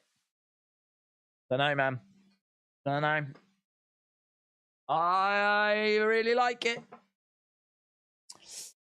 Are you happy Austin Theory's 258-day title reign is over? I'm not happy. It was a shock. Amazing Gaming said Randy Orton to return before or at the Royal Rumble. Blaze said, I'm leaving YouTube. Do you believe me? You're leaving YouTube? Dude, don't go before selling that bridge. Alan said, I give it a 9 because of the weirdness. Dylan said, weirdly enough, I had a random dream a few weeks ago where Jay and Solo betrayed the bloodline and created a new retribution. We haven't made the connection of Dom Dom being North American champion and Rey as US champion. The Mysterios are taking over America. Demon Edits said, I'm going to miss Jay. I didn't want him to go. I'm glad Awesome Theories title reign is over. He was boring. He was a terrible heel. He got a little better from the stupid selfie gimmick and a bit more serious, says Jarrett. Vince was smart to play it out this way, says Q the Light Knight. Oh, don't go giving Vince the credit. Not on Twitter. You'll get some interesting responses if you do. Are you posting on the show how the show went? I am doing the recap video, yes. But as I said, just wanted to get a little bit of reaction first. Just a bit of reaction first. I think that's a big moment and it deserves to just get a little reaction. But I will put everything that happened tonight into a recap video and I'll work on that next, yes. I wonder if this is a change of plans for WWE because of the backlash they received for Jimmy. Jimmy looked pretty angry at SummerSlam compared to his reasoning. Paul said, if I stay in YouTube, it will corrupt me, says Paul.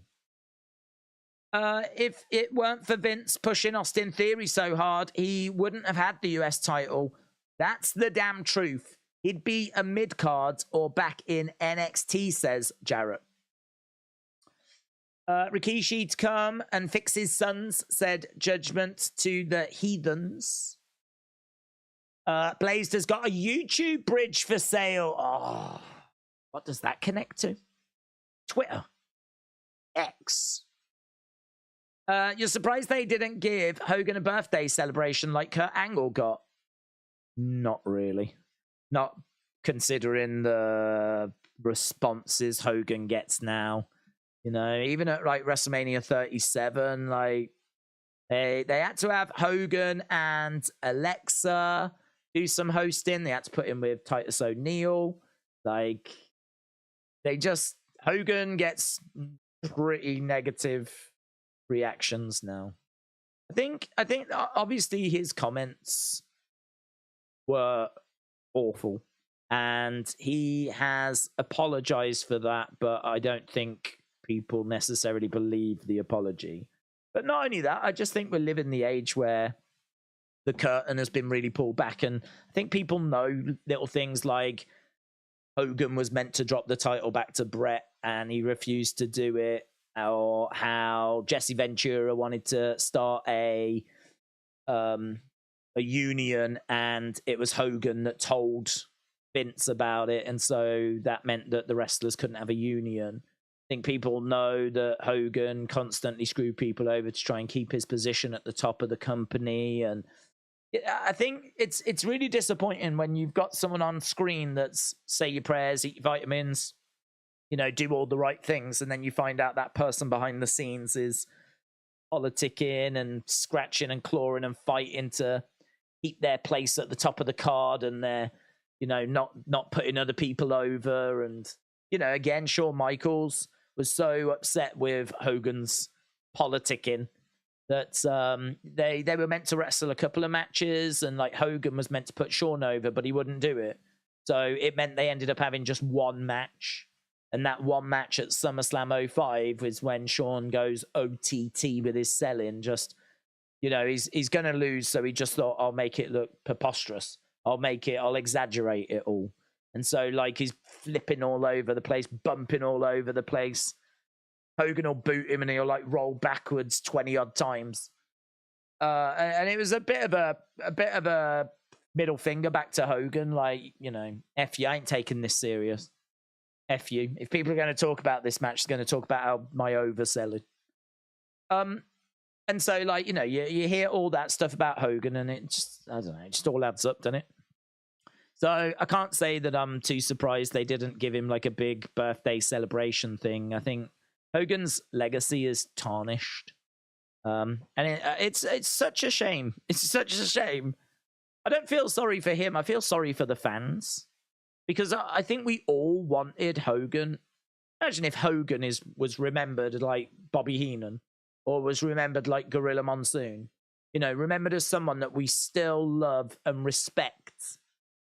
I think, you know, it's wrestling fans that have been robbed of being able to celebrate one of the biggest stars WWE has ever had, and someone that dominated the first 10 WrestleManias, or first 9 WrestleManias. And so it's such a shame that we can't do that.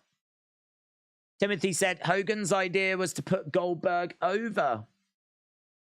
Hugh the Light Knight said the match that was bigger and better was Terry and Flair on Paperwork. Everyone back in the day was absolute roid addicts. I watched Hogan beat Jesse Ventura up twice, said Zoom Station. Arsenal FC Short said, what if Jey Uso goes and brings back his old theme song and face paints? I feel sorry for us because it was nothing burger of a Smackdown. I'm bored with the bloodline, said John. Dom's filthy, nasty little Aubrey said, Hogan Goldberg on Nitro was cool. I still remember that night. We do have Warriors win over Hogan at WrestleMania 6. Hogan was secretly being taped whilst going in a tirade about feeling like his daughter's boyfriend was using her. Didn't realize Edge had never faced Sheamus one-on-one, said Shane. Hulk Hogan messed that up when he was in TNA, said Richards. Yeah, I just think we're at the point with Hogan where, you know, you do an in-ring celebration or segment for him, and it's either going to be awkward silence or there will be boos.